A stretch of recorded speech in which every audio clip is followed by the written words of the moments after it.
The school of doctrine known as Tao gradually came to gather around itself almost every mythological figure in Chinese tradition. To understand this development, it is necessary to see how it evolved into one of the three great national religions of China: Confucianism, Taoism, and Buddhism. Since the focus here is on the mythological side rather than the ethical one, the term School of Doctrine Tao will not be used further. Instead, Taoism will be applied in a broad sense, covering both its earlier philosophical beginnings and its later religious forms. Taoism passed through three distinct stages.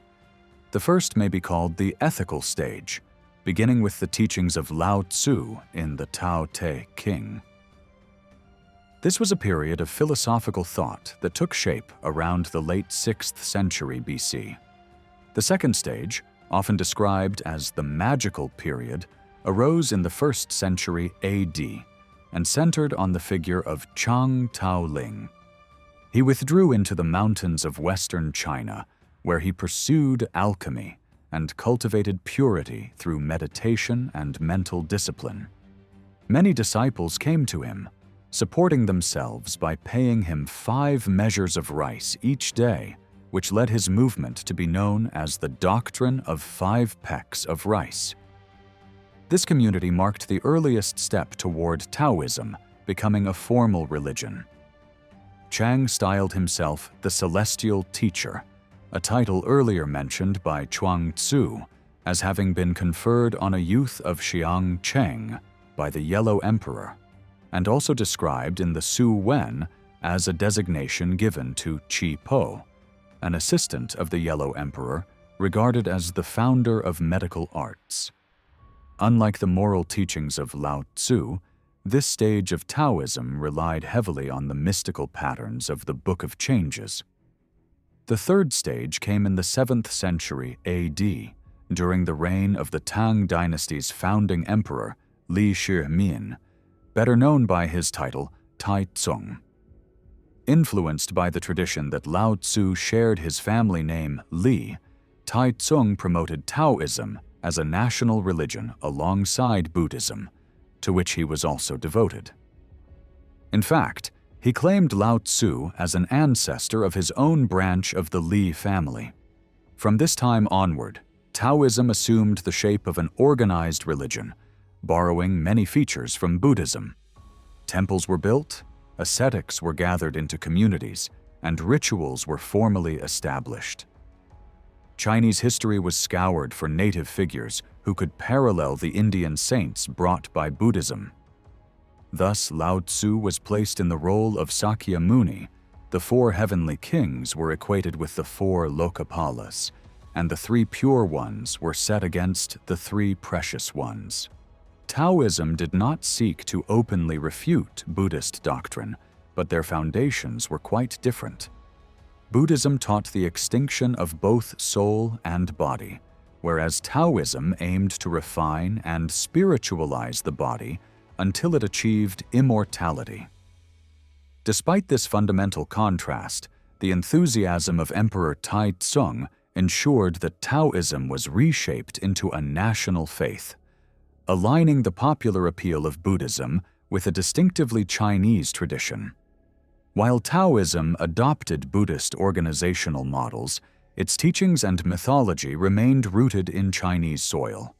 In this sense, it both borrowed from and resisted Buddhism, borrowing its forms but asserting its independence through a wholly native body of doctrine. The ethical philosophy of Lao-tzu played only a limited role in the later development of Taoism as an organized system, since it was overshadowed by the magical practices introduced by Chang Taoling. Instead of drawing primarily on Lao-tzu, Chang returned to an earlier authority, the Book of Changes, known as the I Ching. Confucius himself once mentioned in the Analects, "If my life were lengthened, I would devote 50 years to the study of the I Ching, and perhaps then I might be free from great errors." The I Ching is the oldest of the Chinese classics. and even today it remains one of the most difficult to understand.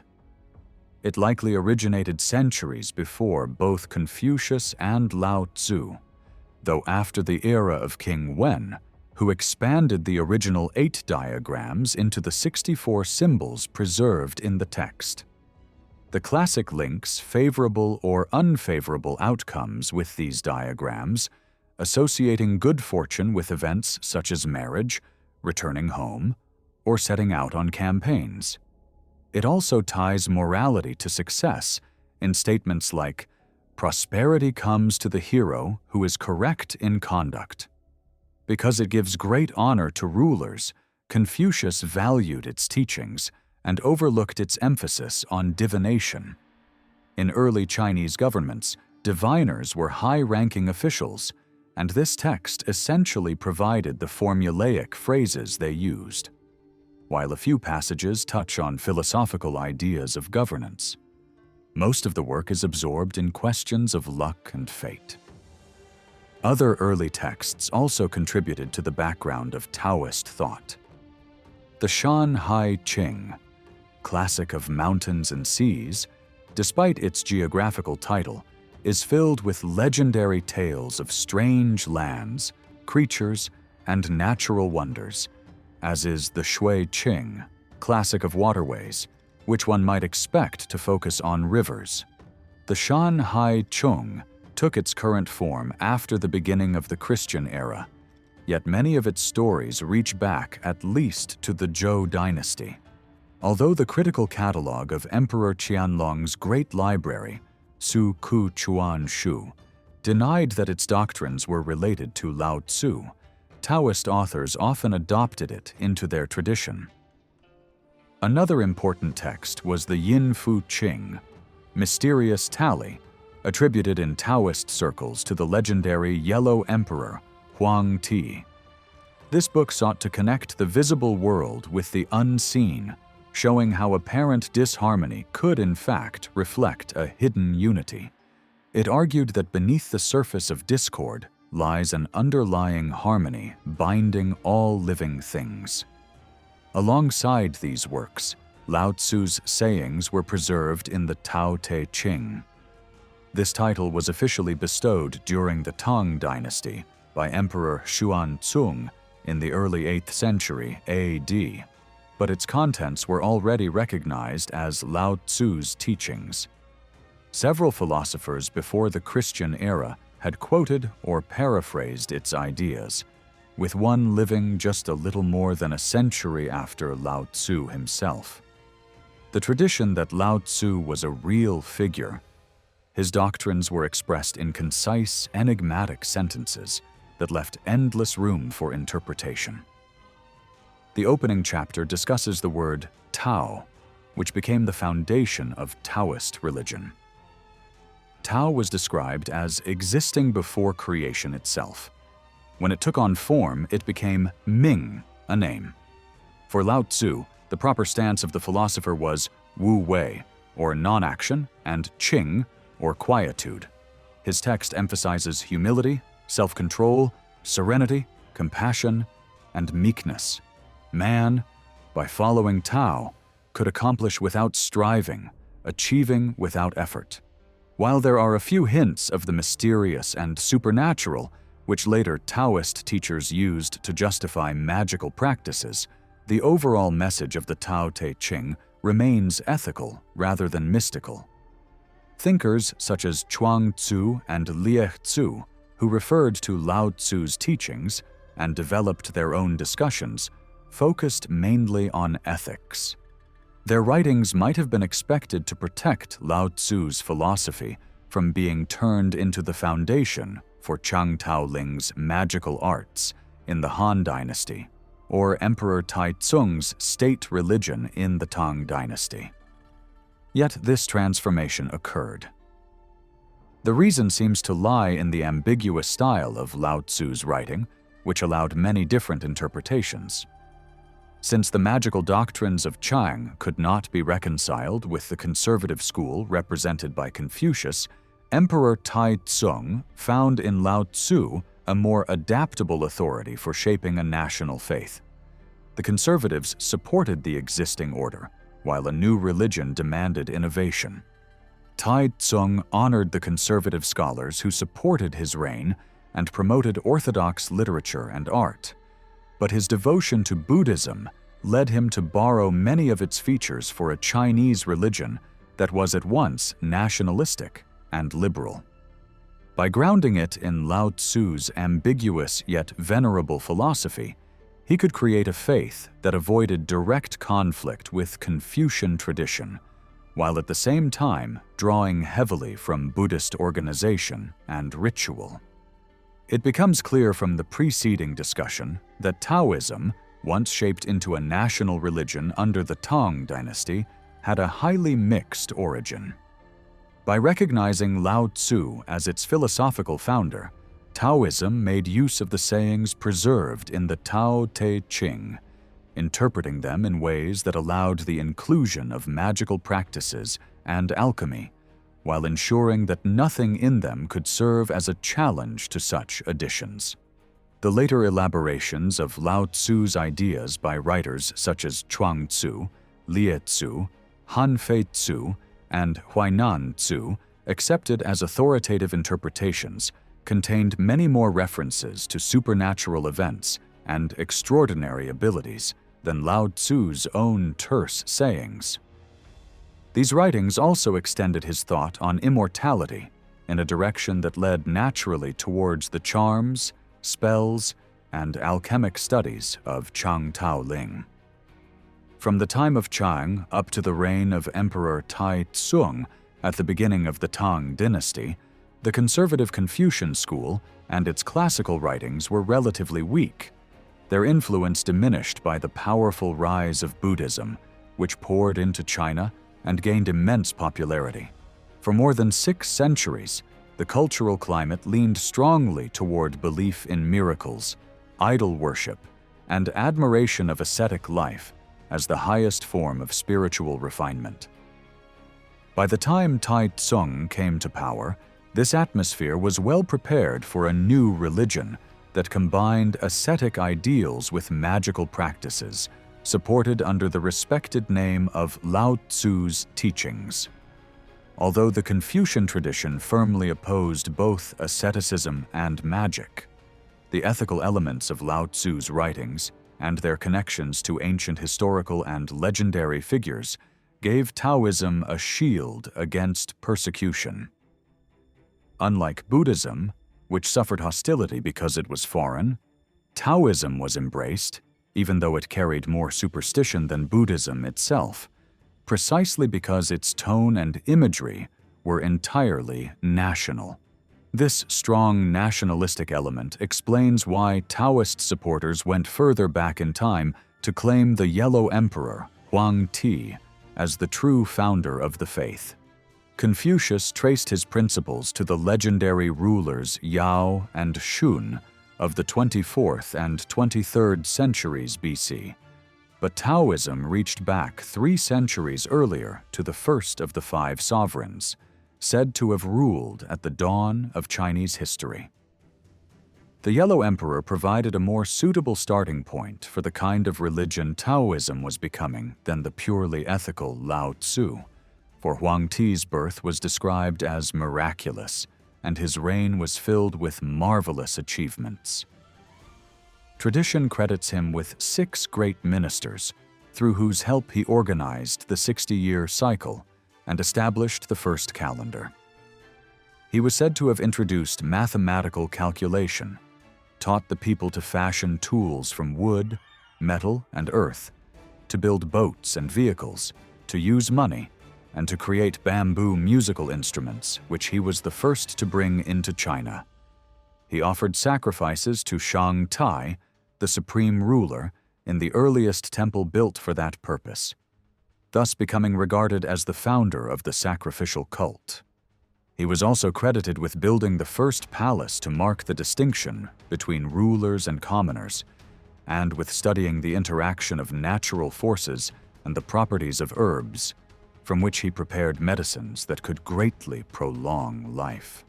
During his reign, before his death at the age of 111, Auspicious creatures such as the phoenix and the unicorn were said to have appeared as signs of his virtuous rule.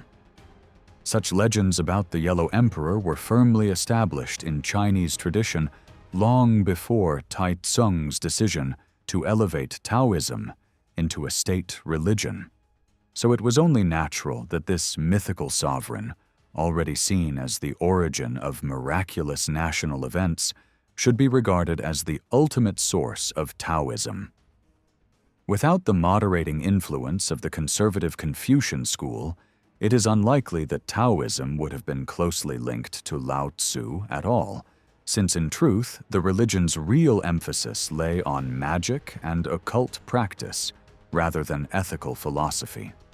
Its true lineage is better traced to the mystical Yellow Emperor and the ascetic Chang Tao Ling than to the sage Lao-tzu. Associated with Huang Ti was Kuang Cheng-tzu, a figure who became legendary in his own right. He was said to have lived as a hermit in a stone dwelling on Mount Kungtung. Chuang Tzu recounts that the Yellow Emperor once traveled there to consult him on philosophical matters.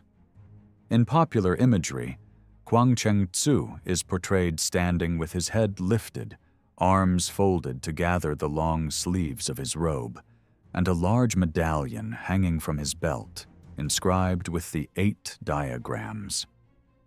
His celestial home was described as the capital of silence.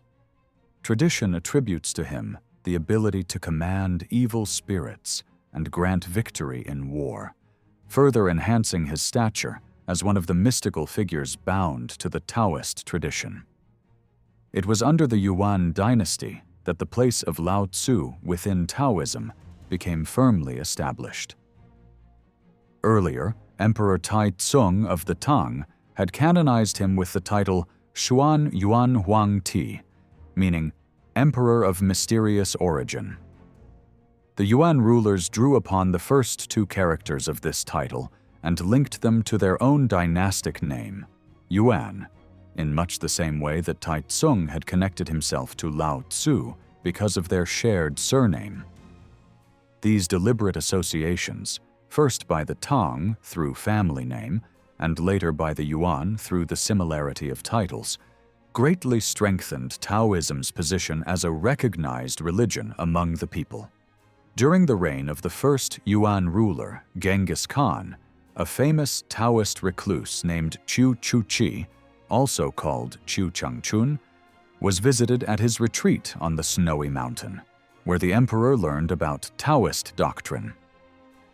In his honor, it became customary for residents of Peking to make pilgrimages each year on the 19th day of the first lunar month to the Po Yun Quan, a prominent Taoist temple just outside the Western Gate.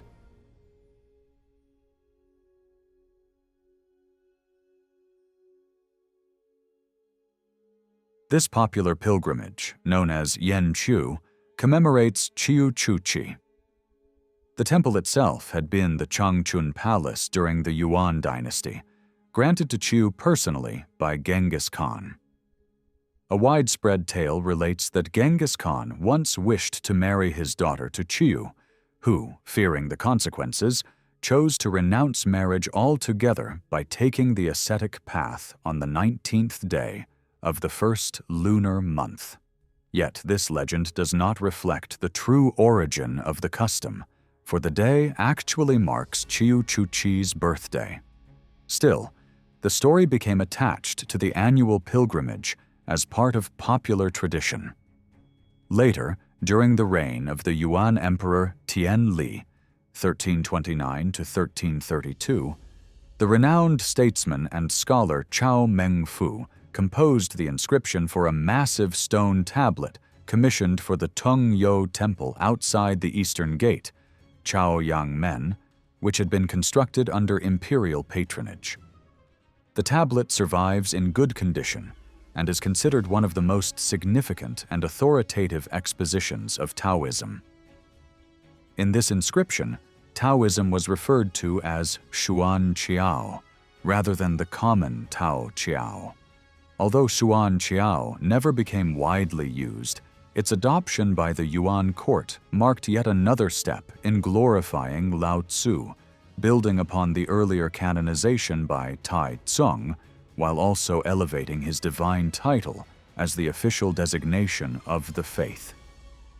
Chou Mengfu himself was descended from the Imperial house of the Shang Dynasty, a line that had given Confucius the highest place of honor, even recognizing him as equal to heaven and earth.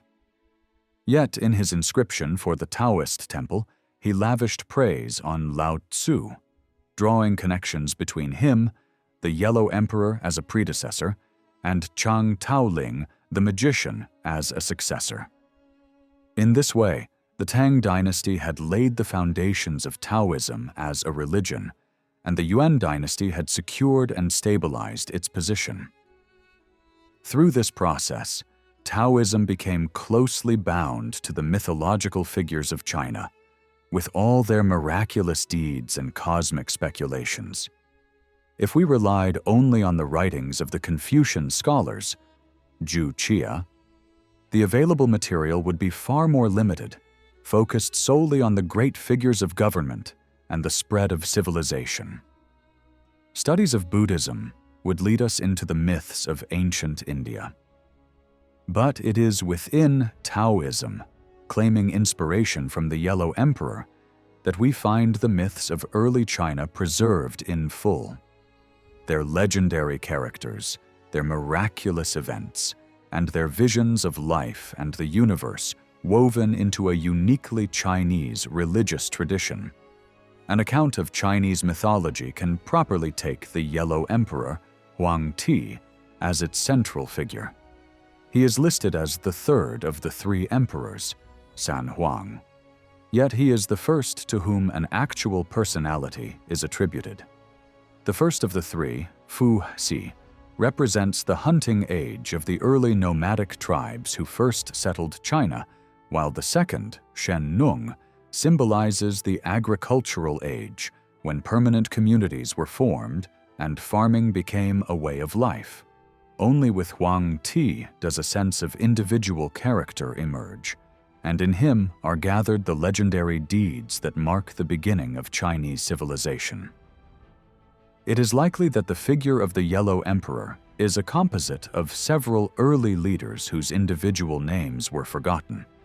But unlike Fu Si and Shen Nung, who are entirely mythical archetypes, he stands out as a distinct mythological ruler.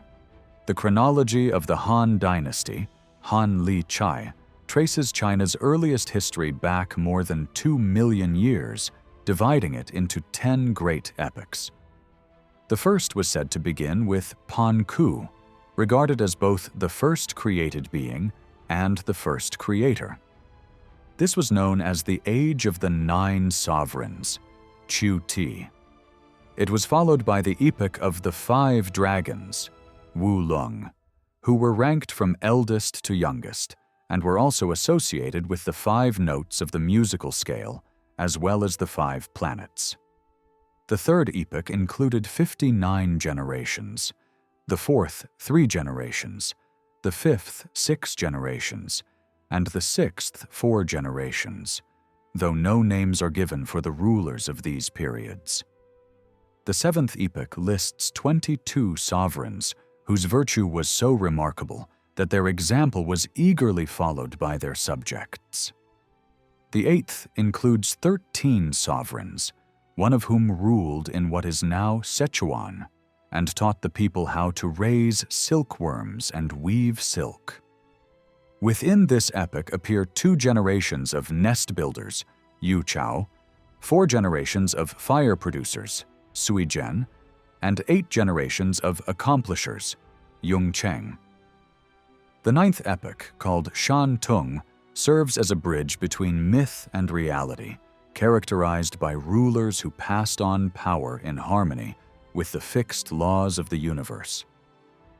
The 10th and final epoch begins with the Yellow Emperor and ends either with the great Yu, the founder of the Saya dynasty, or with Wu, the founder of the Chou. These periods are mentioned here mainly to show how later Chinese thinkers organized ancient legends, songs, and folklore into a systematic account that could explain the origins of their civilization. It is important to note that all Chinese writers acknowledged this entire 10-epoch scheme as purely imaginary. The Yellow Emperor himself was said to have been given his title because he was born on a Wusu day, associated with the element earth. He also received a tablet from his predecessor, Shen Nung, signifying that he possessed the virtue of earth, Tute. Since earth is yellow in color, he came to be known as the Yellow Emperor. His family name was Kung Sun, his personal name Xian Yuan. His father, who governed Yuxiong, modern Luoyang, was described as upright in character, while his mother, Fu Pao, was an accomplished woman who often accompanied him on his journeys. Legend tells that while they were visiting the tombs of Fu Xi and Shen Nung one spring evening, a brilliant golden light encircled the constellation of the Great Bear. On returning home, Fu Pao found herself pregnant, and after 24 months gave birth to a son. At his birth, the skies filled with wondrous clouds, and from youth the boy displayed extraordinary gifts of mind and body. On his father's death, he inherited the governorship of Yuxiong. At that time, the land was troubled by Yu, against whom the Yellow Emperor led Shen Nung's imperial forces to victory. Afterward, he was proclaimed emperor by the assembled princes, from among whom he chose his most illustrious ministers. His consort, Si Ling Shi, introduced the cultivation of silkworms and the weaving of silk, one of the great legacies tied to his reign.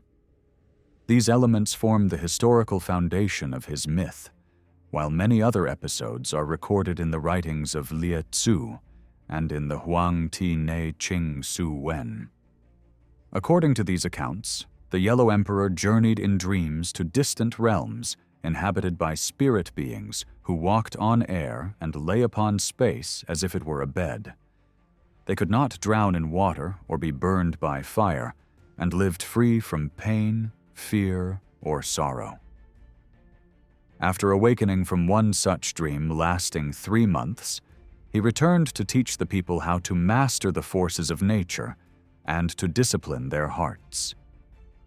Following another long sleep, he acquired the ability to instruct with even greater wisdom, and he governed the land for 27 years so successfully that it was likened to a paradise where the people drew in air and drank dew instead of eating ordinary food.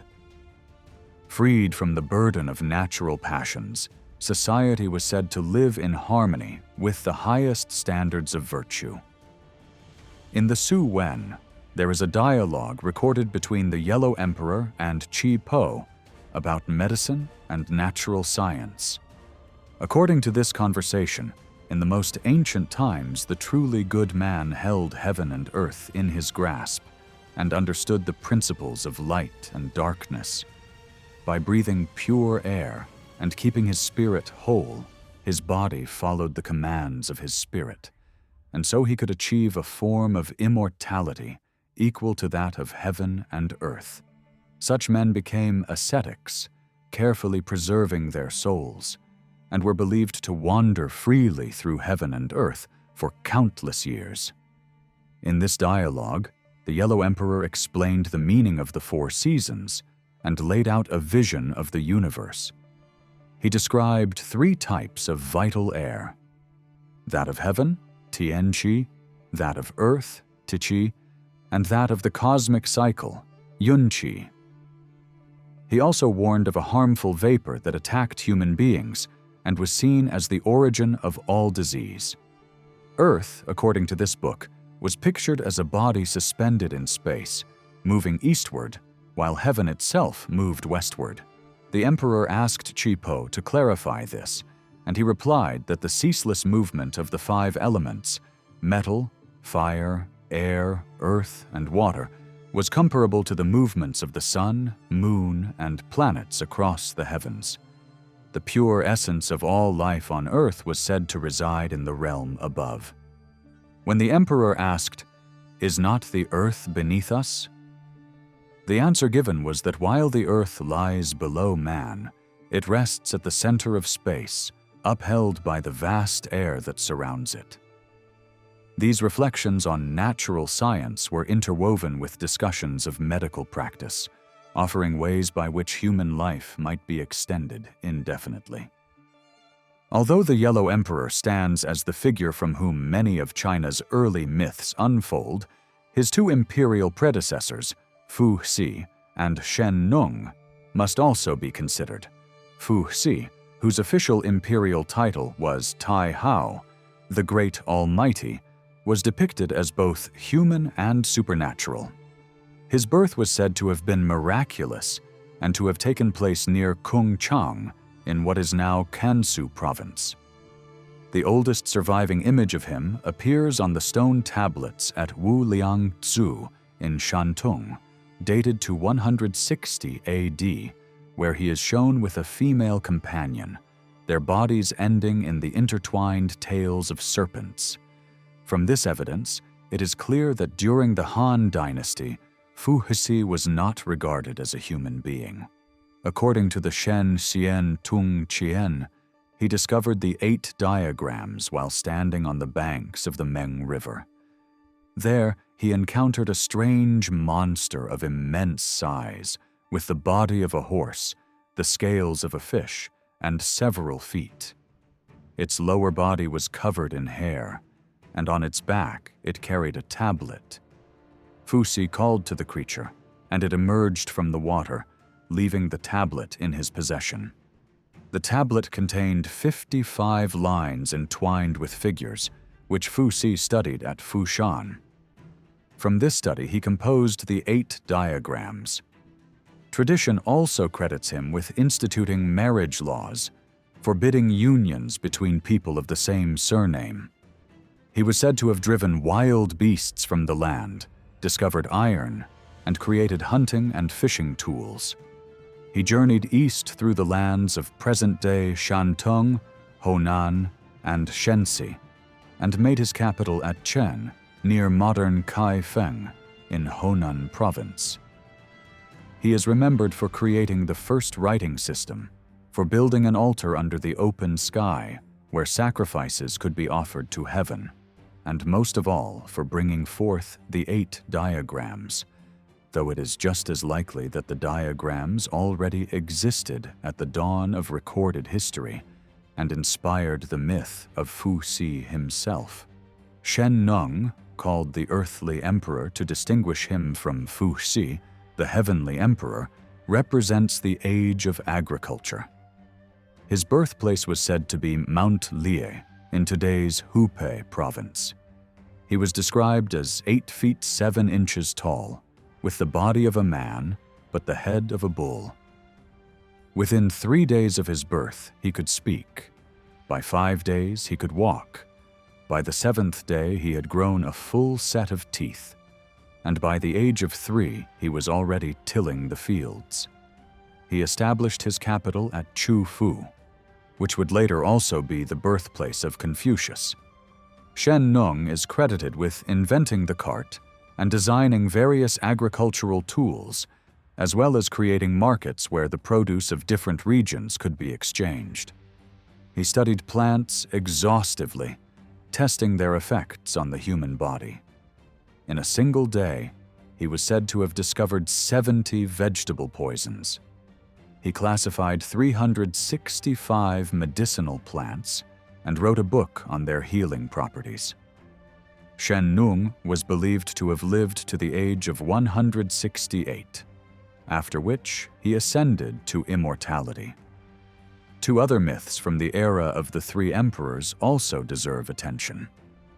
One concerns Zhang Jie, the legendary inventor of writing, who was described as having 4 eyes. His inspiration to create written characters is said to have come from observing the marks left by birds' feet in the sand. The earliest style of script, consisting of 540 characters, was therefore called bird footprint writing, Niao Qi Wen. The second tale is that of Nuwa, remembered as the sister and successor of Fu Hezi. The two characters in her name clearly suggest that she was female, though some early traditions claimed otherwise and asserted that Nuwa was male. On the famous bas relief at Wu-Liang-tzu, she is shown with Fu Hezi, their bodies intertwined in serpent-like coils. This image has been taken to imply either a sibling bond or a marriage, but another reasonable interpretation is that Fu Hezi was assisted in his rule by his sister, Nuwa. The Tiwang Shi Qi records that Nuwa had the body of a serpent and the head of an ox. She is credited with establishing marriage ceremonies and helping her brother in the invocation of the gods. According to the Shi Qi, she possessed the qualities of a divine sage and succeeded Fu Hezi as ruler. Toward the end of her reign, a rebellious prince named Kung rose against her authority. Defeated in battle, he struck his head against Mount Pucho, toppling it and causing the pillars of heaven to shake and the corners of the earth to collapse. To repair the heavens, Nuwa melted stones of 5 colors and used them to mend the sky. She cut off the legs of a giant tortoise to replace the 4 corners of the earth, and she burned reed grass to ashes in order to stop devastating floods, thereby saving the land of Qi, the homeland of later Chinese rulers. Just as Fu Hezi represented the age of hunting, Shen Nung the age of agriculture, and Huang Ti the age of invention, so the legendary figures Yao and Shun became the models of righteous imperial rule. Confucius taught that these 2 early sovereigns should be remembered as paragons of virtue, whose conduct illuminated all generations. The Shu king describes Yao as universally informed, wise, accomplished, and thoughtful, his glory shining across the entire empire. The Bamboo Annals, Chu Shu, add that after Yao had ruled for 70 years, wondrous signs appeared. A brilliant star shone in the heavens, phoenixes were seen in the palace courtyards, pearl grass sprouted, and the fields yielded abundant grain. Sweet dew moistened the earth, crystal springs burst forth from the hills, while the sun and moon glowed like twin jewels, and the 5 planets aligned like pearls on a string. In the imperial kitchen, a piece of meat appeared, thin as a fan. When shaken, it created a cool wind that preserved food from spoiling. On either side of the palace steps grew a plant that produced 1 pod each day until the 15th day of the month. Thereafter, a pod withered each day but never fell. This was called the lucky bean, also known as the calendar bean. During his reign, a great flood threatened the empire, but Yao managed to bring it under control. He gave the credit, however, to his minister Shun, to whom he intended to yield the throne. To prepare for this, Yao fasted and purified himself, building altars near the Ho and Lo rivers. Choosing an auspicious day, he led Shun and his officials up Mount Shou. On an island in the Ho, 5 old men appeared, said to be the spirits of the 5 planets. They declared, "The Ho too will soon appear to reveal the chosen time. He who understands this is Huang Yao, the man whose eyes each contain 2 pupils." After speaking, they vanished into the constellation Mao, known as the Pleiades. On the Xinshu day of the 2nd lunar month, as evening approached, a radiant light emerged from the Ho River. Beautiful vapors spread across the horizon, white clouds rose in the sky, and a dragon horse appeared carrying in its mouth a cuirass patterned like a tortoise shell, 9 cubits wide, with red markings on a green ground. Ascending the altar, The dragon horse set down the drawing of the two and then departed. The cuirass contained a tally of white jade, placed in a red jade casket bound with green cord and covered in yellow gold. On the tally were inscribed the words, "Gratefully presented to the Emperor Shun," and it foretold that you and the Xia dynasty would receive heaven's mandate. Yao carefully recorded these words and placed them in the Eastern Palace. 2 years later, in the second lunar month, Yao again led his ministers to the Low River, where he cast a round disk into the waters. As the day waned, a red glow arose and a tortoise emerged, bearing on its back red inscriptions. Resting on the altar, it delivered a message that the throne should be passed to Shun. Yao obeyed the sign and abdicated in his minister's favor. This story is a variation of the myth explaining the origins of the Ho-Tu and the Lo-Shu, traditionally regarded as the beginnings of Chinese graphic arts, both painting and calligraphy. According to the Shu king, Shun rose from a humble and obscure background, but his intelligence was so highly regarded that Emperor Yao tested him in many difficult situations before deciding to make him his successor. The bamboo annals describe his birth as miraculous. Like Yao, his eyes had double pupils, earning him the title Double Brightness. He was said to have a dragon-like face, a wide mouth, and a dark complexion. His parents disliked him and even tried to kill him.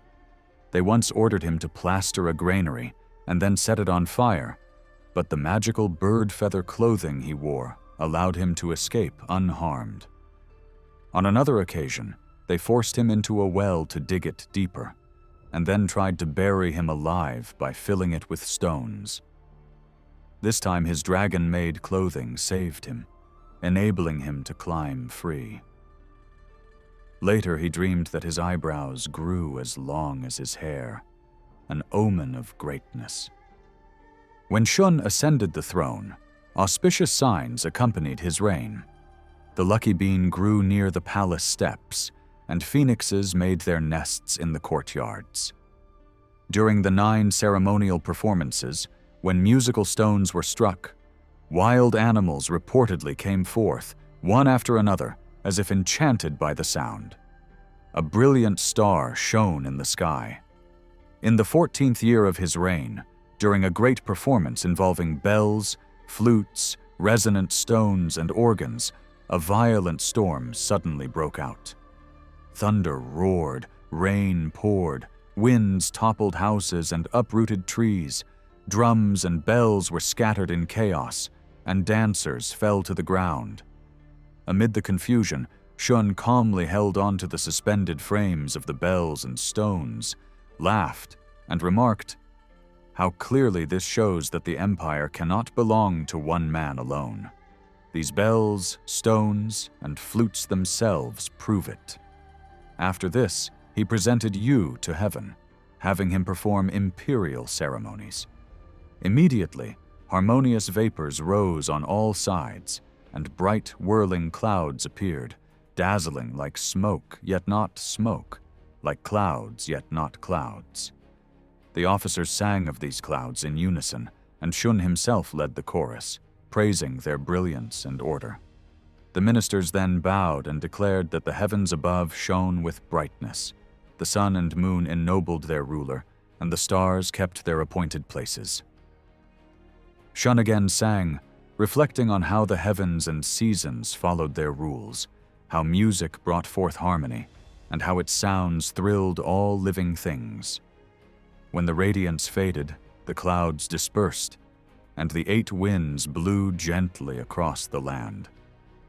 Dragons emerged from their caves, great beasts and fish leapt from the waters, tortoises and turtles surfaced, all signs of heaven's blessing as Yu was carried forward to establish the Xia dynasty. Shun then built an altar by the Ho River, as Yao had done before him. When the day drew to a close, a golden light appeared. and a yellow dragon rose from the waters, carrying on its back a drawing marked with red and green lines. The writing declared that Shun should yield the throne to Yu. Yu, later revered as Emperor Yu, undertook the immense task of ordering the empire.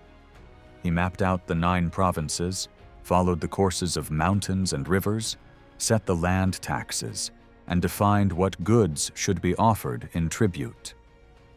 The Shu king preserves these accounts. The bamboo annals add that his mother, Xiuqi, conceived him after a miraculous dream in which she swallowed a pearl, having already been touched by the essence of a falling star. Yu was said to have a tiger-like nose, a wide mouth, and ears with 3 openings. He grew to 9 feet 6 inches tall and showed the virtue of a sage. He dreamed of bathing in the Ho River and drinking all its waters, and once encountered a white fox with 9 tails, a sign of good fortune. Another tale recounts how Yu, gazing at the Ho River, saw a tall figure with a white face and the body of a fish emerge from the waters. The being introduced himself as the river's spirit and declared, "I am the spirit of the Ho. Wen Ming, Yu's personal name, shall bring order to the waters." With this, he handed Yu a chart of the Ho containing instructions for flood control and returned to the depths. Yu set to work, and when he succeeded, heaven presented him with a dark mace as a token of his achievement. Under the rising fortune of the Xia dynasty, crops flourished, green dragons were seen, and from the low river came sacred writing on the shell of a tortoise called the Great Plan. One more myth about Yu must be mentioned. As he traveled south while crossing a river, 2 yellow dragons swam beneath his boat and bore it on their backs. His companions were terrified, but Yu laughed and said, "Heaven has appointed me to labor for mankind with all my strength. Birth follows the course of nature, and death comes by heaven's decree. Why should we fear dragons?" Hearing this, the dragons slipped away, their long tails trailing in the water. The next of the great sovereigns was Tong, also known as Cheng Tong, meaning Tong the Successful, the founder of the Shang dynasty. His lineage was said to be of ancient origin, and long before his own miraculous birth, there had already been another such wonder in his family line. Descriptions of him say that the lower part of his face was broad, while the upper tapered to a point. His complexion was pale and whiskered, his body uneven in shape, and his voice unusually loud. He stood 9 feet tall, and each of his arms was said to have 4 joints. When he traveled eastward to Lo to view the altar erected by Yao, he cast a gem into the water and, standing at a distance, saw a yellow fish leaping up in pairs. A black bird followed him to the altar, where it transformed into a black jewel. A black tortoise also appeared, its shell inscribed with red markings that declared the Xia ruler Chie Kui to be corrupt, and that Tong was destined to replace him. Soon afterward, a spirit entered the court of the new dynasty, dragging a white wolf by a hook in its mouth, signifying the mandate for Tong to establish Shang rule. During his reign, silver was said to flow from the mountains, and all kinds of metals became plentiful. The Shang dynasty endured for nearly 6 centuries, yet it produced few legendary figures. The best-known ruler is the tyrant Chou, whose cruelty led to its downfall. Later histories portray him as a man of sharp senses, remarkable intellect, and immense physical power. His knowledge allowed him to dismiss the constant remonstrances of his ministers, and his eloquence enabled him to conceal his vices. Arrogant of his own abilities, he sought to glorify his empire by elevating himself, while sinking into excesses of wine, indulgence, and the company of his infamous consort, Tachi. Accounts emphasize her as the embodiment of corruption, to warn of the dangers of an emperor's submission to a depraved woman's influence. The Shu king describes her as shamelessly lustful and cruel, entertained with obscene songs and the vilest dances. For her, he built a vast palace at Qi, with a terrace nearly 2/3 of a mile wide, surrounded by a park stocked with exotic animals.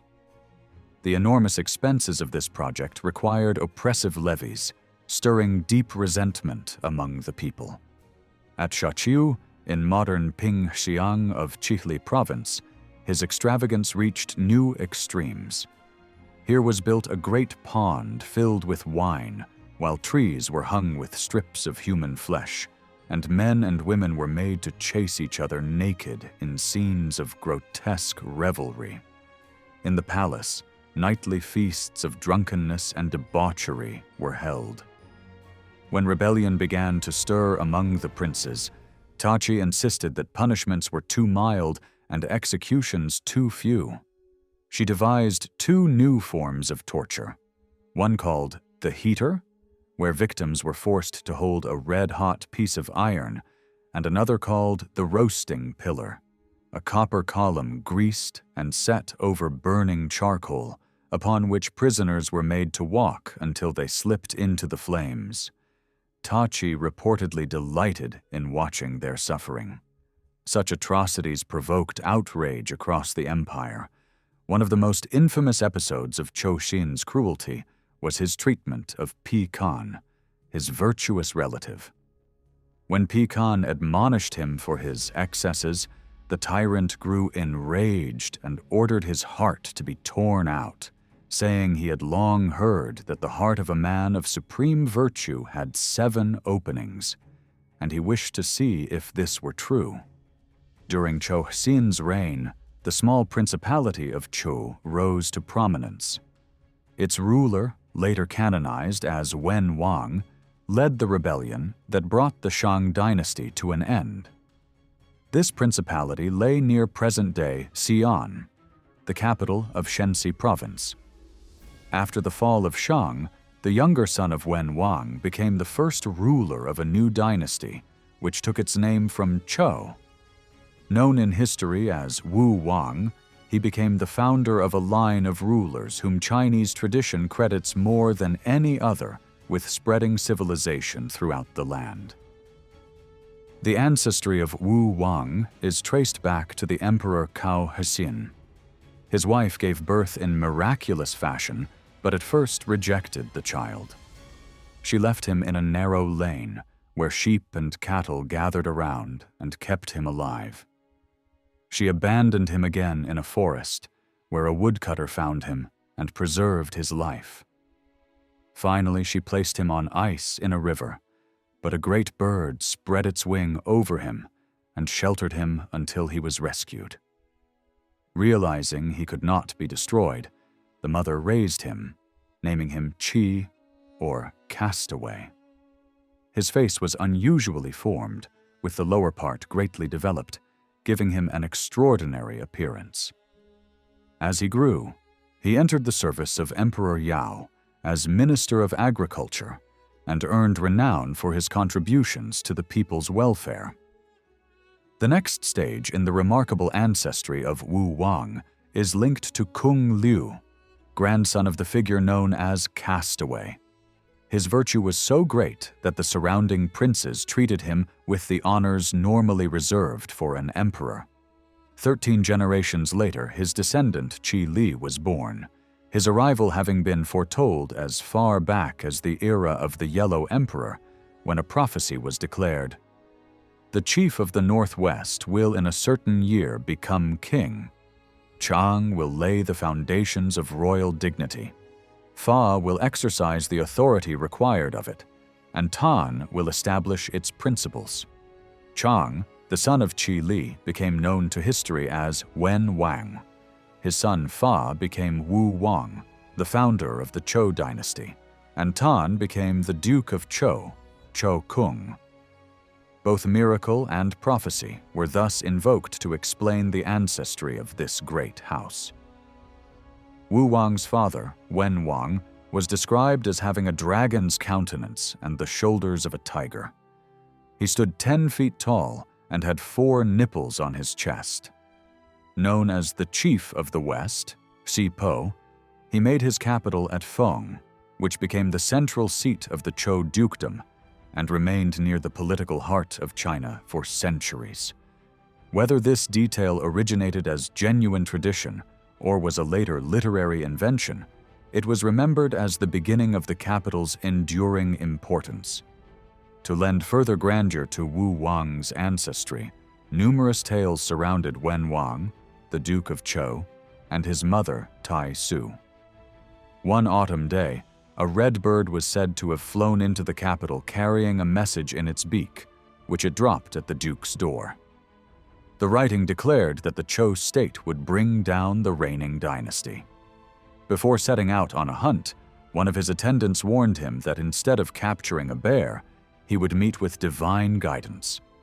On this expedition, he encountered a fisherman named Lu Shang, later revered as Tai Wang Kung. The Duke told him that he had long wished to find him, and Lu Shang, upon hearing this, changed his name to Wang, or Hope. He presented a half-round gem inscribed with a message saying that Chang, the Duke's personal name, would one day receive it. This was taken as a sign that his son would establish a dynasty. Another tale tells how Wen Wang dreamed of being clothed in the sun and moon.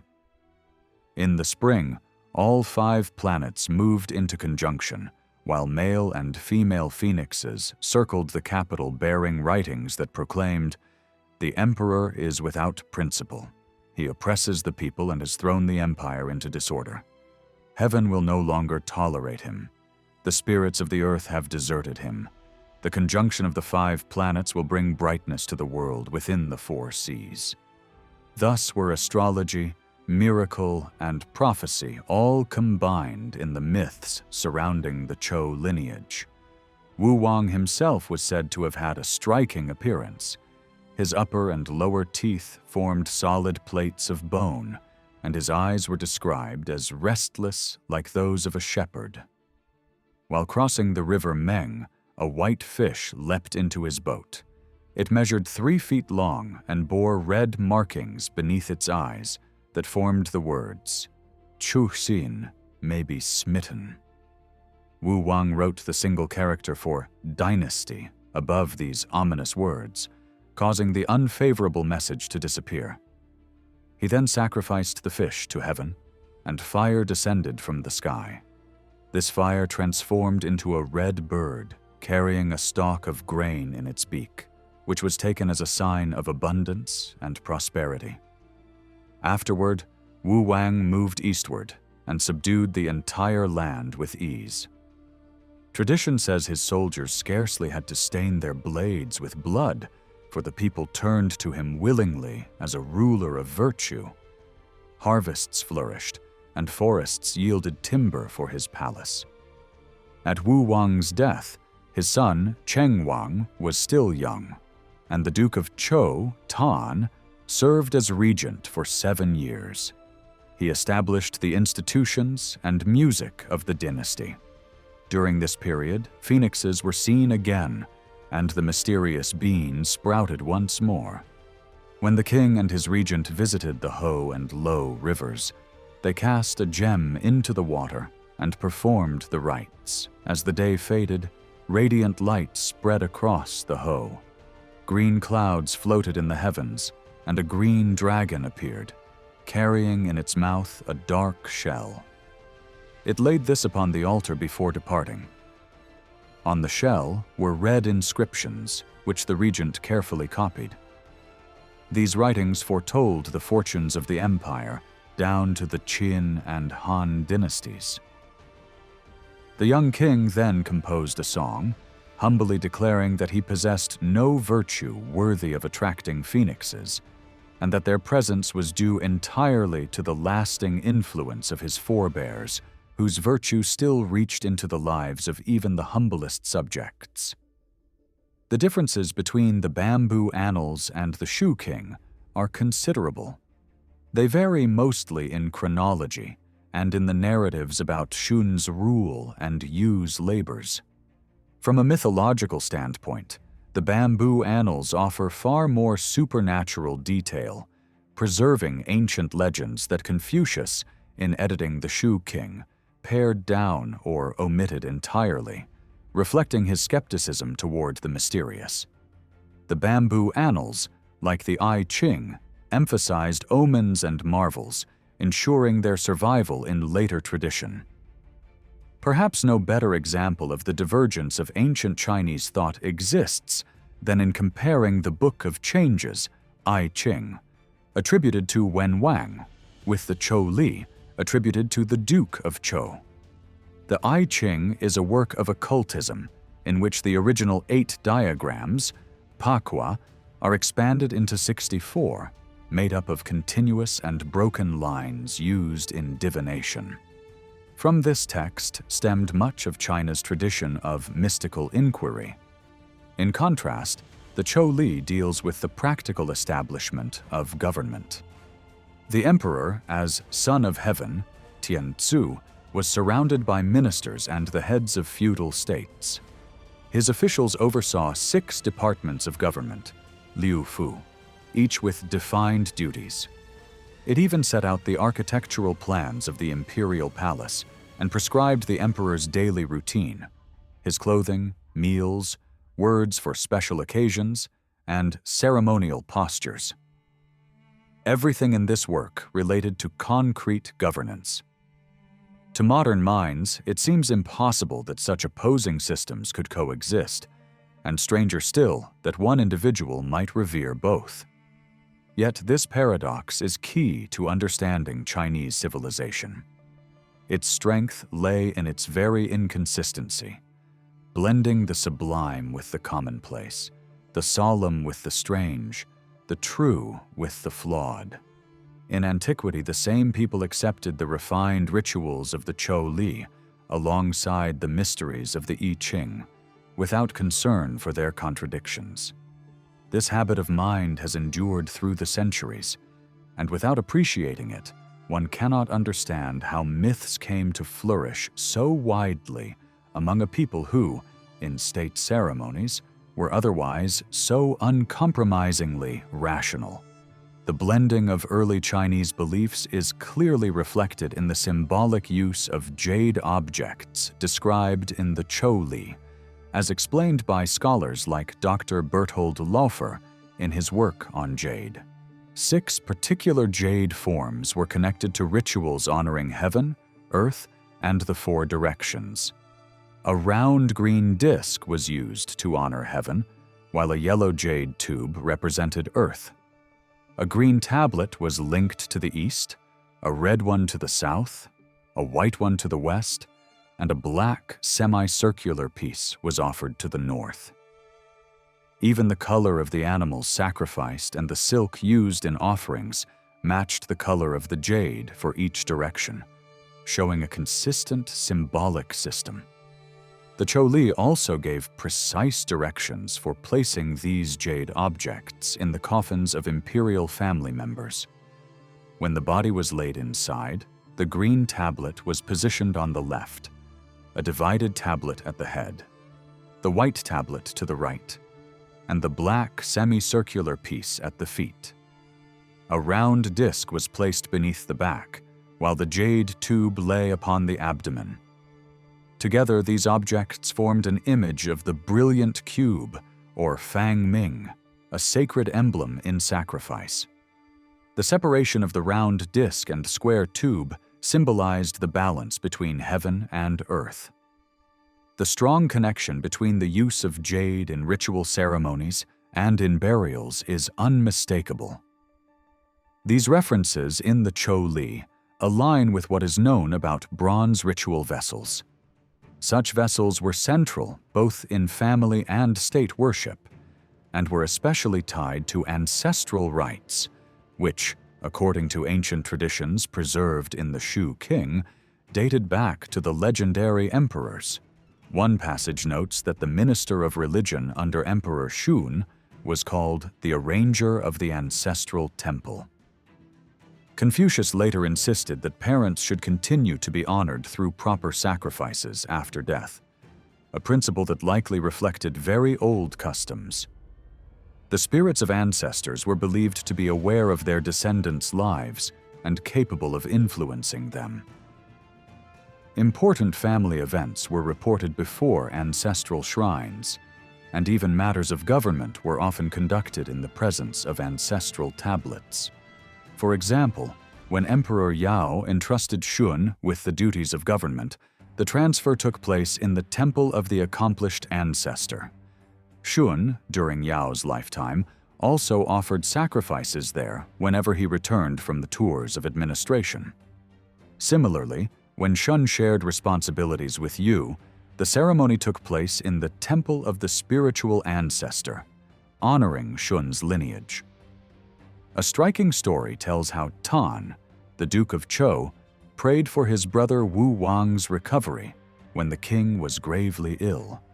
He built 3 altars for their father, grandfather, and great-grandfather, asking them to intervene from heaven.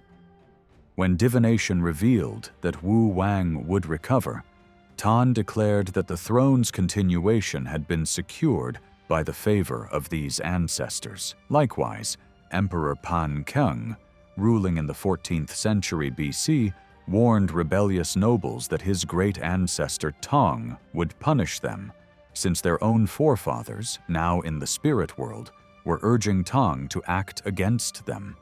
The inscriptions found on Shang and Chou Dynasty bronze vessels, although not fully understood, consistently include names of men identifying themselves as sons, and contain instructions for future descendants to preserve the vessels.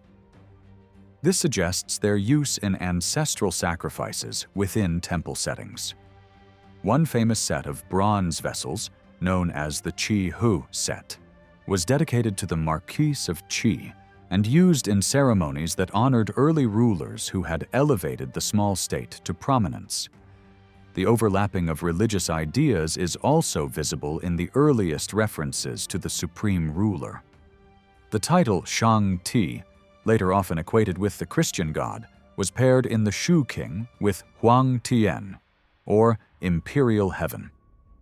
Sometimes the combined phrase Huang Tian Shang Ti was used, meaning supreme ruler of Imperial Heaven.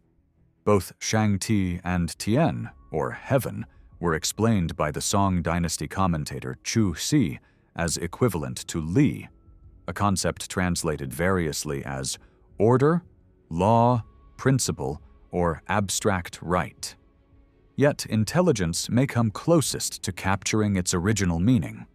Shang Ti, or Heaven, was seen as the highest moral authority. Rulers held power only if they acted in harmony with its decrees, and disobedience to its laws led to their downfall. One passage of the Shu king notes that heaven blesses the righteous, but sends misfortune upon the wicked.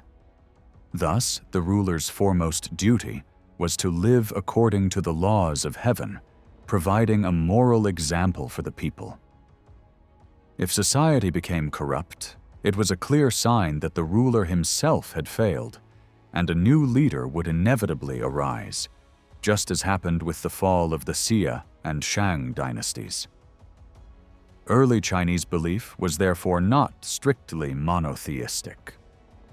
The position of Shang Ti resembled that of Yahweh among early Hebrews, revered as the greatest among gods rather than the sole divine being.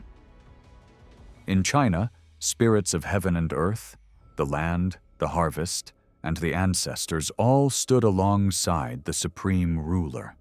The Shu king records that early kings carefully cultivated virtue and reverently served the spirits of heaven and earth, the land and the grain, and their ancestors. At the same time, successors to the throne were reminded that they were bound by duty to honor their ancestors and warned against actions that would dishonor their memory.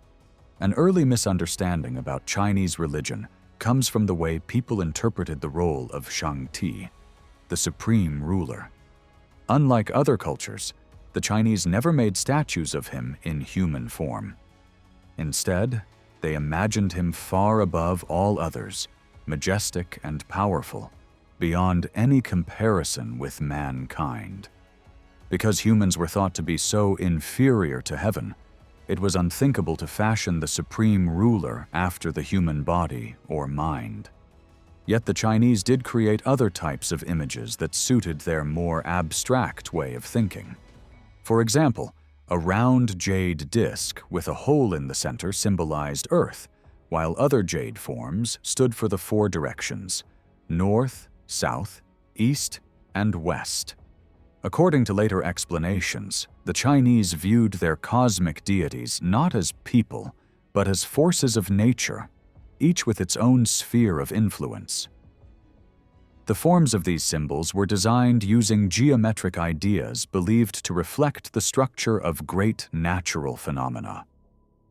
Alongside this, the worship of the spirits of the land, the harvest, and the ancestors was practiced together with reverence for the supreme ruler.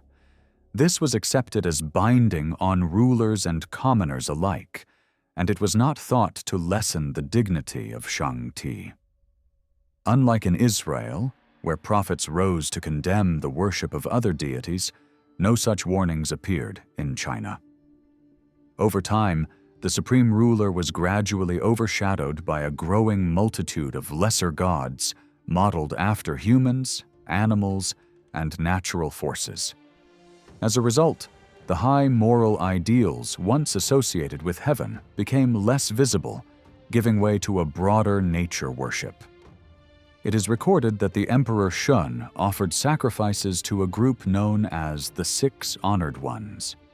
This suggests that he believed the great features of the natural world, such as mountains, rivers, and the processes of wind and rain, were guided by protective spirits. These beings were still considered to be under the authority of Shang, unable to act except through his will. Nevertheless, worshipping them laid the groundwork for the pantheistic traditions that became an important part of later Chinese belief. From the Zhou dynasty onward, people not only used the word heaven as another name for God, but also spoke of heaven and earth together as a divine pair. Chinese scholars gave different explanations for who the Six Honored Ones were. One description lists them as the stars, the heavenly bodies, the father of the wind, the master of the rain, the ruler of the universe, and the keeper of fate. Another version divides them into two groups of three, the heavenly group being the sun, moon, and stars, while the earthly group consisted of Mount Tai, the rivers, and the sea. Whatever interpretation is accepted, the fact that Shun worshipped them shows that early Chinese religion was not simply focused on one god, but formed a system of polytheism. Even so, Shang remained the supreme figure, the highest authority, and the ultimate source of moral order. In early Chinese thought, there was no clearly defined theory about how the universe began. Instead, people attributed limitless creative power to Shang, the supreme ruler, and this belief was expressed in the worship offered to him as master of the cosmos. Yet devotion to Shang was often connected with reverence for spirits of the earth, the air, and the ancestors, and his worship was seen as existing on the same level as the worship of heaven. The two were regarded as interchangeable. Shang was heaven, and heaven was Shang. Both represented the great law that governed all existence. This power was not imagined as a personal being, but rather as an all-pervading force in which all things lived and moved. Such an understanding matched well with the traditional view that kings ruled and princes judged under a higher mandate. Just as all creation was regulated by heaven, so subjects were expected to obey the authority of their ruler. For the conservative school of thought, which was mainly concerned with the order of the state, there was little need to speculate about the true nature of the supreme ruler. It was enough to acknowledge his omnipotence and supreme will, and to accept his unchanging decree without question. Later, some thinkers ventured further. Lao-tzu, in the Tao Te King, explored the beginnings of the cosmos in a way that influenced generations of Taoist writers. One of the most discussed passages speaks of the spirits of the valley. A valley was described as a place of emptiness and quiet, where nothing tangible existed, yet something still remained without form. In this sense, the phrase pointed to the spirits of emptiness and silence. The passage explains that these immortal spirits of the valley were the great void itself, which was called heaven and earth. This void endured eternally, producing without conscious effort. The central idea was that heaven and earth emerged from this vast emptiness, and their laws were eternal. Thinkers like Kuo Tzu-i and Lao-tzu did not add much to this concept, but another philosopher, Liu An, better known as Huainan Tzu in the 2nd century before Christ, expanded on it in his writings. He devoted himself less to moral teaching and more to studies of nature, transformation, and the quest for immortality.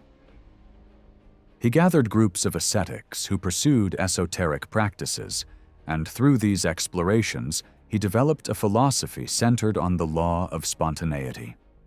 He explained that creation followed its own natural course. Dragons thrived in water, tigers and leopards lived in mountains, birds hatched their young, plants grew in spring, and leaves fell in autumn, all without visible compulsion. Life and death, growth and decline followed the rhythm of heaven and earth. For human beings, this meant that one should act according to the goodness naturally present in the heart, and avoid corruption that spoiled the original purity. Huainan Tzu described this force of spontaneity as something that could not be grasped by direct observation, yet was evident everywhere. Nature did not increase when added to, nor diminish when reduced. It was shapeless, yet its power was without limit. It filled the world, sustained heaven and earth, gave light to the sun, moon, and stars, and was divided into the 2 principles of yin and yang. Through this spontaneous energy, the sky revolved, the earth stood firm, winds blew, clouds formed, thunder rolled, and rains fell. Everything was the natural unfolding of this great power. From this, Huainan Tzu taught that man should live in harmony with nature, in calmness and simplicity. He pointed to early sages like Fu Xi and Shen Nung, who were believed to have understood these laws and lived in communion with the Creator, helping to establish the order of the universe. One story tells of a mysterious sage who appeared to Liu Xiang around 80 to 9 BC, while Liu was deep in his nightly study of the stars. The figure revealed to him the hidden truths of creation and explained how nature unfolded from the 5 elements: water, fire, wood, metal, and earth.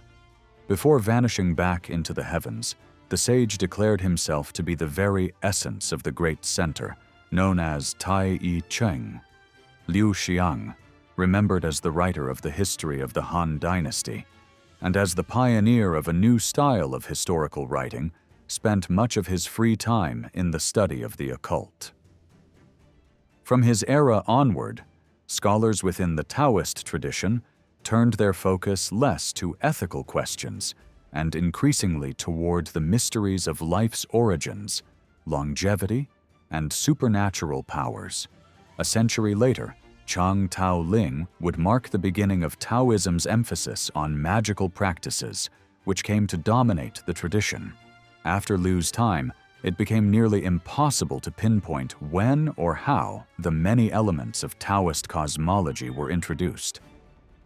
By the Tang and Sung dynasties, these ideas were gathered into works such as the Sung Li Chuan Shu, though any attempt at a clear chronology proved fruitless. For a long time, thought was scattered and varied, until eventually a common theory gained wide acceptance. This theory held that the eternal and self-existent force, called Wu Qi, gave rise to the finite realm, known as Fai Qi. From this finite realm came the two essential forces of nature, Yang and Yin. These could be understood as male and female, positive and negative, or light and darkness. The account recorded by Chu Si describes it as follows. First, there was the eternal, then the finite. When the finite moved, Yang came into being as light or the male principle.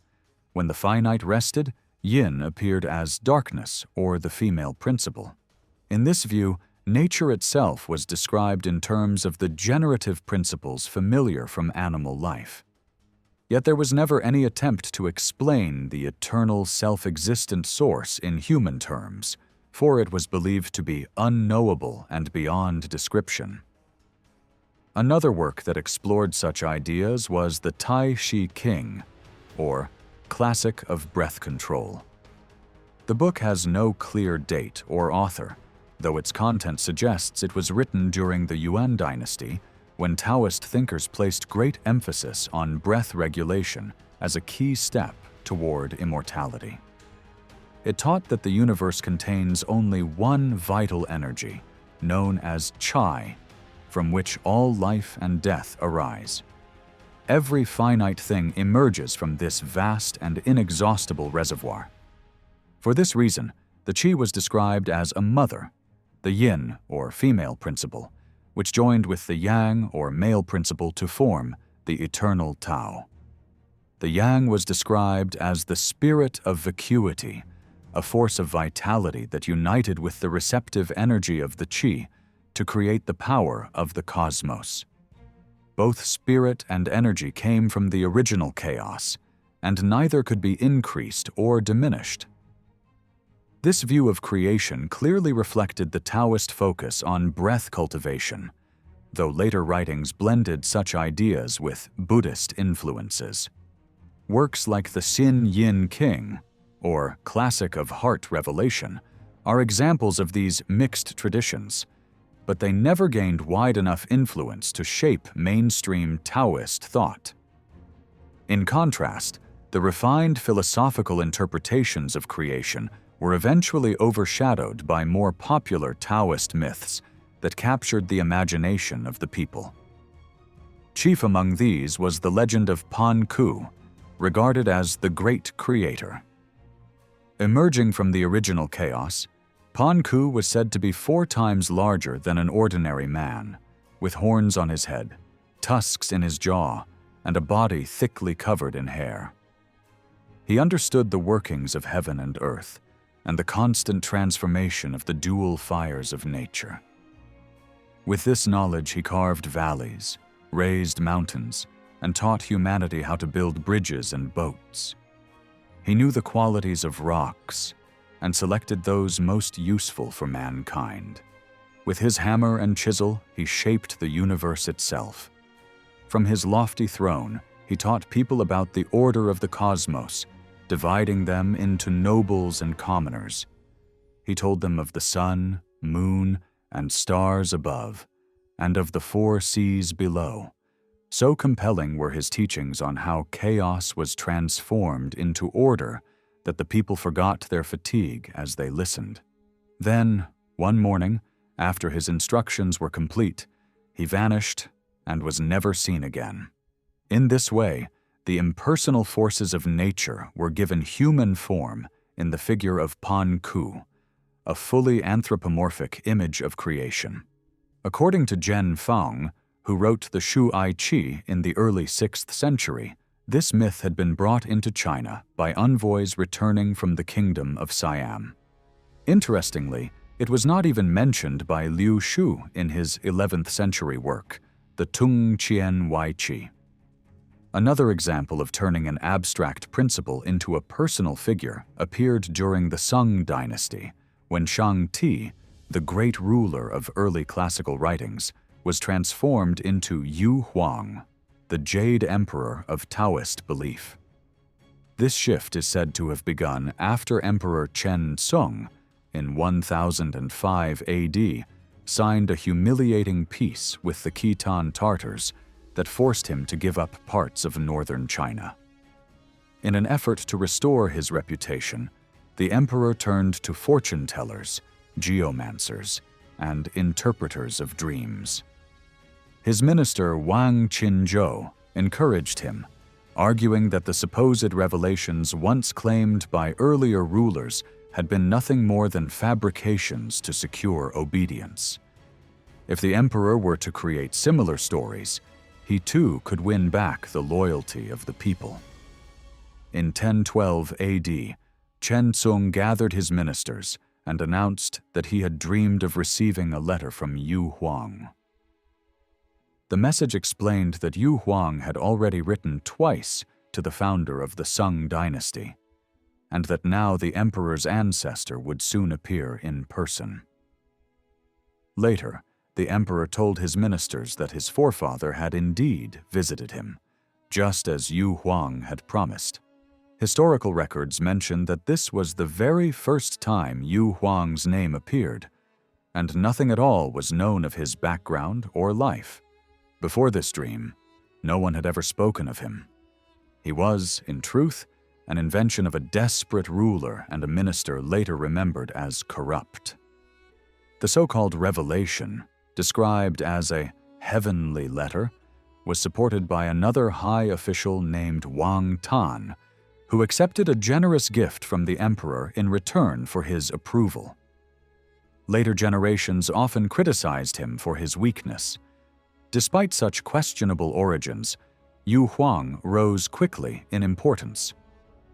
During the reign of Hui Tsung, 1101 to 1125 AD, he was given the grand title Hao Tian Yu Huang Shang Ti, which means the great ruler, almighty heaven, Yu Huang. To this title was added the claim that from the beginning of creation, he had been the master of divination, the keeper of time, and the living embodiment of the Tao itself.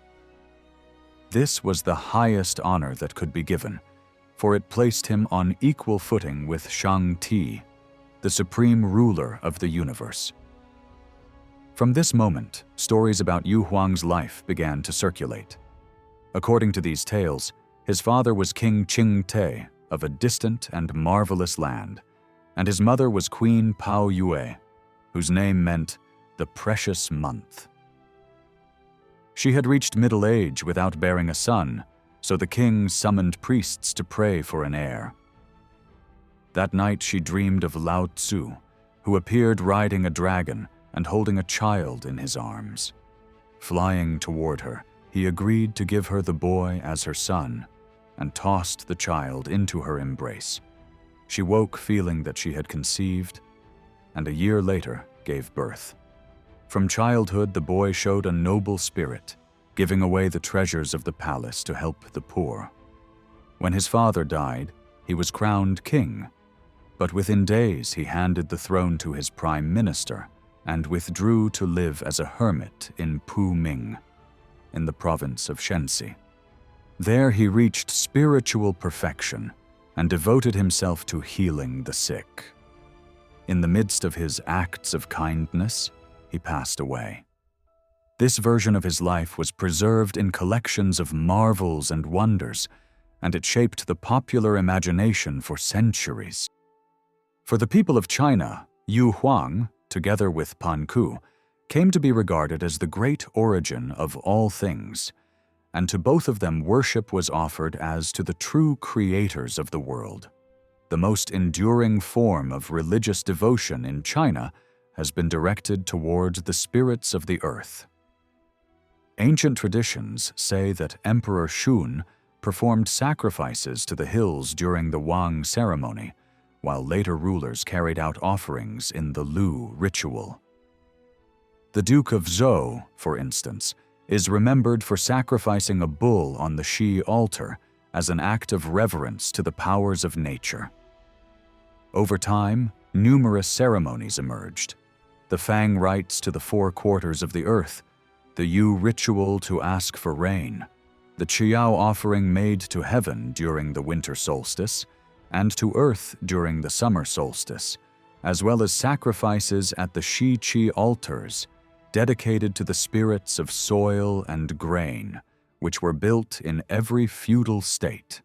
Alongside these major ceremonies, smaller rites developed, such as the Tisu-Tien sacrifice offered by travelers before beginning a journey, or the Pa rite for safe ventures.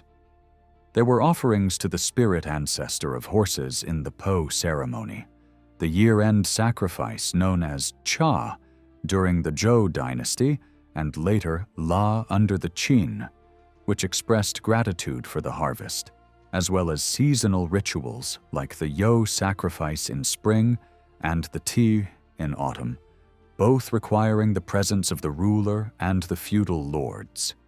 Other rites, such as the Kuet and No, sought protection from harmful influences. The Book of Rites describes how princes made offerings to the spirits of earth and agriculture, known collectively as Shi-Qi. Since the early Chinese were deeply tied to farming, they naturally turned their devotion toward deities associated with the fertility of soil and the abundance of crops.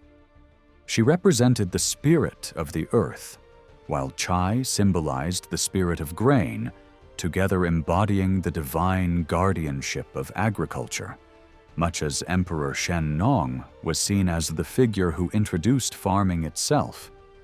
Spirits of the soil were revered in proportion to the scale of the land they oversaw. Some were strictly local, while others extended their influence across larger territories, and one was recognized as patron of agriculture for the entire empire. Tradition maintains that the first to be honored as the national god of the soil, called Tuti Shen or Hotu Shen, was Ko Lung, a descendant of Shen Nong in the 11th generation. Serving as Minister of Public Works under the last of the 5 emperors, Chuan Su, Ko Lung became renowned for his dedication and skill. From then onward, he was venerated as the guardian spirit of the soil, a role he has retained with only brief interruptions during the Han and early Ming dynasties. The Lishe, mentioned in historical records, was the designated place of worship for these soil deities. Unlike many other rituals, there were no strict rules for how much must be offered. Contributions were expected to reflect the wealth of the district, with prosperous areas presenting more lavish sacrifices than poorer ones. This system highlights one of the earliest cases in China of spiritual forces being personified. The Book of Odes speaks of the father of husbandry, Tian Tzu, as if he were a distinct personality, in the same way ancestors were honored. These figures, although spirits of the departed, were shaped in human likeness, marking an early step toward anthropomorphism in Chinese worship. Yet other forces of nature remained abstract, still regarded as impersonal principles or laws. Local deities embodied the fertility and produce of the land where they were honored. Their status depended not on political or tribal rivalry, but on the richness of the soil itself. If one district flourished, its local deity was thanked with generous offerings, but this success never elevated the god above those of neighboring lands, nor did it provoke conflicts. Unlike the rivalries seen among ancient peoples of the Near East, Chinese worship of soil spirits remained cooperative and localized. The deities were inseparable from the soil of their region. Transferring one god to another place was unthinkable, as their essence was bound to their land. All such spirits were regarded as equal under the overarching power of heaven, understood as the supreme ruler of invisible forces. Nature worship in early China thus operated on 3 levels: national, tribal, and local. Today, it continues primarily as national and local practice. At the national level, the most prominent site was the Temple of Agriculture in Beijing, opposite the Temple of Heaven, where the emperor himself would ceremonially plow 3 furrows with a decorated plow pulled by oxen each spring. Locally, this form of worship remains widespread across China, even in remote farming areas of Manchuria and Mongolia, where Buddhist or Taoist temples are absent. Small shrines, often no larger than 4 by 6 feet, still stand in fields, by roadsides, and in village streets, testifying to the lasting presence of this ancient practice. In theory, the worship of nature is categorized into devotion to the 4 quarters and the center, as symbolized by the raised platform in Beijing's Central Park. In practice, however, people throughout the land direct their offerings to the local Tuti Lao-ye, or earth deity. This figure is often a respected person from the community, who, after death, is elevated to guardian of the district. Any individual who had distinguished himself through service, generosity, or protection of his community could receive this honor. When disasters struck a village and relief came through someone's efforts, that person was frequently enshrined as the new local deity after death, replacing one who had failed to protect the area. Officials, generals, merchants, or scholars who remembered their birthplace with acts of generosity were almost certain to be transformed into Tuti Lao-ye, once their lives ended, becoming the enduring protectors of the soil and people of their native land. There is no other collection of myths as rich as the stories connected with local deities in China. Many of these tales are preserved in the So Shen Qi, which recounts figures who, after death, became gods of the soil or protectors of a place. One example comes from the final years of the Eastern Han Dynasty, 25 to 220 AD, when a man named Kuo Tzu-i lived in what is now Yangzhou in Jiangsu province.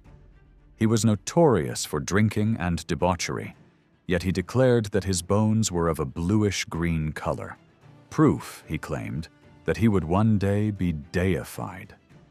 While serving as commander at Muling near Nanking, he chased a robber to the foot of Purple Mountain, then known as Chongshan. There the robber turned and fatally struck him in the forehead. Some years later, Emperor Ta Ti of the newly established Wu Dynasty encountered Shang on the road, mounted on a white horse, holding a white fan, and surrounded by attendants as he had been in life. Shang told the emperor that he now appeared as a spirit and must be made a local god, a Tuti Shen. Troubled by this vision, the emperor granted him the title of Marquis of Nanking, bestowed an official seal, and built a temple in his honor. He renamed Purple Mountain as Changshan and appointed Shang as its divine protector.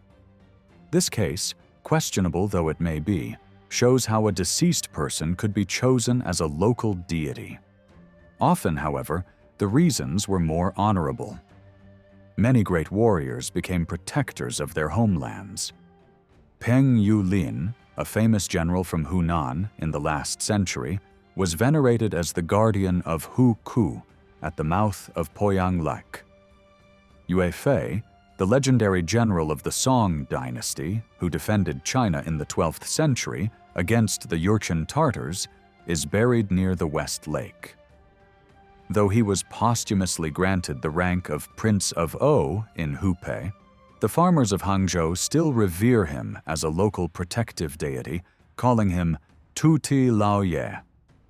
Yet in many cases, the local god was not an actual historical figure, but rather an indefinite spirit of the land itself, with no connection to any real person. In small shrines, the figure of Tuti Lao-ye is sometimes found alone, but more often he is seated beside a female figure known as his wife, Tuti Nai Nai. This custom of pairing the god with a consort does not seem to appear before the middle of the Ming dynasty, and its origin remains uncertain.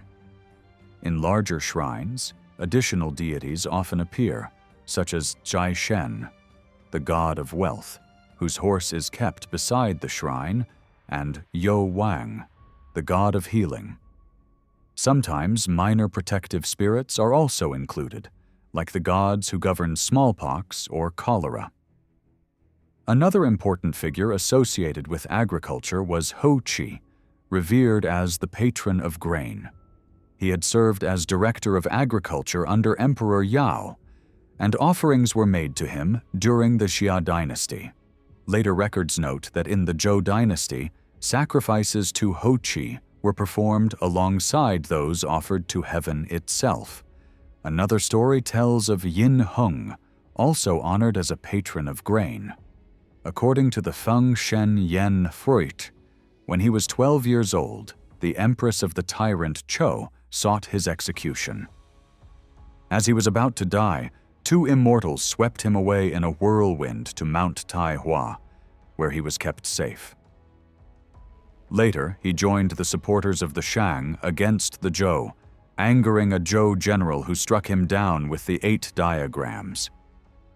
After death, Yin Hung was canonized as a god of good harvests. The worship of Hao Tu, originally the spirit of the earth, developed in a different way. Over time, this figure became associated with imperial ancestors, who were honored as protectors of the soil. Since the early Ming dynasty, the deity has been portrayed as female, known as Ho Tu Nai Nai. Records describe the stages of this transformation, but no clear explanation is given for why the god was turned into a goddess. Another important spirit that eventually became universally worshipped across China is Cheng Huang, the god of the city. His first mention appears in the records of the Northern Qi dynasty, 550 to 577 AD, where it was said that sincere prayers offered to him would bring blessings. By the Tang dynasty, when scholars traced everything back to ancient times, Cheng Huang was identified with Shui Zheng, one of the 8 spirits to whom Emperor Yao was said to have offered sacrifices. Writers such as Chang Shuo and Chang Qiuling even composed prayers for his worship. Under the Song dynasty, the cult of Cheng Huang spread widely, and he was given noble titles: Duke in every prefecture, Marquis in every department, and Earl in every county. In 1382, Emperor Hongwu declared all temples to Cheng Huang to be public property and required regular sacrifices. The Manchu dynasty later confirmed his place among the official gods to whom offerings had to be made. His cult also included his consort, who was given a separate chamber within the temple. The rise of Cheng Huang from a local spirit to a national deity reveals the power of imperial support in shaping belief. By linking him with the ancient figure Shui Zheng, whose name also meant city moat, Tang scholars gave this newly elevated god a historical legitimacy he might not otherwise have achieved. Shui Zheng himself had been mentioned only briefly in early texts and had not been singled out for particular honor. But through this connection, Cheng Huang became one of the most enduring protective gods in Chinese religion. Among the 5 sacred mountains of China, Taishan in Shantung Province has always been the most closely connected with religious rites and ceremonies. Ancient rulers are said to have climbed it, and it was here that Confucius declared he could see the whole realm. The first emperor, Shi Huang of the Qin dynasty, is also said to have left behind a tablet during his visit, and the rubbing of its inscription is still preserved today in the Tai Miao at Tai'an. The nature of the mountain's worship changed dramatically in 1008 AD after the visit of the Shang Dynasty ruler, Emperor Chen Tsung. He was likely influenced by older traditions, particularly stories surrounding the daughter of Tung Hai, the Eastern Sea, who once appeared in a vision to Wen Wang. According to an earlier account by Chang Hua, who lived between 232 and 300 AD, Tai Kung Wang, the famous minister of Wen Wang and teacher of Wu Wang, served as governor of Kuantan during a severe year-long drought when even the winds ceased to blow. Wen Wang dreamed of a sorrowful woman who revealed she was the daughter of the Eastern Sea, married to the Western Sea, and was about to return home in a whirlwind. Out of respect for Wen Wang's noble character, she promised not to disturb him. The next day, Wen Wang recalled Tai Kung Wang from his distant post, after which the woman returned, bringing with her heavy rain and strong winds. From this story, she became known as the Lady of Taishan. A later version of this legend was told by Chang Er-chi, who lived during the transition from the Ming to the Manchu dynasty.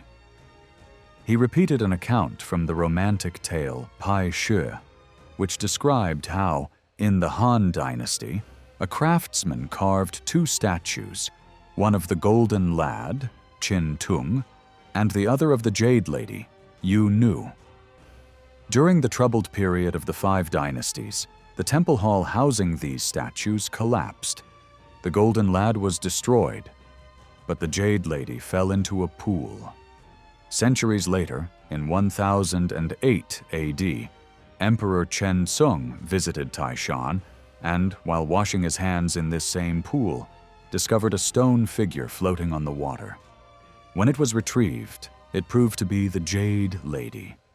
The emperor ordered a temple to be built in her honor and granted her the title First Lord of the Blue Sky, Heavenly Fairy, Jade Lady. This version of the tale also appears in historical records from Shantung. To this day, many shrines on the mountain are dedicated to her.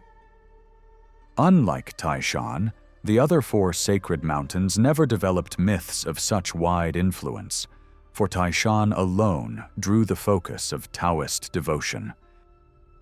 Known as Tung Yo, the Eastern Peak, it was venerated in every major Taoist center, and its temple near the Chaoyang Gate in Peking, one of the city's most beautiful, has enjoyed imperial patronage since the Yuan dynasty.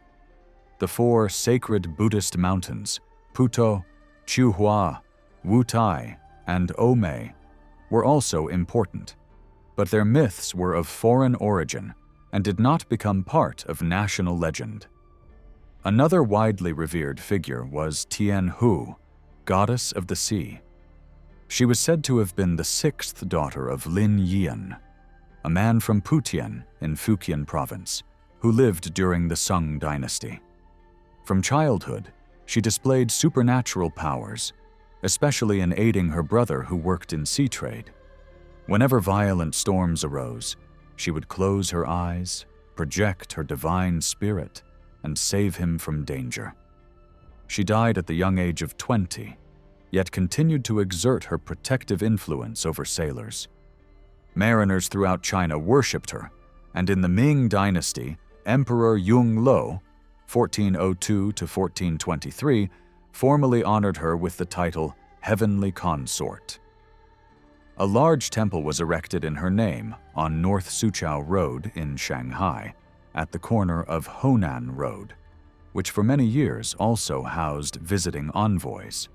She is equally honored by those traveling rivers and canals, sometimes under the name Chuan Hao, goddess of streams. Other water spirits were also imagined, such as Shui Chun, ruler of the waters, depicted riding a horse across rivers and followed by fish. During the Han dynasty, sacrifices to rivers were said to bring about his appearance. The gods of wind and rain also played an important role. The wind deity, called Feng Po or Feng Shui, was associated with the constellation Sagittarius, since the strongest winds came from the northwest. The rain deity, Yu Shi, was linked with the constellation Hyades in the southwest. Both are mentioned in early ritual texts, showing their significance. Another spirit, Yen Kung, was believed to calm winds and waves. During the Wu dynasty, Emperor Tati, 222 to 252 AD, erected an altar for him outside Shanghai's Western Gate, and centuries later, he was remembered for saving the city during a pirate raid in the reign of Emperor Qia Qing, 1522 to 1567, when he was said to have raised a massive tidal wave in the dead of night to overwhelm their boats. Religious ceremonies within the home were closely tied to the New Year season and to other important moments such as birthdays, setting out on journeys, or moving into a new house. These rituals were often described as the 5 sacrifices, which honored the hearth, the doorway, the household itself, the act of departure, and the inner rooms of the dwelling. They originated among the earliest inhabitants of China, though their present forms developed much later. None of them show signs of outside influence, but rather reflect deeply rooted local traditions. Among these, the worship of the god of the hearth, Cao Xin, became universal. On the night of the 24th day of the 12th lunar month, families prepared elaborate offerings of food and wine before a paper image of this deity. Afterwards, the image was burned along with symbolic items such as paper horses, chariots, money, and household utensils. With this ritual, Cao Shen was believed to ascend to heaven to deliver his report to the supreme ruler about the family's condition and behavior. The household's prosperity or misfortune depended on the account he gave of their conduct and ideals. Historical tradition holds that the first offering to the Prince of the Furnace, as he was originally called, was made by Emperor Wu of the Han Dynasty, 140 to 86 BC. A mystic named Li Shaochun convinced the emperor that he had received from this spirit the gifts of avoiding old age and freedom from the need of food. He claimed that the Yellow Emperor himself had once possessed the secret art of alchemy, by which he could produce gold, and that golden vessels made from it caused food served in them to bring immortality. Fascinated by this promise, the emperor asked to see an image of the deity, and one evening Li Shaochun secretly showed him such a figure. Soon after, in 133 BC, the emperor performed a formal sacrifice to this god, hoping to gain gold and everlasting life. Li Shaochun later attempted to deceive the court with a more daring trick. He wrote mystical phrases on silk and fed them to a bull, claiming that divine messages would be found in the animal's body. When the bull was slaughtered, the writings appeared, but unfortunately for Li, the emperor recognized his handwriting and ordered his execution. Even so, sacrifices to the god continued, and at that time, the Prince of the Furnace was mainly regarded as the guardian of the fire, in which metals could be transformed into gold and pills of immortality prepared. Another account tells that during the reign of Emperor Xuan, 73 to 48 BC, the Prince of the Furnace appeared to him in human form, calling himself Chan Tzu Fang. He wore yellow robes, and his hair hung loose upon his shoulders, leaving a strong impression on the emperor, who honored him with the sacrifice of a lamb. Chan Tzu Fang was richly rewarded, and his descendants later rose to influential positions at court. Between the Han and Song dynasties, the figure of the Prince of the Furnace gradually shifted into the god of the hearth, Cao Shen, since the word Cao could mean both furnace and hearth. While the exact details of this change are uncertain, it is likely to have taken place during the early Tang period, when Taoist priests were actively creating new deities or reshaping the powers of existing ones. The first known reference to the widespread practice of worshipping the hearth god at the end of the year appears in the 12th century in the poems of Fan Chengda, who described how every family sent offerings before the god's departure to heaven with his annual report. By then, the custom was so common that it required no explanation. Over time, the beliefs surrounding Cao Shen became intertwined with those of Ho Shen, the god of fire. Both were traced back to Chu Jung, who was one of the ancient sacrificial figures of early Chinese tradition. Ancient accounts described Chu Jung as a grandson of the legendary Emperor Zhuanshu, remembered as an officer responsible for fire.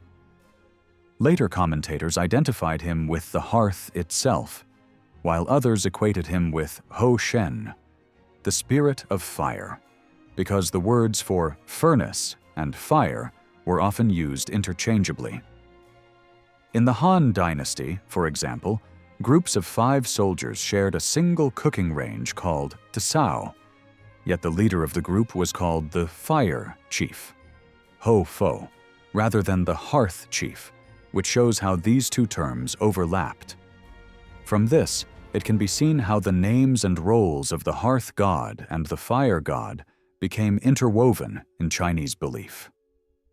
During the New Year season, it is customary for the double doors at the entrance of homes to be decorated with pictures of guardians known as Men Shen.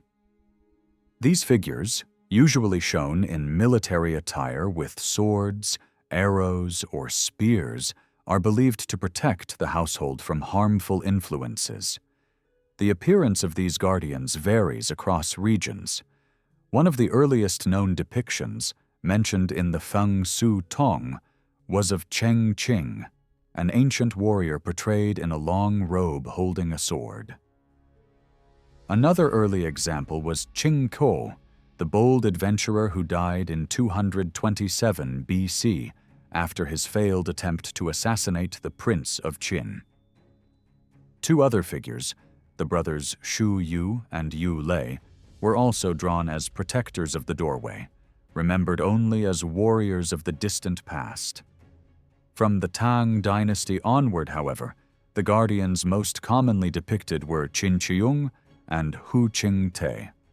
Both were officials who offered their service to Emperor Tai Tsung during a period when he was troubled each night by spirits that disturbed his rest. They promised to keep watch at the palace gates through the night, and while they stood guard, the emperor slept peacefully. Their presence, however, took a toll on their health. After several nights, the emperor, concerned for their well-being, summoned an artist to paint their likenesses. The portraits were placed on the palace doors, and to everyone's relief, the images proved just as effective as the men themselves in driving away the spirits. This practice soon spread widely, and over time became universal throughout the country. In the residences of high officials, the number of guardians increased to 4, 2 military and 2 civil. Alongside this tradition, the worship of Cai Shen, the god of wealth, also became central to New Year observances.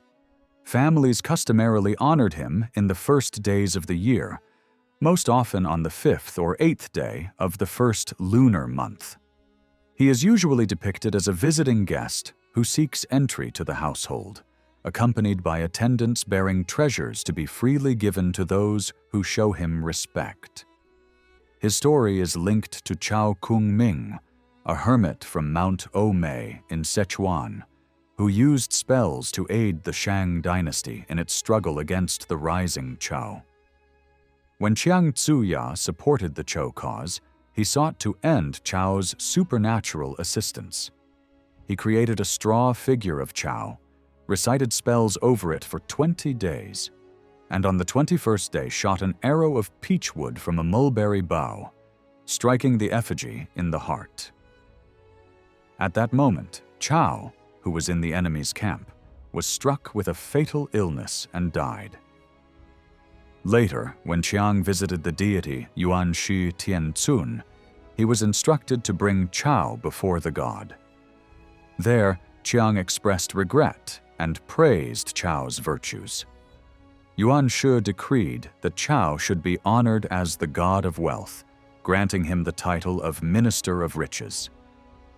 Since then, families have worshipped Cai Shen in their homes, and many temples also house his image, where incense is especially offered during the first month of the year. The distinction between the inner part of the home, called tis, and the outer part, called hu, also shaped family religious practice. The term chung liu originally referred to the air shaft that provided light and ventilation for houses carved into the hillsides of Honan, Shanxi, and Shenxi, where such dwellings can still be found. This central shaft became the place where the family's protective deity was enshrined, and over time, the god himself came to be called by the same name, Chung Liu. In regions where houses were made of brick rather than carved from hillsides, the household deity was more commonly known as Jie Shen. Although the precise origin of this custom is unknown, it is believed to date back to the earliest times, and unlike other figures, this god has never been connected to a particular historical person. Another family custom described in early writings was the practice of making offerings when moving into a new house. These sacrifices were dedicated to all those who had lived on that same ground in the past. The idea behind it was simple. Countless generations had once occupied the same spot, and the new residents wished to honor those who had known and cherished the place before them. During birthday celebrations, offerings were also made to the star deity Shou Xing, the god of longevity. His name is connected with the star Canopus, the second brightest in the sky. When this star was visible, it was thought to bring peace to the nation. But when hidden, disaster was feared. Shou Xing was already being worshipped in 246 BC by the first emperor of the Qin dynasty, and later by emperors of the Tang and Ming dynasties. Today, his image is displayed during birthday ceremonies, either printed on paper or finely embroidered on silk. He is usually shown as an elderly man with a tall, pointed forehead, carrying a staff in one hand and a peach in the other, while riding on a fawn that turns its head toward him. Often, he appears together with the spirits of happiness and prosperity, the three collectively known as Fushu Lu. He is also called the Old Man of the Southern Pole, and among the Chinese, longevity is regarded as the greatest blessing of all. Another deity honored within the family is Xing Shen, the god of the road, worshipped before setting out on a journey. His origins are traced back to ancient times. According to tradition, he was Lei, the son of the legendary Emperor Huang Ti, who loved to travel constantly and eventually died while on the road. After his death, he was deified as the guardian of travelers. One of the strongest desires in Chinese life has always been the hope for children. Families often make pilgrimages to temples and pray to deities believed to answer such requests. The most important figure in this regard is Kuan Yin, the Buddhist goddess of mercy. Her worship began during the era of the Six Dynasties and spread across the entire country. By the time of the Sung Dynasty, beginning in 960 AD, devotion to her was already widespread. Yet the first Sung emperor attempted to replace this foreign goddess with a Chinese counterpart, promoting a figure known as Chang Xian. His effort, however, never succeeded. The identity of Chang Xian is told in different ways. One story claims that the emperor learned of him through Lady Fei, who had once been the concubine of Meng Chang, the last ruler of the Shu state in Sichuan, before becoming the concubine of the first Sung emperor. She kept a portrait by her door, and when asked whose image it was, she cleverly replied that it depicted Chang Xian, a recluse of the Five Dynasties period. Another account suggests that the picture actually showed the founder of the Tang dynasty, and that the name Chang Xian was invented by Lady Fei. A collection of poems states instead that his full name was Chang Yuan Xiao, a man from Meishan in Sichuan who retired to the Qingcheng Mountains for a life of contemplation. The author of one poem even claimed that prayers to Chang Xian had been answered with the birth of 2 children. Tradition places his spiritual dwelling in the Chia Xian Pavilion at Cheongchao in Sichuan, and all accounts link him to this province, making him a special guardian of the region. He is usually portrayed as a noble figure carrying a crossbow and arrows, with clouds above his head containing the sun and the heavenly dog that was thought to devour it during eclipses. Along with granting children, he was believed to protect against calamities. Within the All-Children's Hall, he was given the central place of honor. Yet, despite this, his worship never became widespread. It remains a striking example of how even imperial favor could not replace the deeply rooted devotion of the people to Kuan Yin, whose temples continued to thrive throughout China. Among the legendary heroes of China, few are as well remembered as those celebrated by Chu Yuan, who lived between 332 and 295 BC. He rose to high office in his native state of Chu, but after being falsely accused on trivial charges, he poured his sorrow into a long poem titled Falling into Trouble. He eventually withdrew from public life and, overcome with despair, ended his life by leaping into a river on the 5th day of the 5th lunar month. In his honor, the people of his region began offering sacrifices each year on that date, a custom that spread widely and evolved into what is now known as the 5th Moon Festival, or more commonly, the Dragon Festival. One of the most remarkable sections of his poem is the 9 Songs, which celebrates a group of heroes. Though 11 figures appear, in reality they represent 9, since Su Ming is split into a senior and junior form, and Xiang Chun includes the 2 daughters of Emperor Yao, who are treated separately. When grouped as usual in literary references, the 9 figures remain true to the title. These heroes all belonged originally to the state of Chu, corresponding to modern Hubei and part of Hunan, but through the popularity of the poem, they became figures admired across China. They were not only immortalized in verse, but also portrayed in painting, most famously by the Sung Dynasty artist Li Kunglin. His version of the 9 Songs, once treasured by Emperor Qianlong as one of his 4 beautiful objects, is preserved today in the Government Museum at Beijing. The 9 heroes can be described briefly as follows. Tung Huang Ti. I was honored as the Eastern Emperor in the eastern parts of Chu. Yun Chung Chun was revered as the god of the clouds. Xiang Chun represented the waterways of the Xiang region, corresponding to present-day Hunan. Closely linked were the 2 daughters of Emperor Yao, known as Xiang Fujian. The elder, Wo Huang, and the younger, Nu Ying, became the empress and consort of Emperor Shun.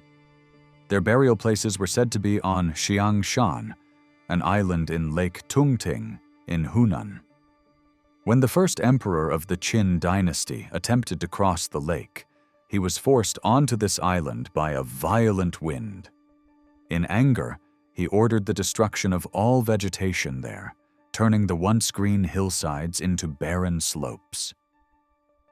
Ssu Ming was described as the arbiter of life and death, the assistant of heaven in directing human affairs, the defender of virtue, and the enemy of evil.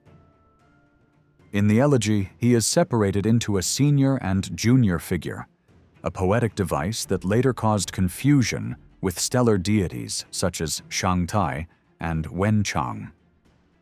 Similarly, Xiang Chun and Xiang Fujian were divided, though they were often considered together in other traditions.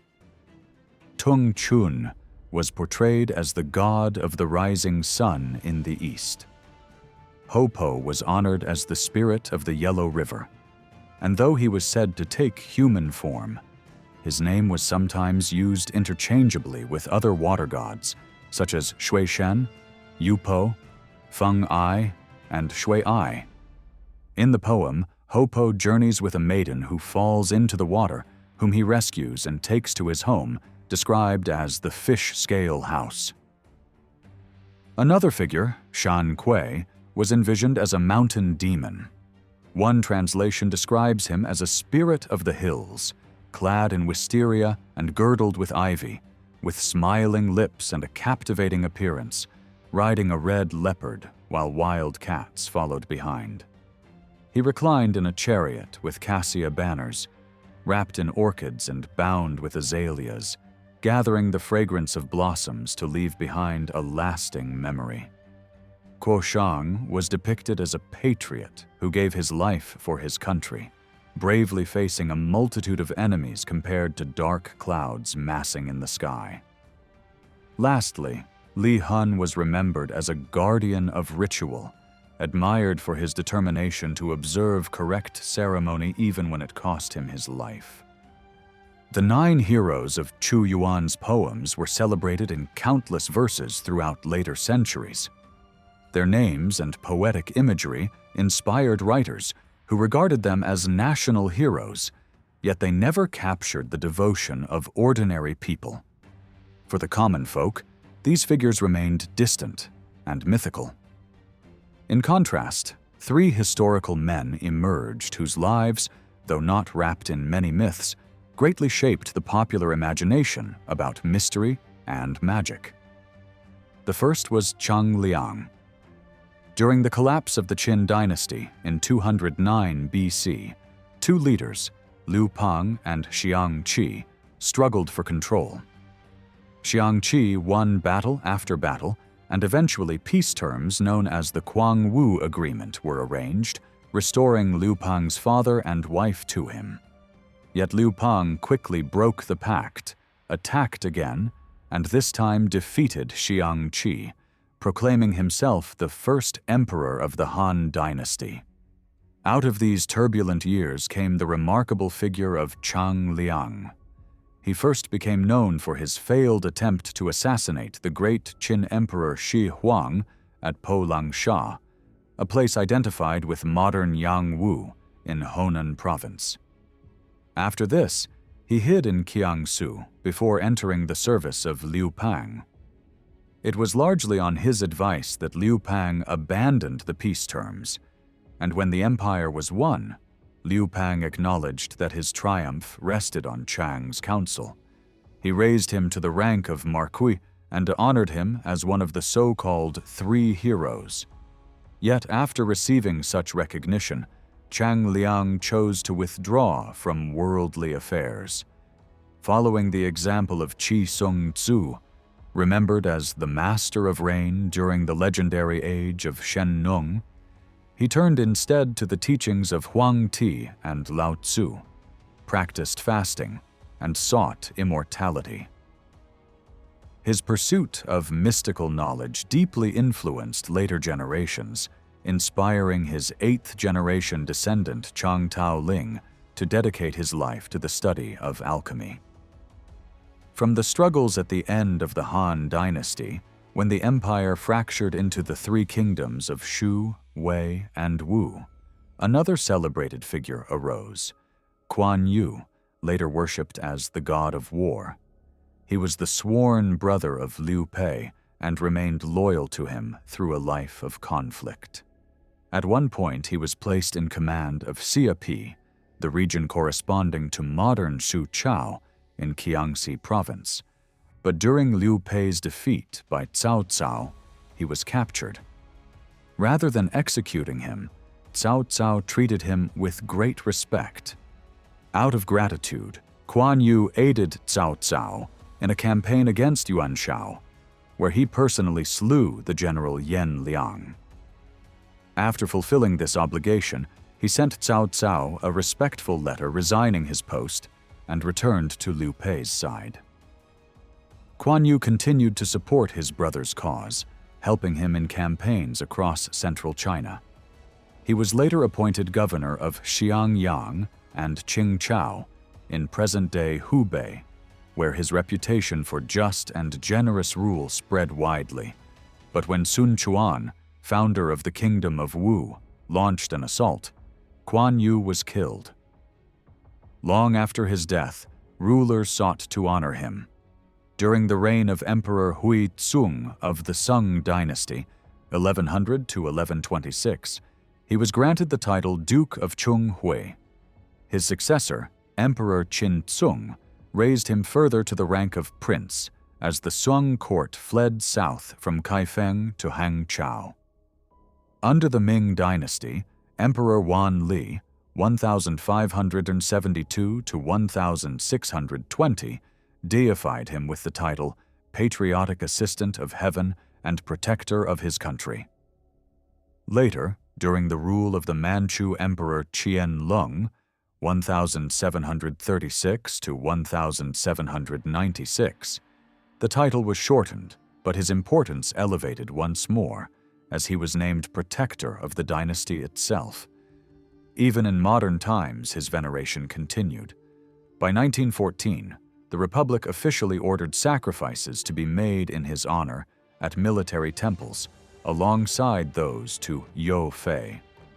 During the turbulent reign of Emperor Xuanzong of the Tang Dynasty, 713 to 756 AD, one of China's most remarkable generals, Kuo Tzu-i, rose to prominence.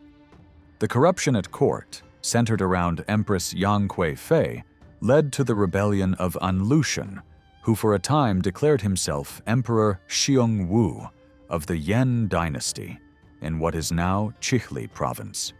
Through a series of brilliant campaigns, Kuo Tzu-i managed to recover the territories that had fallen into enemy hands. He also fought successfully against the Targuts and the Turfans. For more than 20 years, he held supreme military authority, exercising it with unwavering loyalty to his indulgent sovereign. Known for his fairness, he never showed favoritism in selecting subordinates, and forbade his soldiers from disturbing the common people. The emperor even married his daughter to Kuo's son, a sign of the trust he placed in him.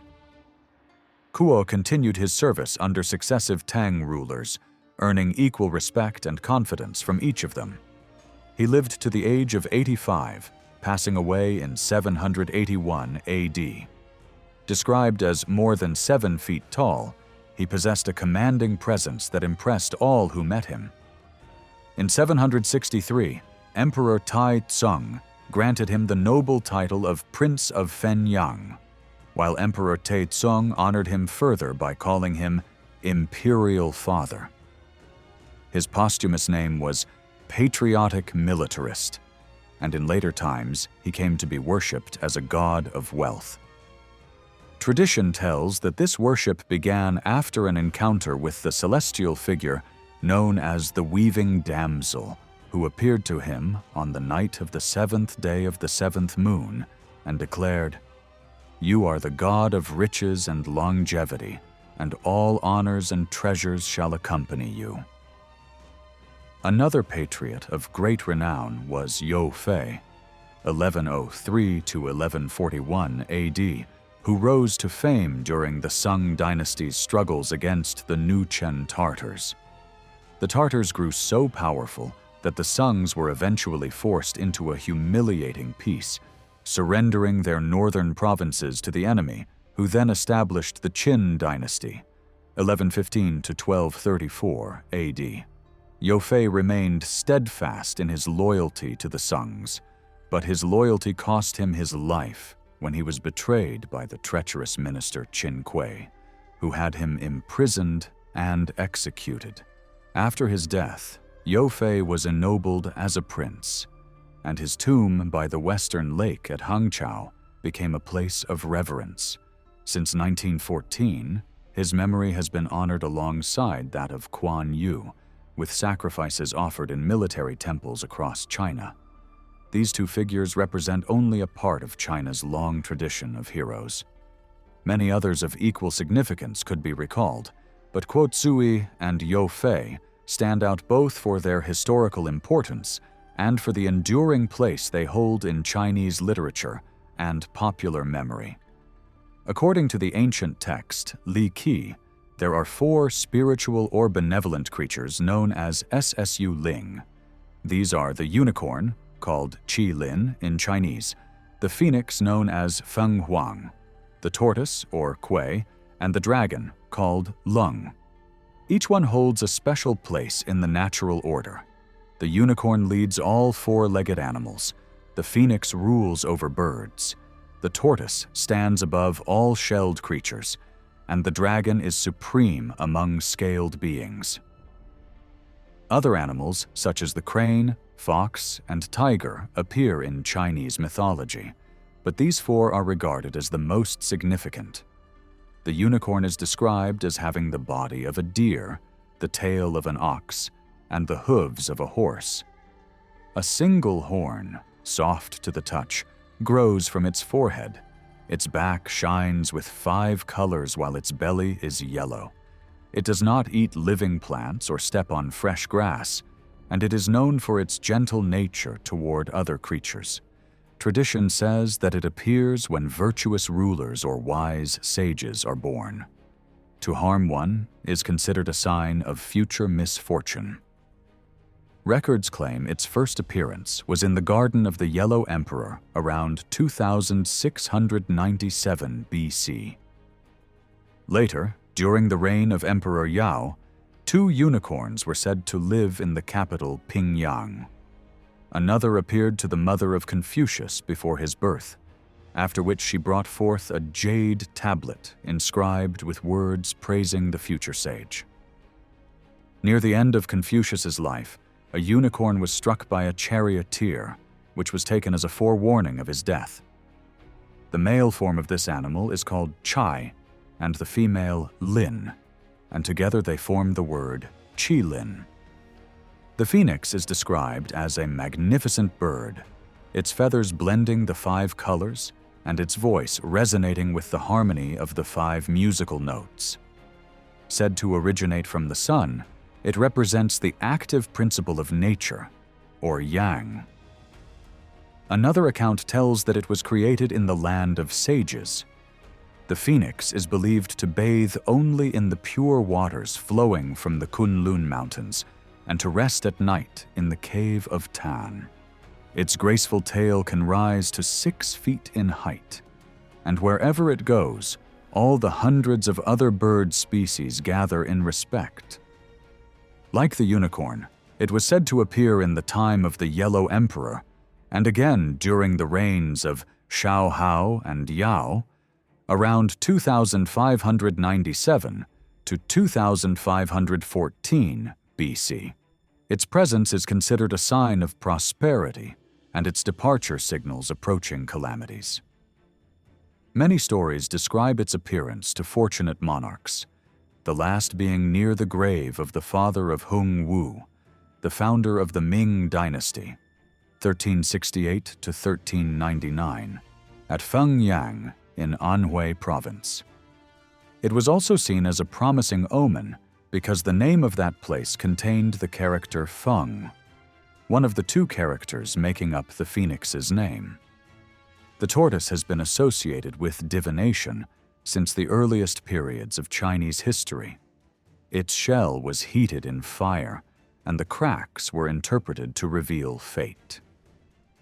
This practice already existed in the age of the Yellow Emperor. The great ruler Yu once saw a tortoise emerge from the Low River, carrying prophetic symbols on its back. References to the tortoise appear throughout the Book of Rites and other classics, and its reverence has continued across the centuries. One example is an imperial edict given to Li Hongchang, instructing him to offer thanks to the tortoise for protecting the dikes of the Yellow River.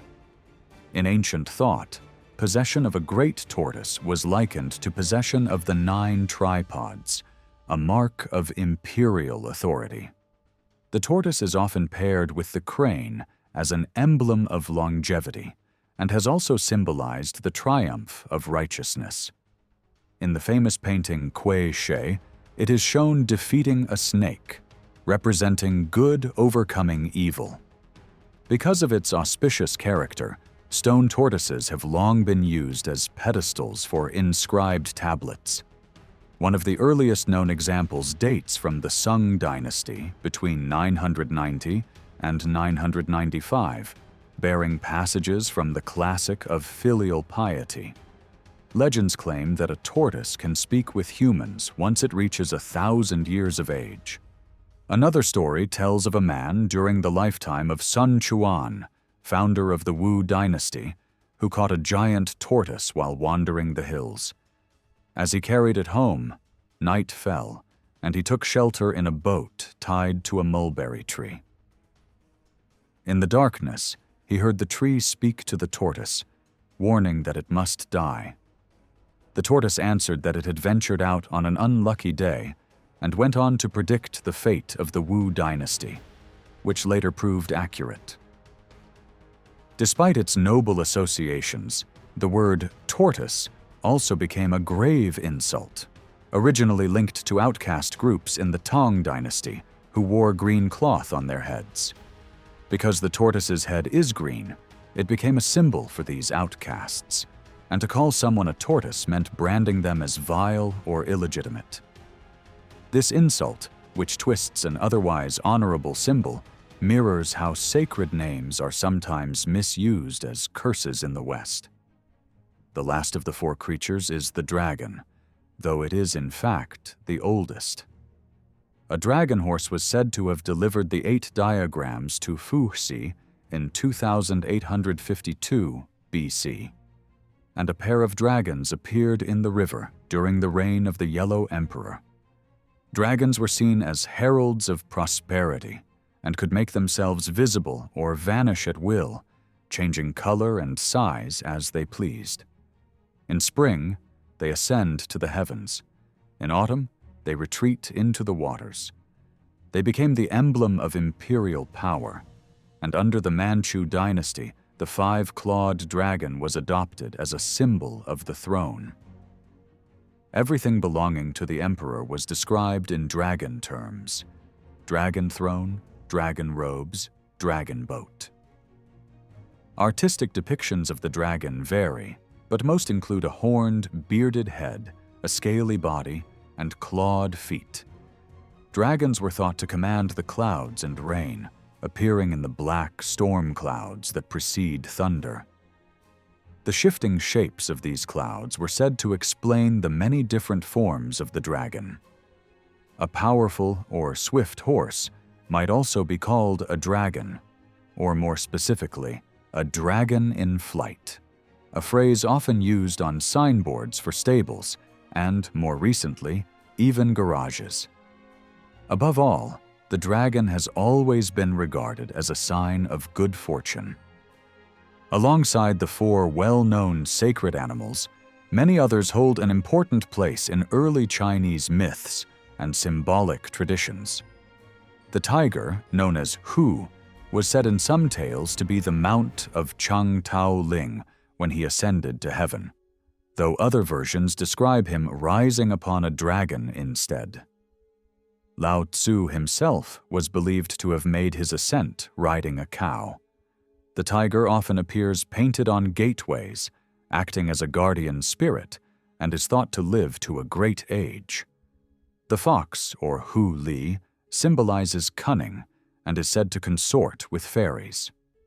The monkey, Hao, was thought to command witches and hobgoblins, while the rabbit, Tu, was imagined dwelling in the moon, tirelessly pounding magical ingredients used to prepare the elixir of life. Ancient texts such as the Shan Hai Jing describe many other strange creatures. One is the heavenly dog, or Tian Ku, with a white head and the form of a fox, and another is the water horse, Shui Ma, with a striped back and the tail of an ox. Wordplay also shaped animal symbolism, as names with similar sounds were linked to auspicious meanings. For example, the word Shi means both lion and teacher, so lions came to represent teachers. The word Lu means both deer and promotion, making the deer a symbol of advancement. The bat, Fu, sounds like the word for happiness, and the eagle, Ying, resembles the word for answered prayer. Each of these animals took on a symbolic meaning in art and stories.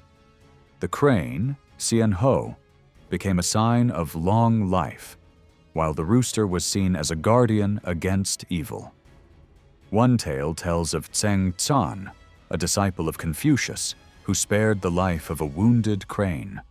Later, the bird returned with its mate, each carrying a pearl in its beak as a reward for his kindness.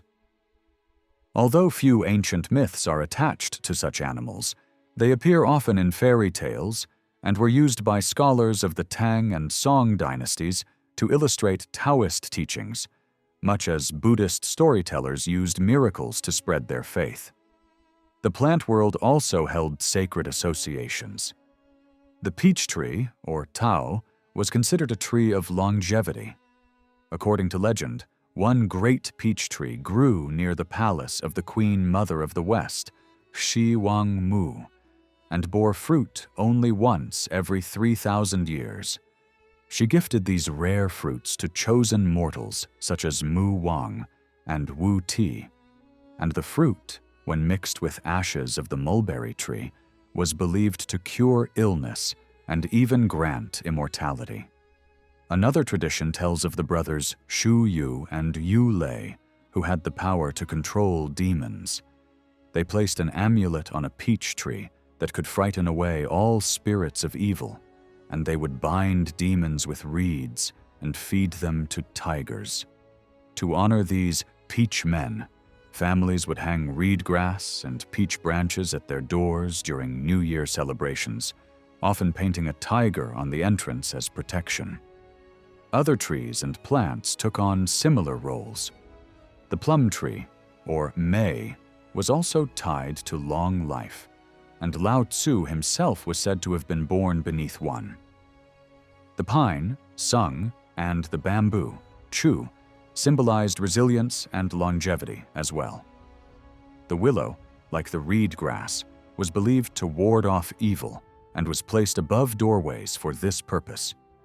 Plants with many seeds, such as the pomegranate, Shi Liu, and the lotus, Lian Hua, came to symbolize fertility and offspring, as did the date tree, Cao Tzu, since the characters for its name sound the same as words, meaning to bring forth children. These associations became common especially after Taoism was established as an organized religion during the Tang Dynasty, and although they are widely recognized today, the symbolism itself is relatively late in origin. Chinese tradition also tells of countless medicinal herbs, each credited with curative or magical properties. From this body of lore emerged celebrated figures who mastered their use. The most popular is the god of medicines, Yo Wang. One story describes him as a hermit living in the reign of King Xuan Ti, 827 to 781 BC, said to have been a disciple of the Taoist master Qiu Chen. He wandered constantly and became famous for an encounter with Sun Su Miao, who lived much later, dying in 682 AD. Sun was a prodigy from Shenxi, who studied Lao-tzu's teachings as a child. In one tale, he saw a shepherd savagely beating a serpent and offered his own clothing to ransom the creature's life. Days later, while walking in the fields, Sun was approached by a rider in white, who invited him to a palace. There, Sun was greeted by a nobleman who revealed that the serpent was in fact his son, and the palace itself was the fabled Palace of Waters. Grateful for Sun's compassion, they honored him ritually before he returned to his secluded life of preparing elixirs and miraculous medicines. Sun was said to have created a potion that could prevent illness if drunk on New Year's Day, and he was credited with many works on medicine. Other traditions present different origins for Yo Wang. When the great statesman Han Qi, 1008 to 1075 AD, was a sick child, he claimed that a Taoist with a black dog would come to cure him. Soon after, he recovered, and it was said that his healer was Chang Shan Chun of Peking, who lived during the reign of Empress Wu Ho, 684 to 705 AD. Chang was a practitioner of Taoist magic who traveled with a black dog he called Black Dragon, and some accounts say he became revered as the medicine king. Yet the figure most often honored in this role is Kuo Tzu-i, who died in 220 AD and served as the physician of Cao Cao. Kuo Tzu was renowned for his mastery of both internal medicine and surgery, and his legendary powers earned him a shrine where worshippers still seek his healing aid. There are said to be 3 levels of supernatural beings. The highest group is made up of the holy, or Shang, men of extraordinary ability and flawless virtue. Below them are the perfect, known as Chen Zhen, those who have mastered the way, or Tao. Their forms are ethereal, allowing them to ride the wind, move through the clouds, and travel between worlds, dwelling among the stars. They are beyond natural law and rule over all other immortals. The third rank is the Immortals, or Xian Zhen, ascetics whose bodies grow old while their spirits remain eternally youthful. They are free from illness and death, blessed with lasting health and happiness. These 3 classes are often thought to have been inspired by earlier ideas of the worthy, the holy, and the heavenly. At the head of the holy beings stand the 3 purities, or San Qing, who form the Taoist Trinity. This trinity is not borrowed from Buddhism, but seems rooted in older traditions. Ancient texts mention similar triads. The Zhou Chuan refers to the 3 venerable ones, Kung Lao, Shang Lao, and Lung Lao. The Li Qi describes the 3 officials, San Quan. The Shu King speaks of the 3 notables, Tai Shi, Tai Fu, Tai Pao, and tradition also preserved the 3 emperors, or San Huang. The 3 purities are also sometimes explained as the 3 heavens, the Jade Heaven, Yu, the superior heaven, Shang, and the highest heaven, Tai. Within the Taoist pantheon, they are identified as Yuan Shi Tian Cun, called the Eternal One, and popularly known as Tian Pao, Tao Chun, the chief of all divine beings, commonly referred to as Ling Pao, and Lao-tzu, here honored as Shen Pao. Yuan Shi presides over the Jade Heaven, Tao Chun rules the superior heaven, and Lao-tzu governs the highest heaven. In some accounts, the place of Yuan Shi is given instead to the Jade Emperor, Yu Huang. Alongside the San Qing are the 4 guardians, or Su Wei, often known as the 4 heavenly kings. Although this idea of the trinity of the 3 purities was shaped during the Tang Dynasty, the myth took its more complete form only under the Yuan. According to tradition, Yuan Shi was described as the son of the great creator, Pan Ku. When creation was finished, Pan Ku wished to behold his work. and his spirit carried him on the wind to Fu Yu Tai. There he encountered the holy woman, Tai Yuan, also called the Great Original. She was a virgin of 80 years who lived alone in the mountains of Chou, surviving only on air and clouds. Within her being, she embodied both the active and passive forces of nature. Struck by her purity, Pan Ku entered her body as a ray of pure light. She conceived, and after 12 years gave birth to Yuan Shi, who could walk and speak from the moment of his birth, his body surrounded by a radiant 5-colored cloud. The deity Chen Wu was later considered a reincarnation of Yuan Shi. Known fully as Xiwan Tian Shang Ti, and often called the god of the North Pole, Pei Qi Chen Chun, he rules the realm of darkness and is honored with a shrine of his own in major Taoist temples, though he does not replace Yuan Shi in the Trinity. The second of the 3 purities is said to have once been a warrior who fought under the tyrant Chou, the last ruler of the Shang dynasty. He is portrayed in a red brocaded robe, riding a one-horned beast called the Kuei Nu. According to the Feng Shen Yen Tongwai, when his military campaigns failed, Lao-tzu aided him, after which he withdrew from conflict and dedicated his life to meditation and study. The third member of the Trinity is Lao-tzu himself. In later accounts, especially under the Sung and Yuan dynasties, his moral philosophy was set aside in favor of stories about his supernatural gifts. One of the most well-known tales tells of his departure to the West, riding calmly on a white donkey. Wenchang, the god of literature, is regarded as a unique figure, below the Trinity, but still possessing great prestige. He is believed to dwell in the constellation of the Great Bear.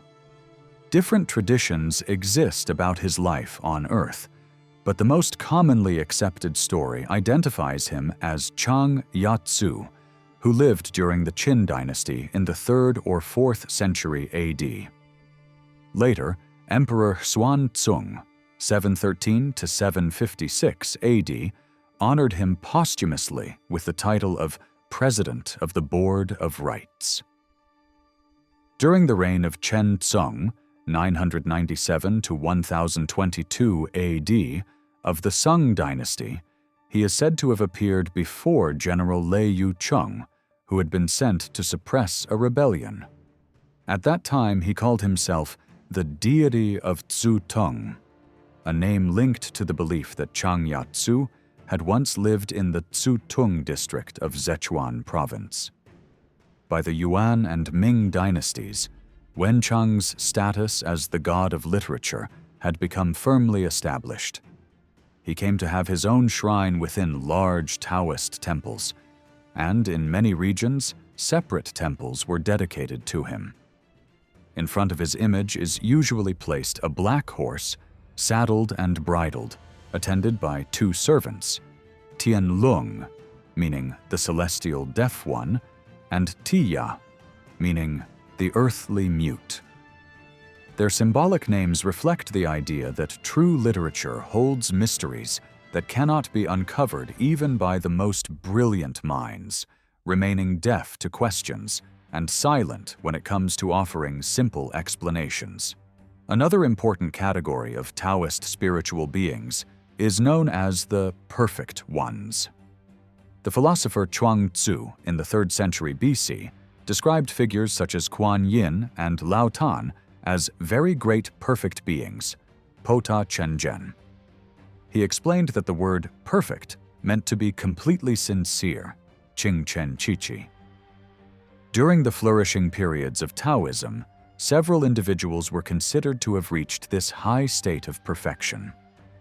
Among the best remembered are Sun, whose birthday was celebrated on the 3rd day of the first moon; Liu, born on the 1st day of the 2nd moon; Tu, who is said to have ascended to heaven on the 26th day of the 3rd moon; the twin brothers Long, associated with the 26th day of the 6th moon, and Shu Shun, 240 to 374 AD. Shu Shun's story is particularly famous. He once served briefly as magistrate of Xuanyang in Sichuan province, but soon abandoned official life to continue his studies of occult practices, to which he had devoted himself since youth. He returned to his home in Hongqiao, modern Nanchang, in Jiangxi province, and eventually withdrew into the mountains. Under the guidance of Wu Meng, he perfected the occult arts and used them to benefit the people around him. Legends tell that he killed dragons and made water flow from a rock.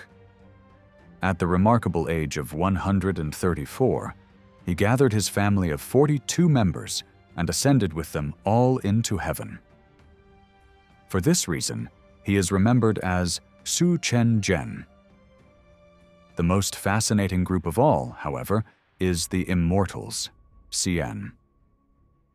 Two Chinese characters are used for this word, one meaning mountain man, and the other meaning a playful, capering being. These figures are usually portrayed as people who retreat into the mountains to live in meditation and study.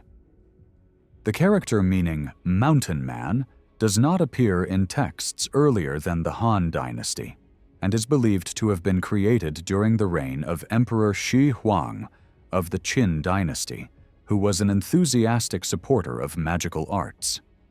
The Immortals appear outwardly like ordinary human beings, dressed in simple clothes, but they enjoy extraordinary longevity.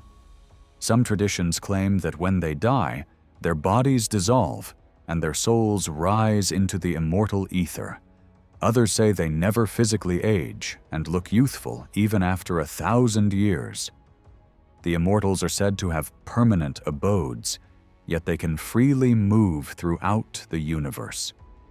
Their official residences are divided into two realms: Tung Hua, the domain of male immortals under the authority of Tung Wang, whose followers are known as the Gentlemen of the Wood, Mu Kung, and Xi Hua, the realm of female immortals, ruled by Shi Wang Mu. Other places of residence are described as the 9 palaces, Chu Kung, the mountains of the immortals, Xian Shan, or the territory of the immortals, Xian Chu immortals, Xian Qing, all portrayed as remote, peaceful lands untouched by the turbulence of earth and air. Another famous location is Chu-i, a mountain with 9 peaks, where the second peak is called Xian Tan, the altar of the fairies. Yet the most celebrated of all the Immortals' homes are the 3 Isles of the Blessed, San Xian Shan, Peng Lai, Fang Chang, and Ying Chou. These mythical islands were believed to lie in the Eastern Sea, and it was toward them that Emperor Shi Huang, on the advice of An Qi, sent an expedition to obtain the plant of immortality. The mission, led by Shu Shi and Lu Sheng, is said to have involved 3,000 young men and women, along with artisans and all kinds of grain seeds, but the entire fleet was lost in a violent storm. These islands were also called part of the Happy Land, a paradise often celebrated in ballads. One popular song, known as the Huainan Wang Ballad, describes the king of Huainan living joyfully in these isles as a companion of the 8 immortals.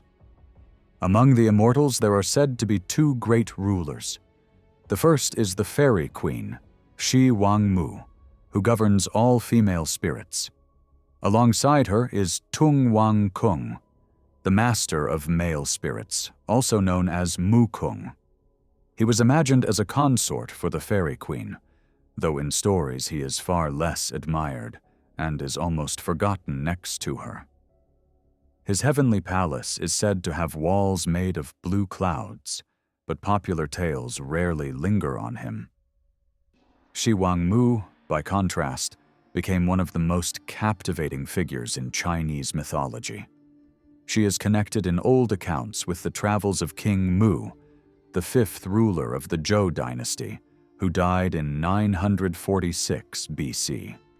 King Mu's journeys to distant lands northwest of China are described in the Life of King Mu. He traveled in a chariot pulled by 8 extraordinary horses. Some records claim the journey lasted only a year, but other accounts say it continued for several years. The most memorable part of his travels was his visit to Shiwangmu at the Kunlun Mountains. The name Shiwangmu may originally have been a local place name, and the leader there may have carried the same title. The character Mu in her name means mother, and later writers took this as proof she was a woman, shaping her into the divine fairy mother at the center of countless legends. When King Mu visited her, he carried jade discs as emblems of his royal power and offered her valuable gifts, which she accepted with respect. A banquet was held beside the Lake of Gems, and both ruler and goddess composed verses to honor the meeting. After he departed, Shiwangmu is said to have written a poem pledging loyalty and wishing for his return. The story likely grew during the Warring States period, expanding from earlier brief mentions, and by the Tang Dynasty, Taoism had adopted Shiwangmu as one of its leading figures, building an entire cycle of myth around her. Other tales describe her magical peaches, which grew in a vast orchard on a mountain called Kuo Tzu-i in the Eastern Sea.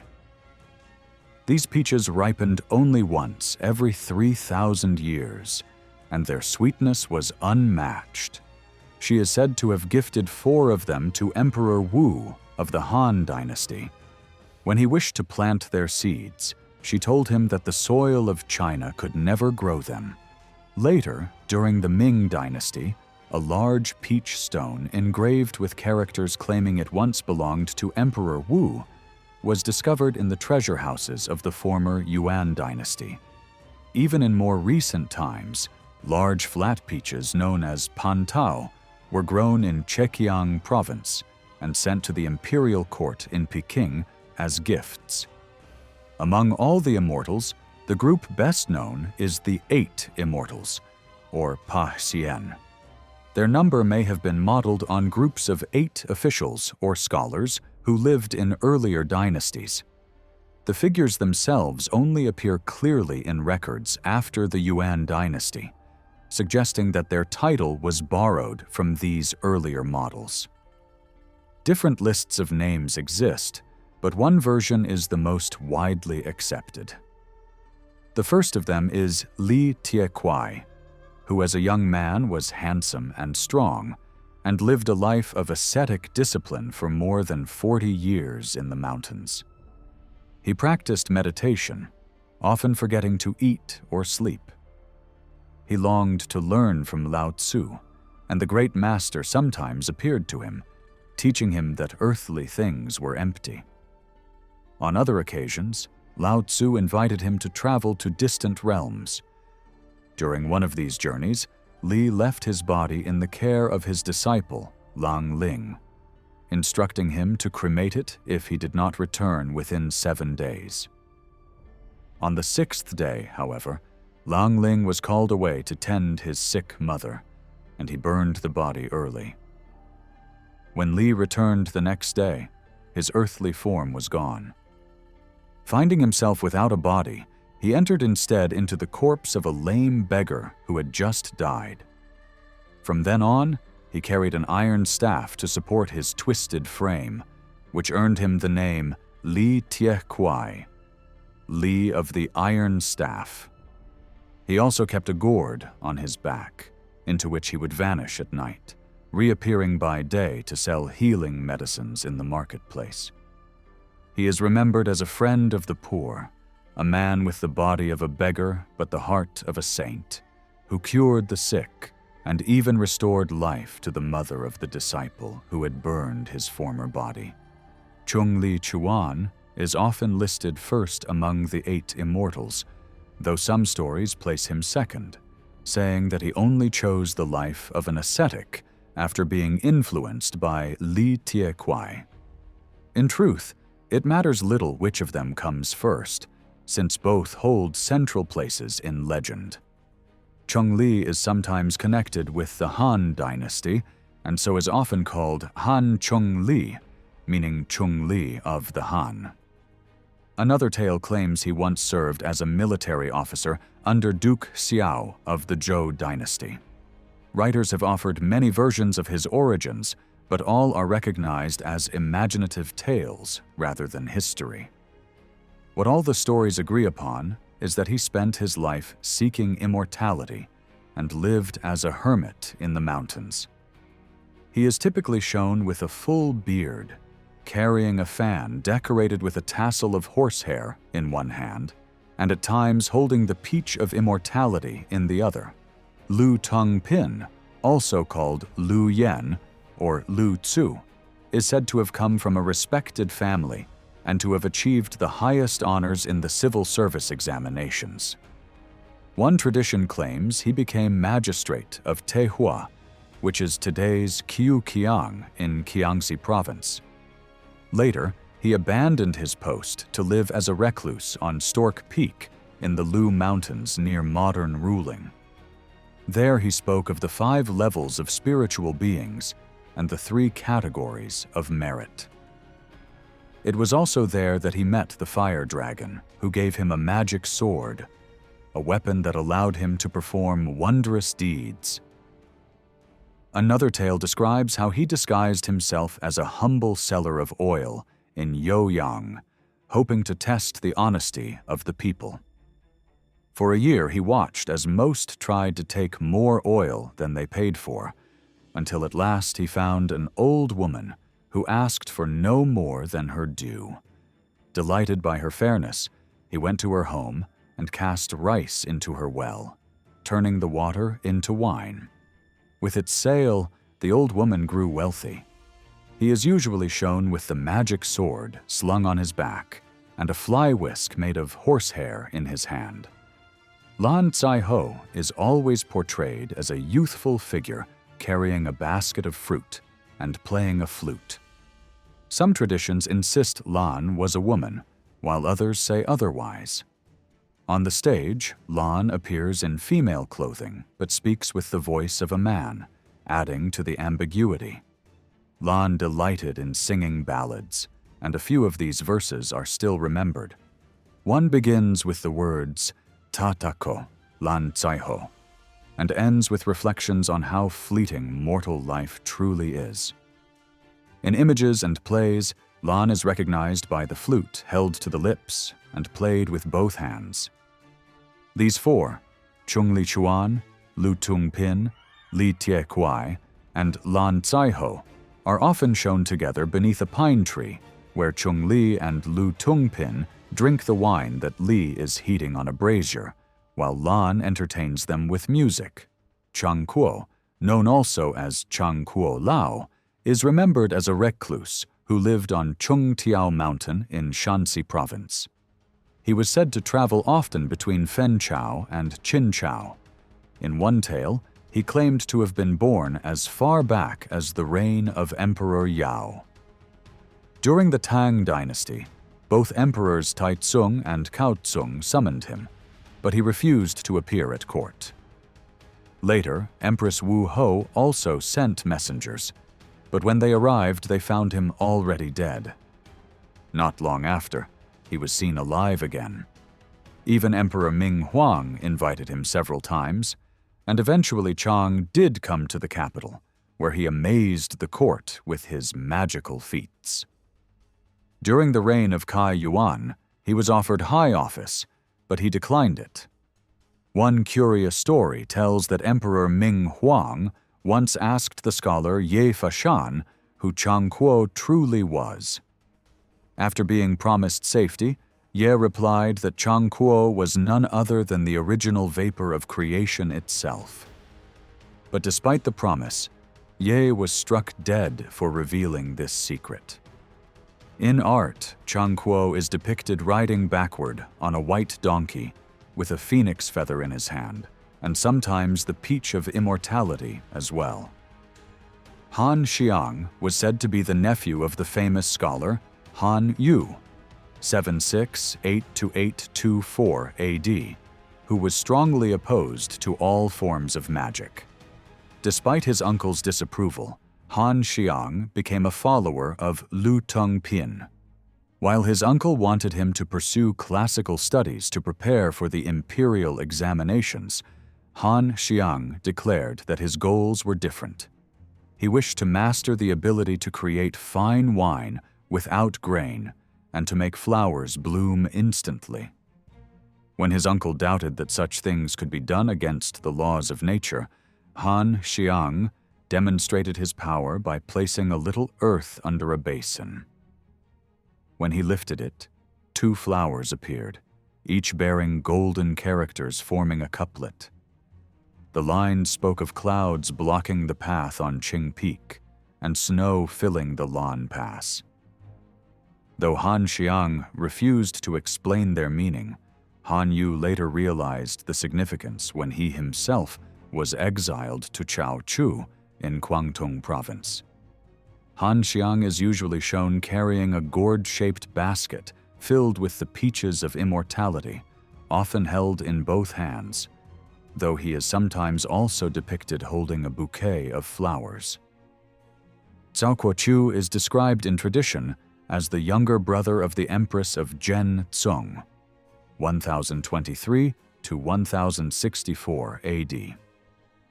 Known for his upright character, he tried to persuade his corrupt brother to live more virtuously, warning him that while he might avoid punishment by human law, he could never escape the unseen net of heaven.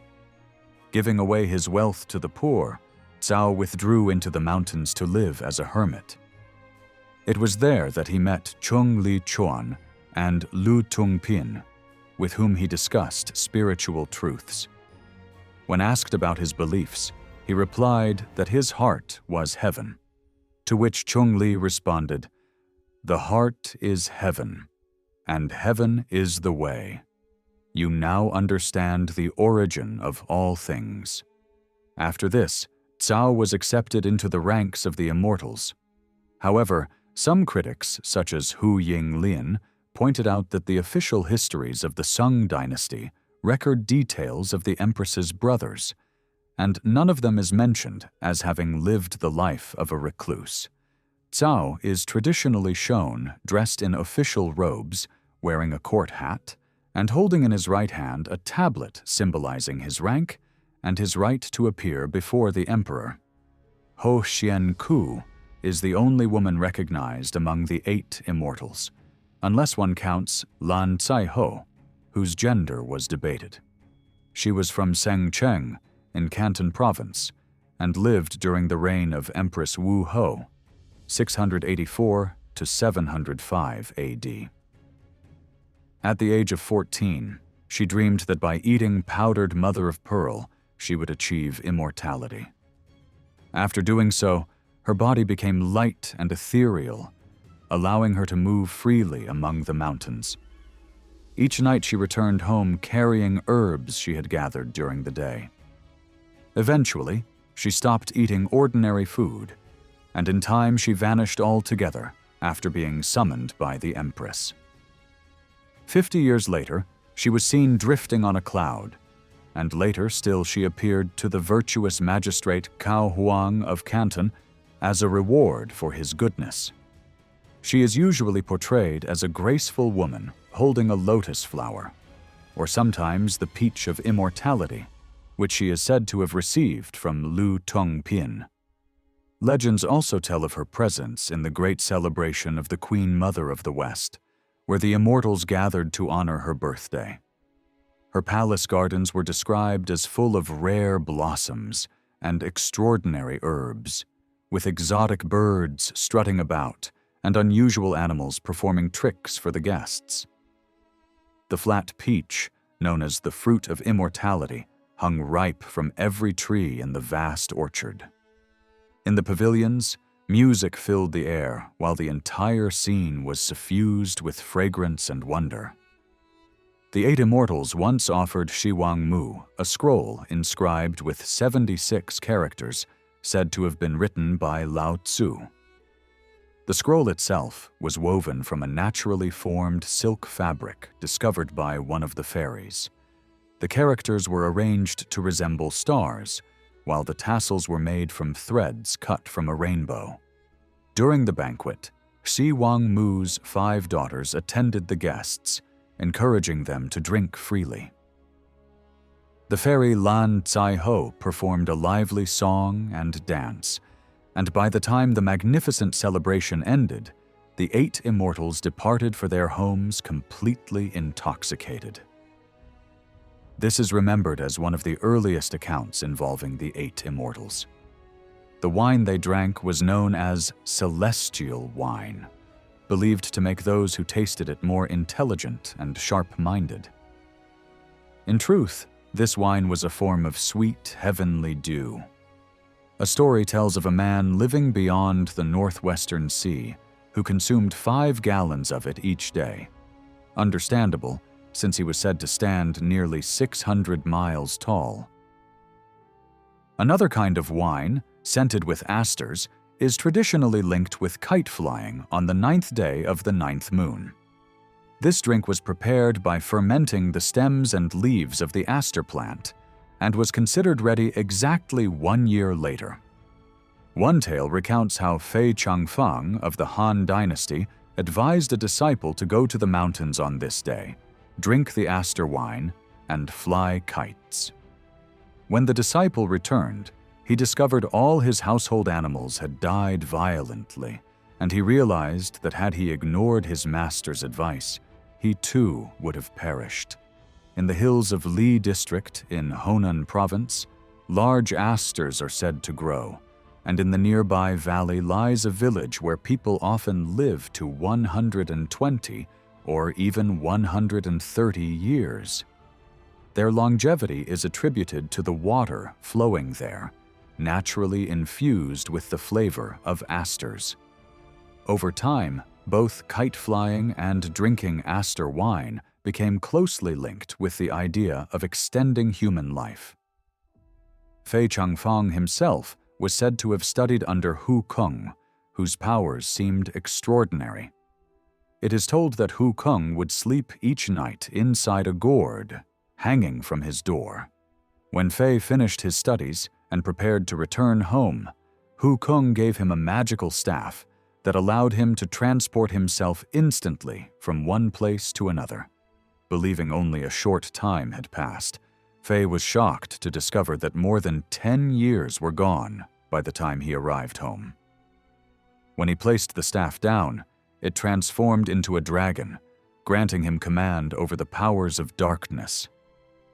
Among the most beloved legends of this tradition is the story of the weaving damsel, Qi Nu, who was separated from her lover, the shepherd boy, Niu Lang, when they were still young.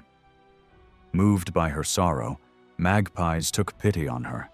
Each year, on the 7th day of the 7th moon, countless magpies gather and form a bridge across the Milky Way by locking together their head feathers. It is on this bridge that the two lovers meet again, renewing their eternal vows of love. The earliest records of Chinese civilization reveal a people who were both highly observant and deeply imaginative. They had a strong tendency toward mystical and hidden knowledge, showing great interest in the unseen forces of the world. Their approach was practical when it came to daily life, but when interpreting causes behind natural events, imagination often took precedence over reason. Instead of analyzing the origins of natural phenomena, they focused on how these forces influenced human life. From the very beginning, practices connected to what we might call occult sciences appeared and have continued without interruption through the centuries, at times flourishing with special intensity. Many of the oldest myths trace back to the legendary age of the Yellow Emperor, while in later historical times, the first ruler to actively encourage such practices was the first emperor, Shi Huang of the Qin Dynasty, 221 to 209 BCE. Shi Huang inherited the speculative traditions of writers like Lao-tzu and Kuo Tzu-i.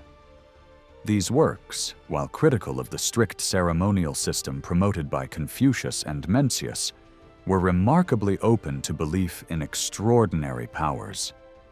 They describe men walking through fire without being burned, flying through the air, passing unharmed through solid rock, or leaping from high cliffs without injury.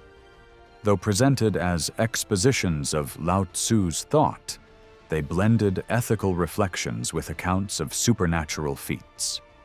Shi Huang followed this line of thought, becoming famous not only for destroying classical texts and melting ancient bronzes into statues, but also for his strong support of magical traditions.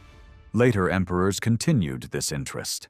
Wu Ti of the Han Dynasty, 140 to 86 BCE, and Yuan Ti, 48 to 32 BCE, favored occult practices, as did Ming Ti, 58 to 76 CE, and Ho Ti, 89 to 105 CE, under whose reigns the magician Chang Taoling received great honors.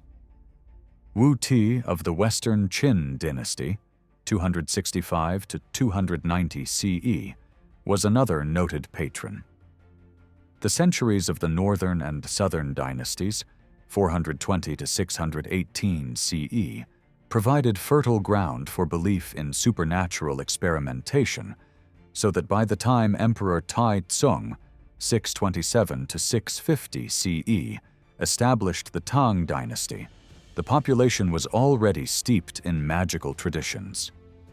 During his reign and that of his successor Kuo Tzu-i, 650 to 684 CE, these beliefs took organized form in what came to be recognized as Taoist religion.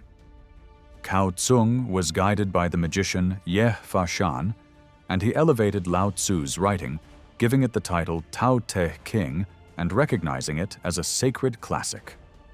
Another Tang emperor, Xuanzong, 713 to 756 CE, not only promoted Taoist texts, but also believed so strongly in magical powers that stories claimed Ye Fashi once carried him on a journey to the moon. The Sung dynasty saw another flourishing of these traditions, especially under Hui Tsung, 1101 to 1126 CE, when Buddhist practices were drawn into Taoist ceremonies.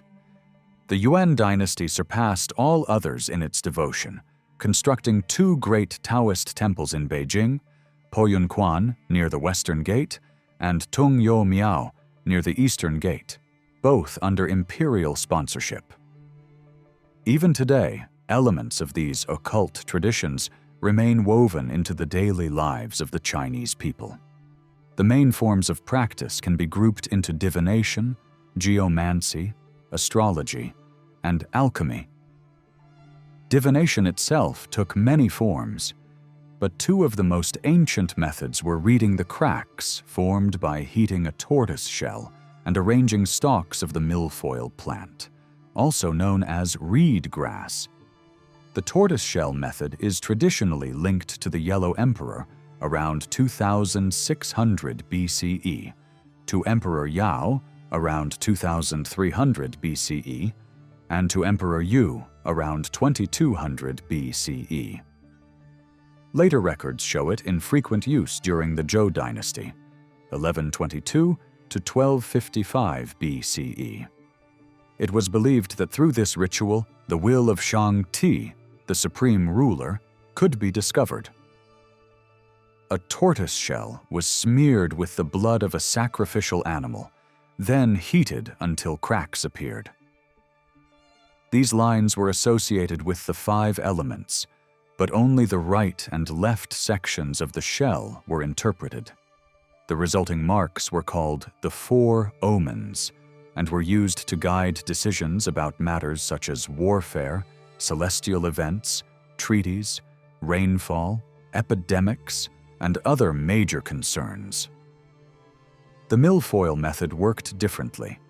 Stalks were cut into long and short pieces, then cast and arranged into 9 groups, each associated with an ancient diviner.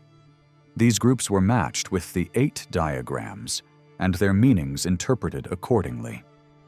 The exact link between the stalks and the diagrams remains uncertain, but there is no doubt that the 2 systems were used side by side.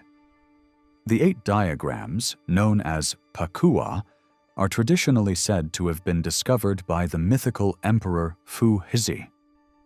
Ancient sources describe them as being used in divination, directly linked with the tortoise shell and the stalks of milfoil.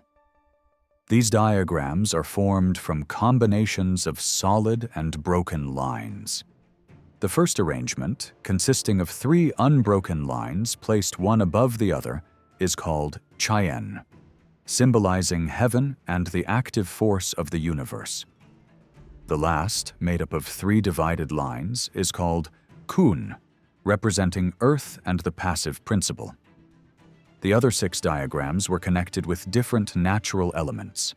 The second with breath, the third with fire, the fourth with thunder, the fifth with wind, the 6th with water, and the 7th with mountains. Because of these associations, some foreign writers once suggested that the diagrams must have come from abroad, but this theory is highly unlikely. They fit too closely with the traditions and worldview of early Chinese society to be regarded as imports. The Book of Changes, or I Ching, describes how the primordial force known as Tai Chi, the Great Ultimate, generated 2 complementary powers called Hang I. These 2 gave rise to 4 symbolic forms, Ssu Xiang, which in turn produced the 8 diagrams. The 2 basic powers were represented by a continuous line called Yang I and a broken line called Yin I. Yang was understood as the active or male force of nature, linked with heaven and light, while Yin was the passive or female force, associated with earth and darkness.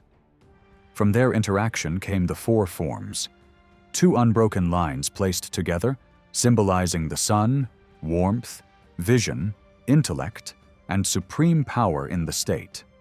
An unbroken line over a broken line, linked with the moon, cold, hearing, emotions, and central unifying authority. A broken line over an unbroken one, connected with the stars, outward appearance, the sense of smell and rightful governance. And finally, 2 broken lines together, symbolizing the planets, the mouth, the physical body, and usurpation within the state. These philosophical associations agree with the earliest traditions of China, and they show clearly that the 8 diagrams were born from ancient observations of natural forces and the human effort to interpret and predict their effects on life. From these foundations, 3 systems of divination developed: Lian Shan, meaning connections, Kuo Tzu-i, or collections, and Chou, transformations. Later tradition held that the first was used in the Xia dynasty, the second in the Shang dynasty, and the third by King Wen of the Chou dynasty. During his imprisonment by the tyrant Chou, King Wen is said to have studied the 8 diagrams and to have written short explanations for each, known as Tuan. Some accounts even credit him with expanding the original 8 into 64 through a method of combining each diagram with itself and with the others. Further multiplications produced 384 line figures called Kuo Yao, and still greater calculations brought the number of possible forms to more than 16 million. Enough, it was believed, to cover every possible future event. In early historical commentaries, many examples are recorded of tortoise shells and milfoil being used to divine the future. One story tells how Duke Huan, one of the 5 chieftains of the 7th century BC, consulted a master of divination before the birth of Chengqi. The tortoise shell indicated that the child would be a son and a support to the ruling house, while the milfoil revealed he would be as distinguished as his father. The milfoil stalks produced a pattern combining the Taoyu and Qilin diagrams, which was interpreted as a highly auspicious sign. Other stories describe similar consultations before marriages, military campaigns, or political decisions. Over time, divination methods changed. By the Tang Dynasty, people more commonly used bamboo slips, known as Qian, or they dissected written characters in a practice called Taoism. In the bamboo slip method, 100 slender strips were prepared, each with cyclical characters written on one side, while the reverse was left blank. When someone drew a slip, its meaning was interpreted according to the standard explanation of the characters. Some variations of this method used 49 slips, while others had verses written on them, creating what were called divining poems. One amusing story about this practice concerns Qing, a general of the 11th century. Ordered by the Sung Emperor Zhen Tsung to suppress a rebellion in Guangxi, he wished to inspire confidence in his soldiers. He arranged a divination with bamboo slips in front of the entire army. The results, as expected, all promised certain victory. Only later was it revealed that the slips had been written on both sides to guarantee a favorable outcome. The practice of divination through the dissection of characters, known as onomancy, is said to have begun with the name of Wu Wang, the founder of the Zhou Dynasty. The main element of the character Wu is qi, which means to stop, while the phonetic part is ko, meaning arms. When combined, these two elements suggest to stop the use of arms, or in other words, to bring peace. His name was therefore seen as prophetic, reflecting his role in restoring order to the land. This method was later employed by Kung Sun Shu, who died in 36 AD. Convinced by the favorable result he obtained, he declared himself Emperor of Shu, the region now known as Sichuan. Throughout later centuries, this practice was not only defended but also followed by influential figures, and it continues to be observed among the people today. Closely linked to divination is the practice of physiognomy, or xiangmian, which involves reading a person's destiny through the features of the face. This art is extremely ancient in China, as shown by the fact that Sun Tzu denounced it as early as the 3rd century. BCA famous practitioner was Tang Chou, who lived in the 4th century BC and became remembered for his skill in interpreting appearances. Books on this subject describe the physical traits of great men from antiquity in detail, and few other branches of the occult sciences have influenced national affairs as strongly as physiognomy. Confidence in a man's ability, based on the shape and expression of his face, often guided important decisions. Even today, this belief is widespread across all levels of society. Another major field is geomancy, widely known as feng shui. Its classical name, kan yi, was first explained systematically by Kuo Tzu-i, who lived between 276 and 324 AD. As a young man, he is said to have received from Kuo Kung a black bag filled with writings on secret arts. Kuo Po is credited with composing the Book of Burial Customs, in which he emphasized the importance of making use of the breath of life, or Shengqi, when choosing a burial site. By doing so, the winds would be dispersed and the waters of the place contained. This attention to wind, feng, and water, shui, in relation to burials gave rise to what is now called feng shui, or geomancy. Chinese scholars differ on when this practice originated, but Kuo Po's writings show that it was already widely accepted in his time. Earlier references to Kanyi appear in the history of the Han Dynasty, though they were interpreted differently by commentators. Some, like Shu Shen, who died in 120 AD, understood the term as referring to the supervision of natural laws of heaven and earth. Others, such as Yan Shiku, followed this same interpretation in their editions of the Han records. Still, there were differing views, like that of Meng Kang in the 3rd century AD, showing that debate existed over its meaning. What is clear, however, is that by Kuo Po's day, the practice was well established. Evidence for its antiquity also comes from early ritual texts, which mention the special white clothing an inquirer should wear and the skin cap of the interpreter when the shell of a tortoise was examined to determine the burial place of a high-ranking official. The development of feng shui beyond burials into determining the fortunes of descendants through the lucky or unlucky placement of a grave came later. This shift was influenced by astrologers and practitioners of magical charms who expanded its scope. The original concept of feng shui is easy to understand in the light of China's geography. For burials on hills, wind had to be considered, since strong gusts could sweep away the mound of earth. In low areas, water had to be avoided, as it could seep into the grave. This natural concern of families for the preservation of graves was readily used by astrologers, who added their own techniques and promises of good or bad fortune.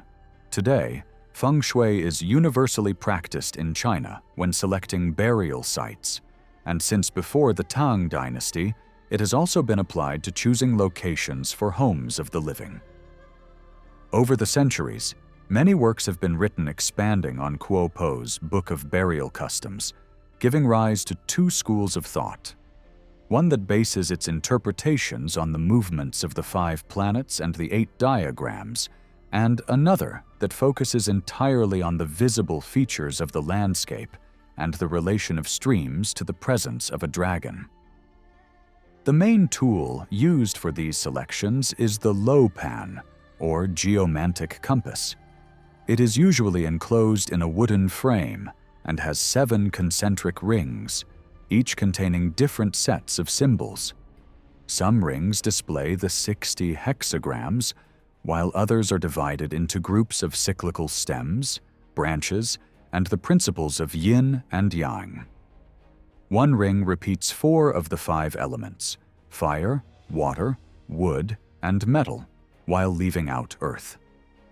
This omission is explained in 2 ways, either because earth is the center of the 5 elements, with the others arranged around it, or because it is already represented at the heart of the compass needle itself. Related to this system are the so-called 4 heavenly appearances, which are also linked to the 4 elements. Astrology, or Quan Xiang, is based on the Book of Changes. It deals with the interaction of yin and yang, symbolized by the moon and the sun, together with the 5 planets. Each planet corresponds to one of the 5 elements: Mars to fire, Venus to metal, Mercury to water, Saturn to earth, and Jupiter to wood.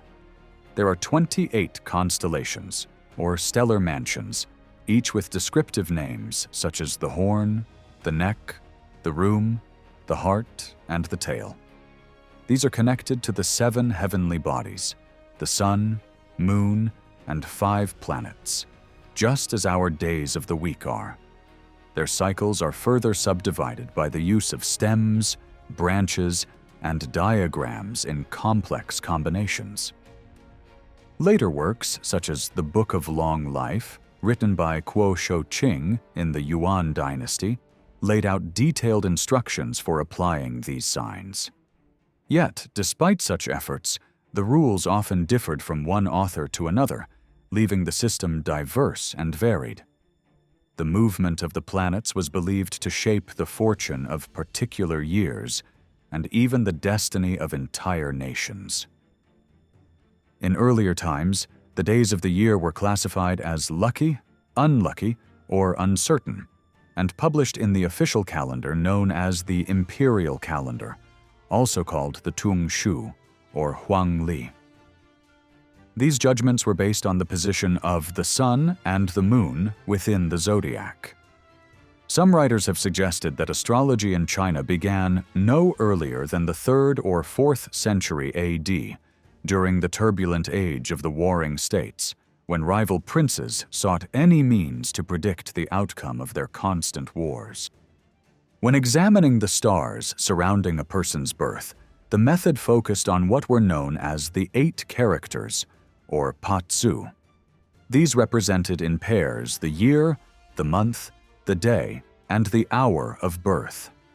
According to the Wen Hai Po Sha, this system was created in the 8th century AD by Li Suchung, a well-known astrologer who originally used only 6 characters, those of year, month, and day.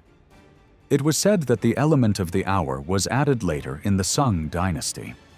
Another account, in the Old Tang history, attributed the origin of the method to Lao-tzu, who is described as having based his calculations on the 8 characters of Emperor Wu of the Han Dynasty.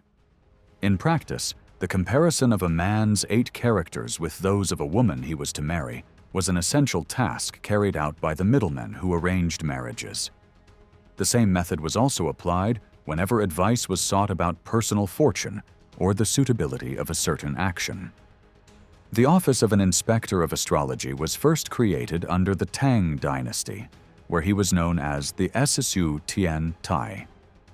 Under the Ming Dynasty, this post was renamed Qin Tian Qian, with responsibilities divided into 4 fields: astronomy, Tian Wen; significant events, Li Su; divination, Chan Ho; and predictions of the future, Tui Pu.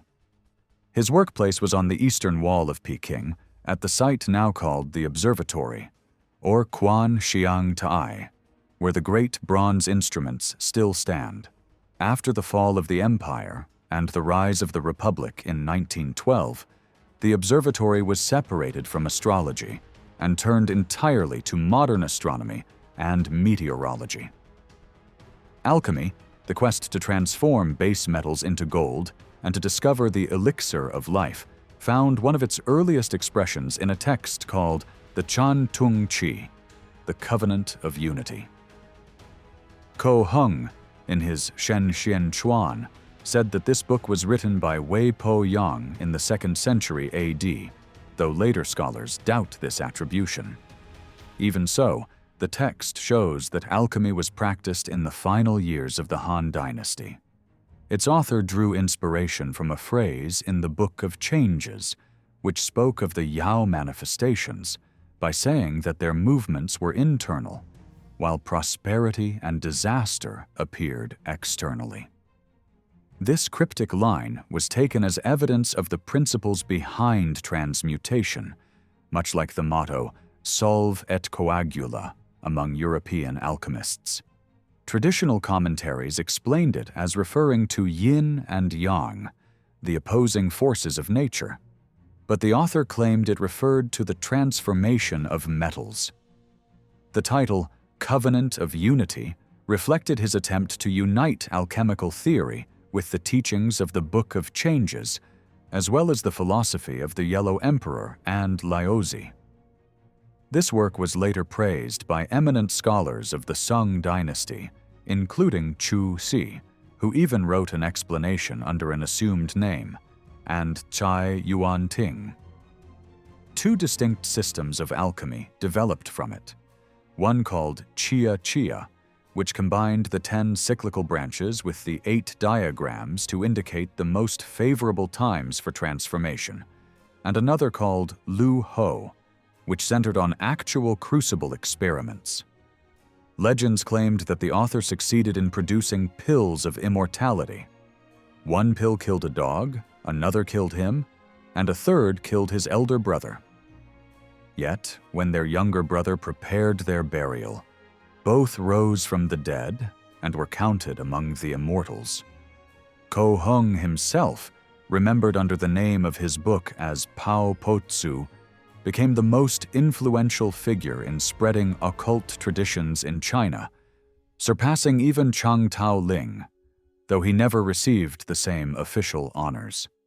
Living in the 4th century AD, he spent his final years on Lofu Mountain experimenting with the pill of immortality. At the age of 81, a visitor entered his dwelling and found only his empty robes, for his body was said to have joined the realm of the immortals. Kuo Hong's Shen Xian Chuan also relates how Li Shaochun learned the secrets of the crucible from Anqi Shang in the 3rd century BC, who was a contemporary of the 1st emperor of the Qin dynasty. Li himself lived in the 2nd century BC, under Emperor Wu of Han. Anqi Shang was also called Kuo Tzu, the name later used by Kuo. The historian Sima Qian recorded that Li Shaochun urged Emperor Wu to make offerings to the crucible, promising that its guardian spirits would turn mercury into gold. From such gold, the emperor could have drinking cups fashioned that would prolong life. Li told him that he had visited Anqi Shang in the Isles of the Blessed and seen him eat dates the size of melons. These stories suggest that crucible practices were thought to go back even earlier than the Chan Tung Qi, perhaps as far as the reign of the 1st emperor, though their truth is doubtful. Connected with the search for the elixir of life were also methods for extending longevity. 3 of the most significant were control of the breath, control of the emotions, and abstinence from food. The method of breath control, known as Xing Chai or Ju Chai, was first described by Kuo Hong. It required a deep inhalation to be held through 120 heartbeats before release. The practice was considered effective only from midnight to noon, the hours believed to be filled with vitality. If perfected, it was said to cure illnesses, extend life, and lead to a state of deep tranquility in which a person could grasp the essence of Tao. The discipline of emotional control, called Qing Qing, often combined with the practice of abstraction, Ting Quan, was likewise considered central to longevity. But most essential of all was abstinence from food, known as Pai Ku, especially the avoidance of meat, with vegetarianism viewed as the first stage of fasting. The more refined forms of occult science were preserved in literary works, written with skill and style, that shaped the beliefs and traditions of the people into something dignified. Alongside these writings, however, popular books circulated in every generation since the invention of printing. These collections included alternative versions of tales, as well as many stories considered too trivial for the official texts. The true origins of most of these beliefs and customs are unknown and rarely investigated. They have simply been handed down, accepted without question, and blended with newer stories, creating a mixture of ancient and recent traditions.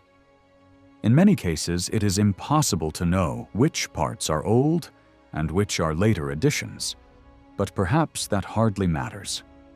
What is important is that all the surviving tales reflect, in one way or another, the spirit of the people. Modern scientific knowledge has only spread widely among those educated abroad or in schools established in the past 2 or 3 generations.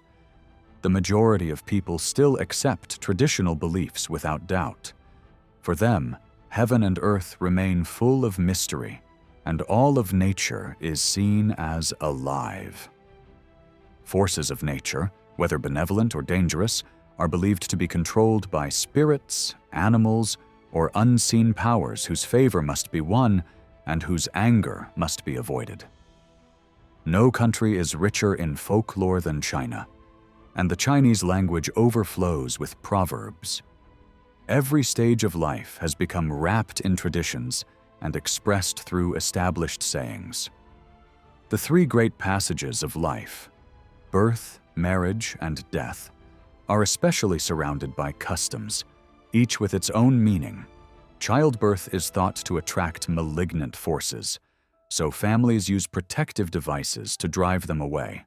Until the age of 15, a crisis is believed to arrive every 3 years, and boys are sometimes dressed as girls or wear earrings to trick evil spirits, since such spirits are thought to have no interest in harming girls.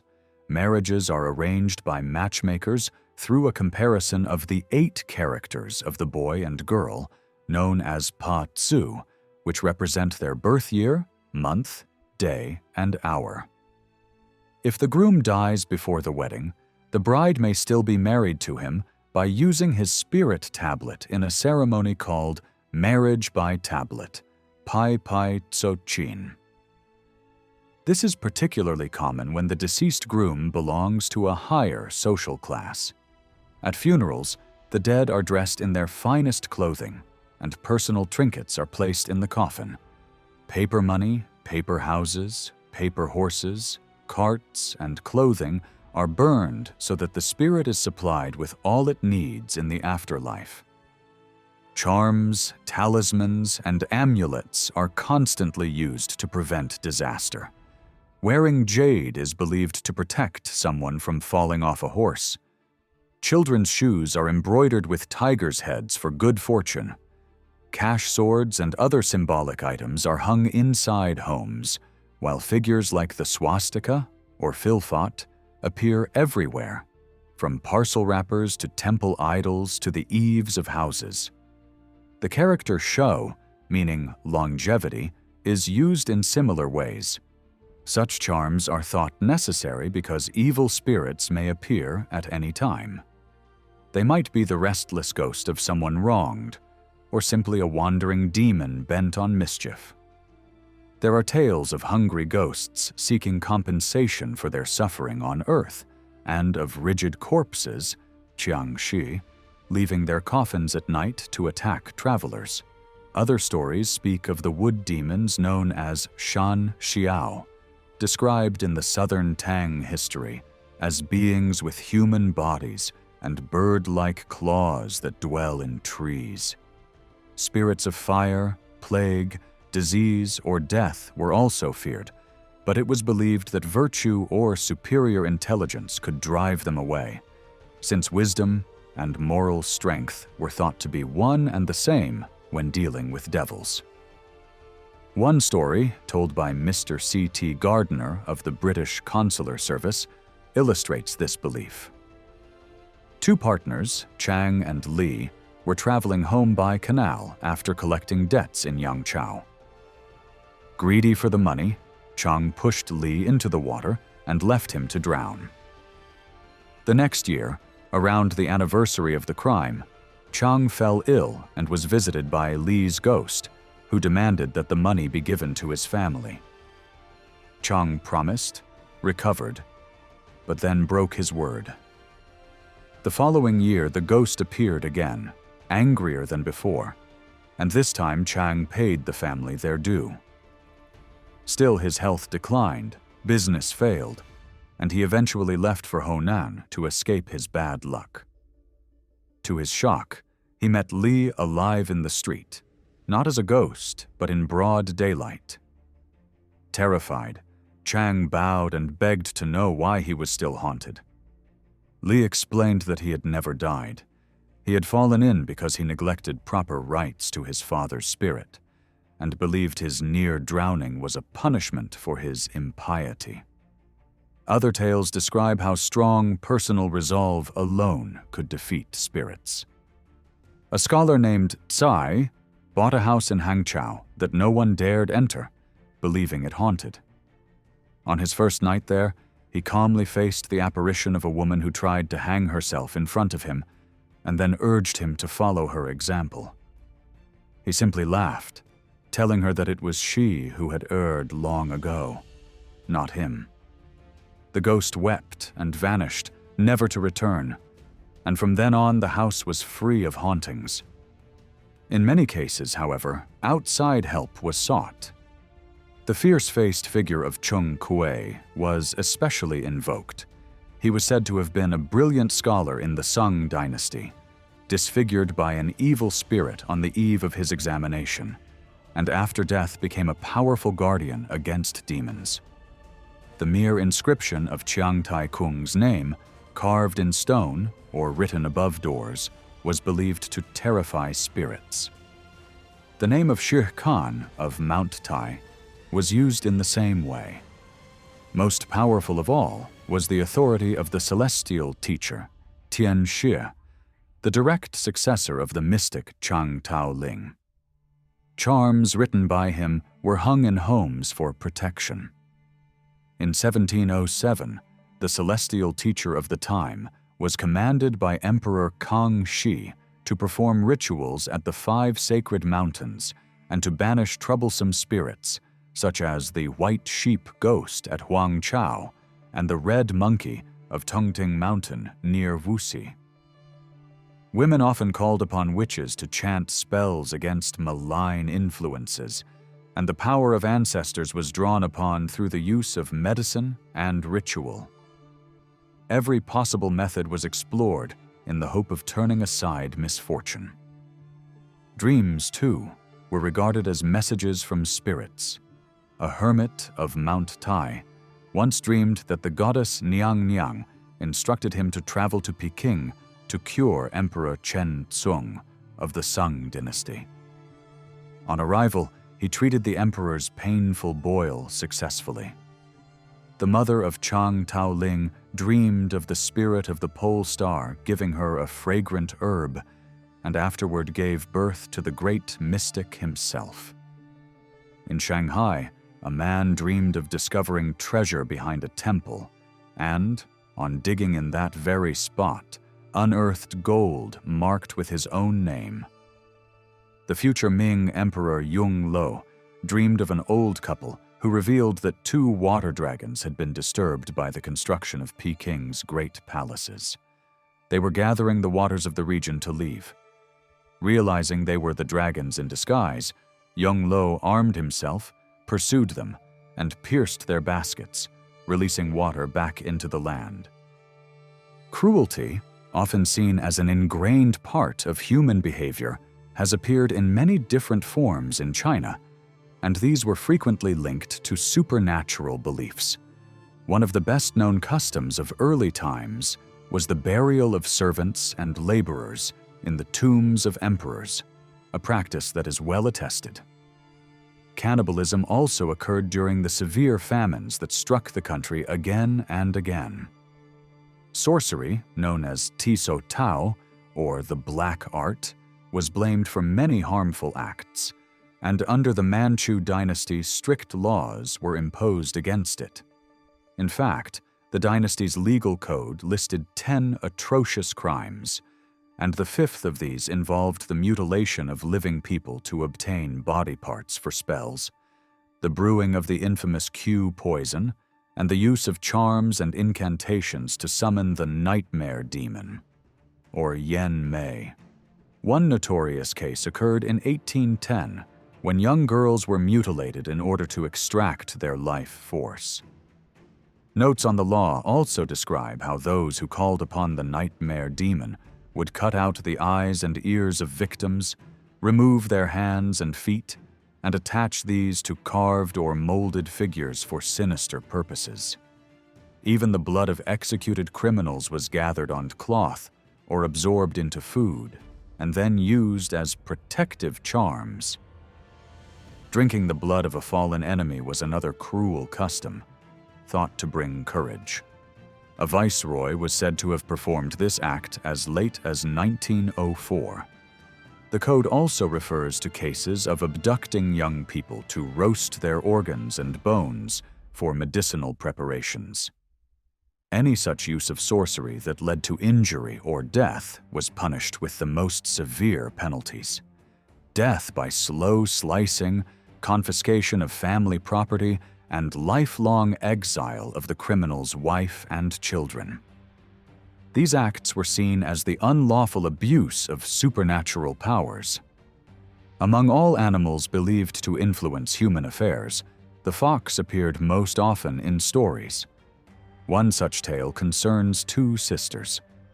A student named Shang of Taishan once met a beautiful young woman who appeared in his garden.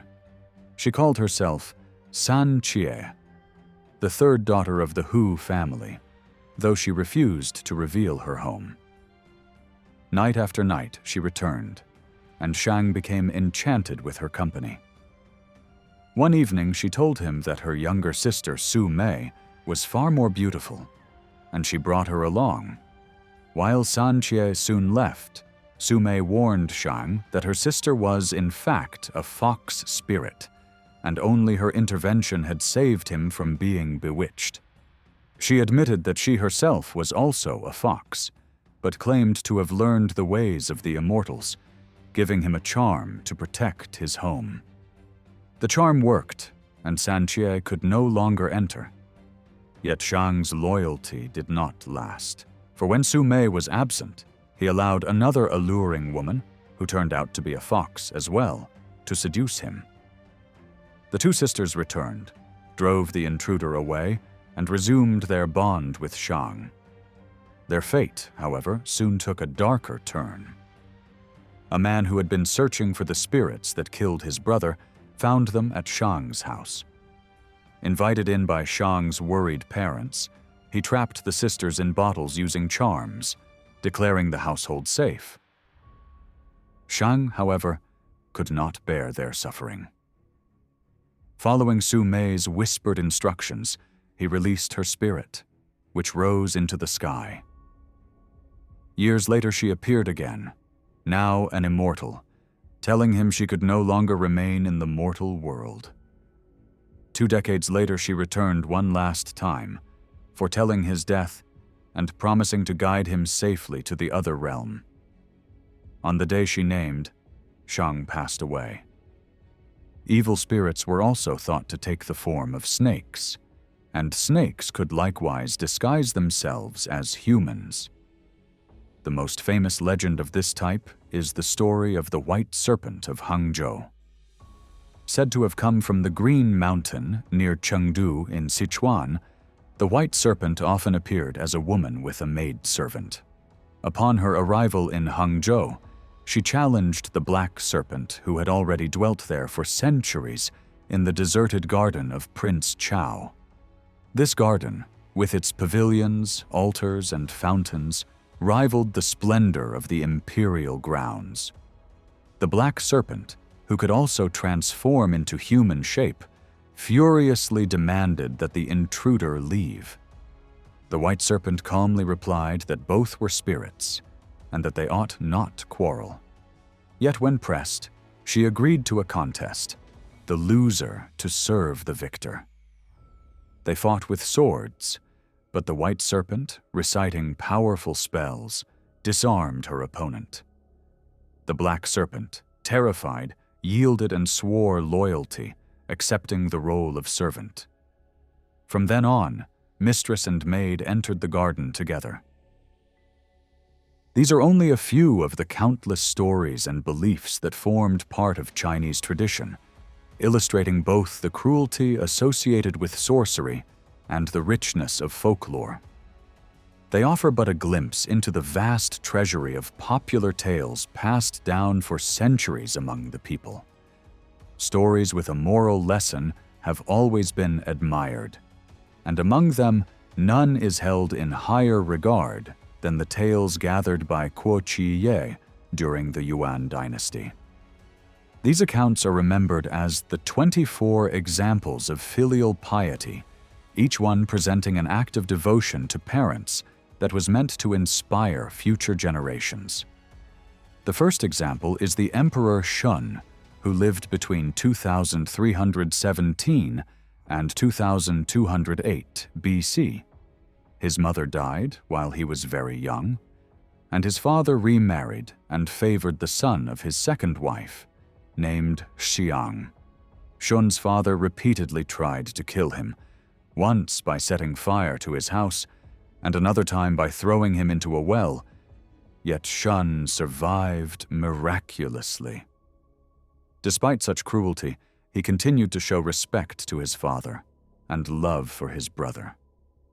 His deep virtue was said to be recognized by heaven and earth, so that when he plowed the fields, animals came from afar to pull his plow, and when he weeded, birds came to help.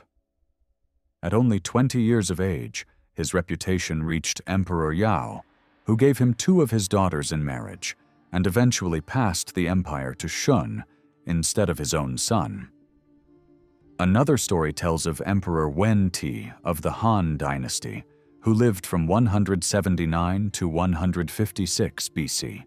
When his mother was ill for 3 years, he stayed constantly at her side, never leaving her room or changing his clothes. Tseng Tsan, a disciple of Confucius born in 505 BC, also became a model of filial piety. As a boy gathering firewood in the hills, he felt sudden pain when his mother bit her finger and rushed home to her. Later, when he accidentally damaged a melon root, his father beat him severely. Even then, he remained devoted, avoiding foods like dates because his father had enjoyed them, preparing meals rarely, and living simply throughout his life. Min Sun, another disciple of Confucius in the 6th century BC, was mistreated by his stepmother, who favored her own children. In winter, he was dressed so poorly that he could hardly hold the reins of the cart he drove. When his father considered divorcing the cruel woman, Min Sun begged him not to, saying that it was better for one son to suffer cold than for 3 sons to be left without a mother. Likewise, Chung Yu, better known as Zhu Lu and a pupil of Confucius in the 5th century BC, never forgot the hardship of his youth. Even after achieving high rank, he often thought back to the days when he carried rice over long distances to help feed his parents. In the 2nd century AD, Tung Yong could not afford his father's funeral expenses and sold himself into servitude to pay them. On his way home, he met a young woman who agreed to marry him and help him gain his freedom. When the creditor demanded 300 bolts of silk, she worked tirelessly to weave them in a single month. She then revealed herself as the Weaving Damsel, a celestial figure sent by heaven to reward Tung Yung's devotion. His hometown was later renamed Xiao Kan in honor of his piety. Another man, Yan Su of the Zhou Dynasty, disguised himself in deerskins to mingle with a herd so that he could secretly obtain doe's milk for his parents. The stories continue with acts of bravery and sacrifice. Chiang Ko of the 6th century carried his mother on his back to save her from robbers. Lu Shu, who lived in the 1st century AD, recognized food in prison as his mother's cooking, proof of his family's devotion. Tang Fu Zhen, the only woman included in these tales, cared for her aged mother-in-law who had lost her teeth, feeding her with milk from her own breast. Wu Meng, in the 5th century AD, refused to brush away the mosquitoes that bit him, so they would not trouble his parents instead. Other accounts are equally striking. Wang Xiang of Shantung, born in 185 AD, lay naked on ice in winter, so that fish could be caught to satisfy his stepmother's craving. Kuo Tzu-i, from the 2nd century, considered sacrificing his son so his mother would not starve. But when digging a grave, he found a bar of gold with an inscription declaring it a heavenly gift, sparing the child. Yang Xiang, a boy of only 14 in the Han Dynasty, threw himself before a tiger to save his father's life. Later tales describe perseverance and faith. Chu Shouchang, who lived between 1031 and 1102 AD, spent 50 years searching for the mother from whom he had been separated as a child. Yu Qianlu in the 6th century resigned from office after only 10 days so he could care for his sick father. Lao-tzu, said to have lived during the Zhou Dynasty, dressed in playful costumes and performed tricks, even at the age of 70, to entertain his elderly parents. Caishun of the 1st century fed his mother with ripe berries while keeping unripe ones for himself. After she died, he prayed so fervently during a fire that his house and her coffin were spared while others around were destroyed. Out of love for her, he even visited her grave during thunderstorms to reassure her spirit, since she had feared thunder in life. Huang Xiang, who lost his mother at 7, became thin from grief but dedicated himself to caring for his father, cooling his bed in summer and warming it in winter. Jiang Shi of the Han Dynasty, along with his devoted wife, served his mother faithfully, the wife walking miles daily to fetch river water for her. And as a reward, a spring appeared near their home that not only provided fresh water, but also produced 2 fish each day. Wang Pu, who lived in the 3rd century AD, mourned deeply for his father, who had been executed after declaring that the kingdom of Wei had been defeated by Wu, a statement that damaged the spirit of his own people. Grieving beside a pine tree, he wept so much that his tears eventually caused the tree to decay. In the 1st century AD, Tinglan carved a wooden statue of his mother and treated it with the same devotion as if she were alive. One day, while Tinglan was away, his wife refused to lend something to a neighbor. In anger, the neighbor struck the wooden figure. When Tinglan returned home that night, he noticed a look of displeasure on the face of the effigy. Enraged, he went to the neighbor's house and beat him severely. Soldiers arrived to arrest him, but when they saw that the wooden figure was shedding tears, they abandoned the case. Meng Tsung, during the 3rd century AD, tried to find bamboo shoots in winter because his mother longed for them.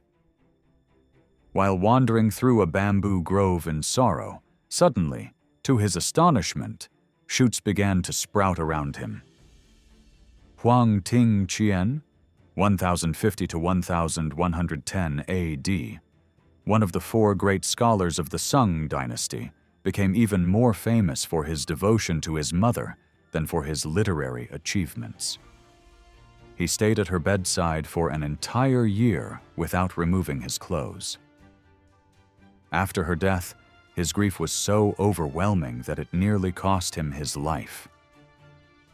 A story from the records of the Eastern Chou tells of Kuo Tzu-i, the favorite concubine of Emperor Yu Wang, 781 to 770 BC. When she was 14, Hung Te, whose father had been exiled, decided to present her to the emperor in the hope of winning favor and gaining his father's release. With the support of the Duke of Kuo, the plan succeeded, and she entered the Imperial harem, soon bearing the emperor a son.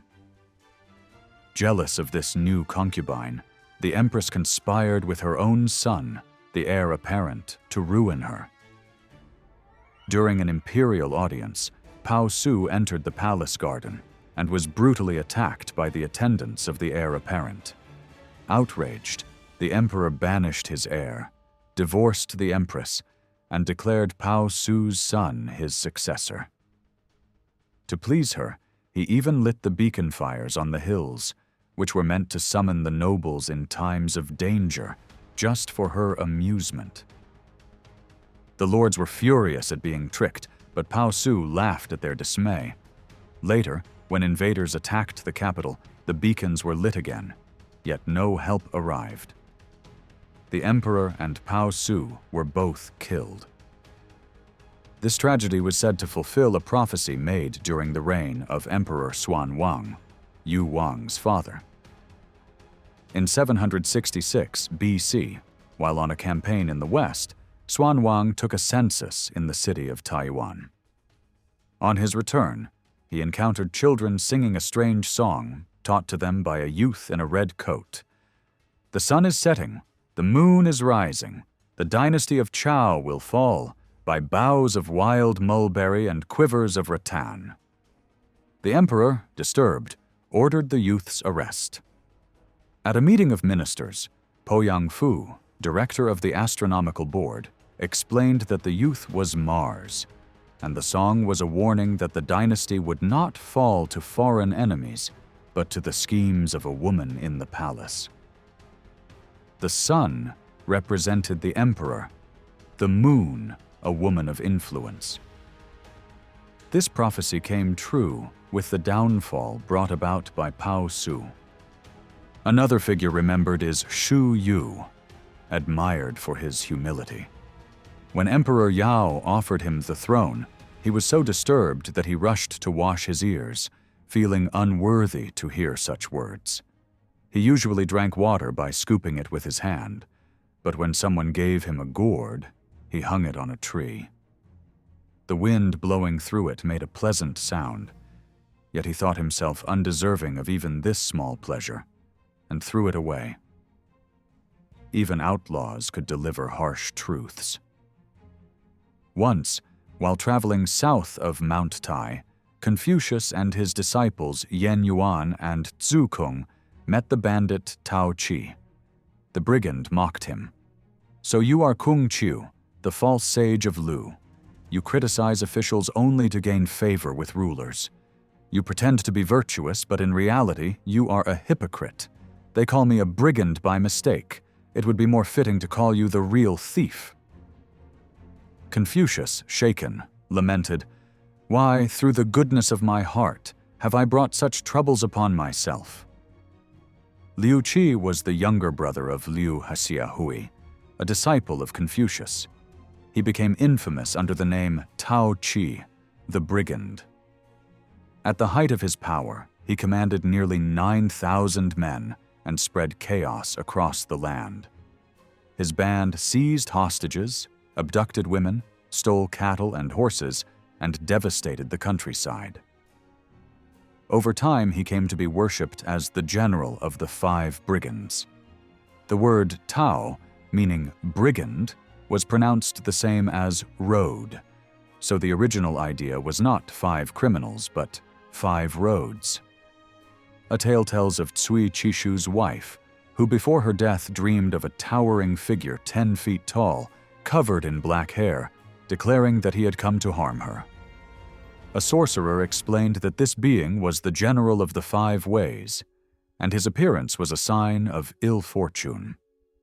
Later scholars argued that this figure was considered the god of brigands, and that the 5 roads symbolized the 5 qualities of a successful outlaw: the ability to conceal possessions, courage to lead from the front, endurance to remain last in retreat, prudence in choosing when to act and when to wait, and fairness in dividing plunder.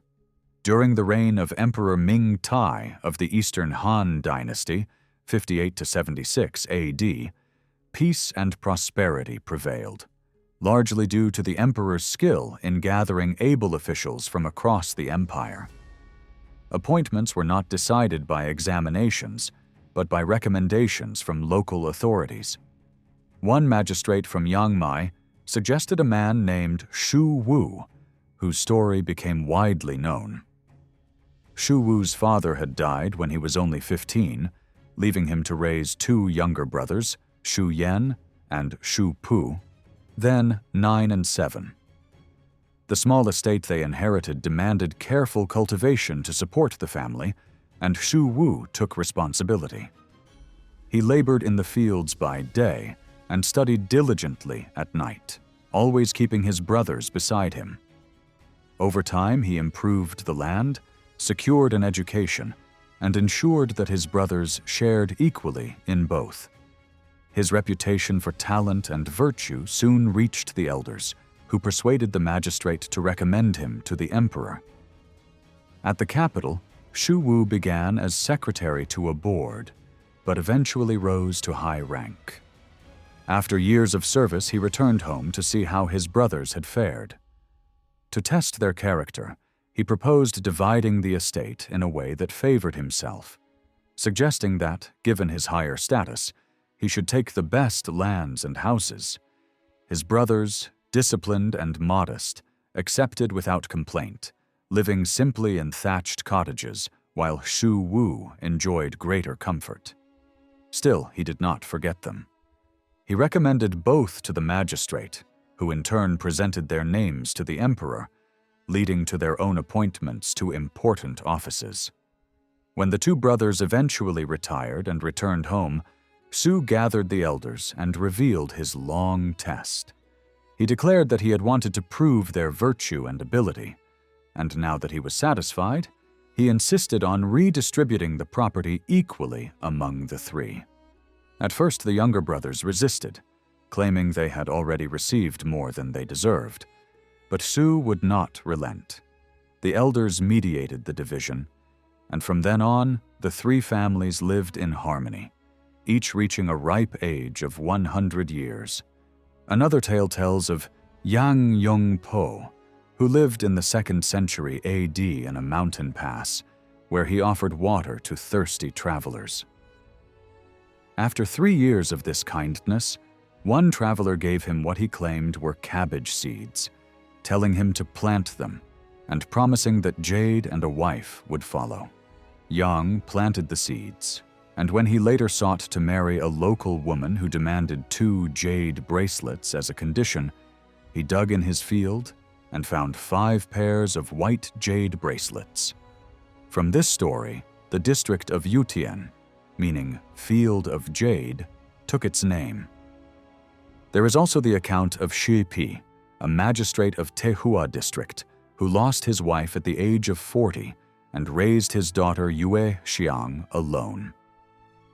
Shi Pi was upright, diligent, and known for his fairness in legal matters. In the evenings, he would teach Yue Xiang characters or play games with her. One day, when her nurse accidentally kicked a ball into a water tank set in the floor, they could not retrieve it and asked Shi Pi for help. He turned the problem into a test for his daughter. Yue Xiang thought for a moment and suggested pouring more water into the tank so the ball would float to the top. They tried it, and the solution worked, much to her father's delight. After serving 2 years as magistrate, Shi Pi fell into disgrace over the loss of government grain and died of grief, leaving debts behind. To repay what was owed, his daughter and her nurse were sold. They were purchased by Chia Chang, a man once pardoned by Shi Po, who sought to repay the kindness by treating the girl as his own child. He entrusted her to his wife's care, but the woman, jealous of Yue Xiang's beauty and intelligence, grew hostile. Whenever Chia returned from trading and brought fine silks or gauze as gifts for Yue Xiang, his wife's resentment deepened until she could no longer contain her anger and openly raged against the girl. Despite Chia Chang's attempts to restrain her, his wife continued to heap insults upon Yue Xiang. At last, taking advantage of her husband's absence, she gathered up all the fine clothes he had given the girl and sold her as a servant to a young bride who had just married into the household of the new magistrate who had succeeded Yue Xiang's father. The very next day, the girl was handed a broom and ordered to sweep the floor. As she leaned on the broom and wept bitterly, the magistrate Cheng Li happened to pass through the room and asked what troubled her. Through tears, she recounted the story of the ball that once fell into the cavity of that very floor, and how her father had praised her ingenuity when she suggested filling the tank with water so the ball would rise. She went on to describe her father's death, her struggles since, and the cruelty she had endured from Chia Chang's wife. Cheng Li was deeply moved and astonished to discover that this grieving servant girl was the daughter of a magistrate of equal rank to his own. Determined to make amends for the injustice, he consulted with a neighboring magistrate named Cao and arranged for Yue Xiang to marry Cao's younger son. Soon after the wedding, Chongli dreamed that Shi Pi, Yue Xiang's father, appeared before him. In the dream, Shi Pi declared that because of the kindness shown to his daughter, he had interceded with the Supreme Being, who promised Chongli the blessing of a son to carry on his family's honor. The deity also approved of Magistrate Cao's conduct and decreed that his 2 sons would one day rise to high office. When Chongli awoke, he shared the dream and went to the temple to offer incense, donating 100 taels from his salary. In time, the promise was fulfilled. Though his wife was already 40 years old, she gave birth to a son who later achieved the distinction of Senior Wrangler. Chongli himself rose to the position of Grand Secretary and lived to the age of 90. As for Chia Chang, when he returned and learned that his wife had sold Yue Xiang and her nurse, he was furious. Yet once he discovered that both were well married and secure, he accepted the outcome. He refused, however, to remain with his deceitful wife, and instead took one of her maids as his new spouse. From this union, 2 sons were born. In the end, each person received a fate suited to their actions, rewards for kindness, and separation for betrayal. Among the most celebrated and widely told stories of early China are those centered on the turbulent years at the end of the Han Dynasty, when the land split into the 3 kingdoms of Shu, Wei, and Wu. These events were later dramatized in a sweeping historical romance called San Kuo Chi Yen Suomwen by Lo Quanchung in the 12th century, which brought to the stage some of the most stirring tales ever performed. The time period spans from 168 to 265 AD, beginning with the dominance of the eunuchs during the reign of Ling Ti, when Empress Tu acted as regent. Li Ying, a great statesman and scholar, attempted to confront their power, but lost his life in the struggle. Soon after, the rebellion of the Yellow Turbans, Huang Qin, led by Chang Chio, erupted, gathering nearly 400,000 followers. The uprising drew strength from the people's belief in the mystical powers claimed by Chang Chio and his brothers, who exploited this faith while scheming with the eunuchs to incite revolt. It was during this rebellion that Liu Pei formed a famous brotherhood with Kuan Yu and Chang Fei, known as the Peach Orchard Oath, Tao Yuan San Chie Formomrim. Their pledge was to restore the waning fortunes of the Han Dynasty. Out of the 700 figures depicted in the drama, these 3 became the central heroes, though history does not fully support their prominence. Among them, Liu Pei is given the highest place. As a descendant of the Imperial Han line, and later the founder of the Shu Han state in present-day Sichuan, he is portrayed as the model of royal virtue. Calm, dignified, and respected by all around him, he embodied the bearing of a true ruler. Yet once he became king, he often appeared helpless, a weakness seen as natural to his station. His strict sense of justice was shown when he rebuked even his own infant son, who, having been saved alongside his mother by the bravery of General Chao Yun, was blamed for endangering a great warrior's life.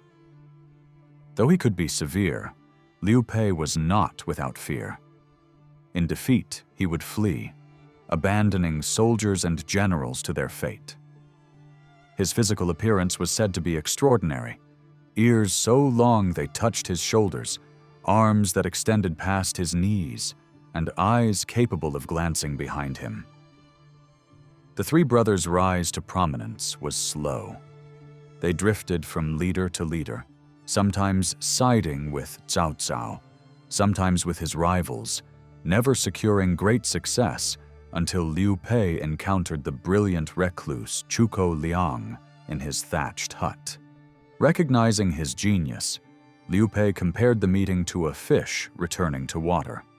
The drama devotes several chapters to this encounter, underlining how pivotal Zhuge Liang was.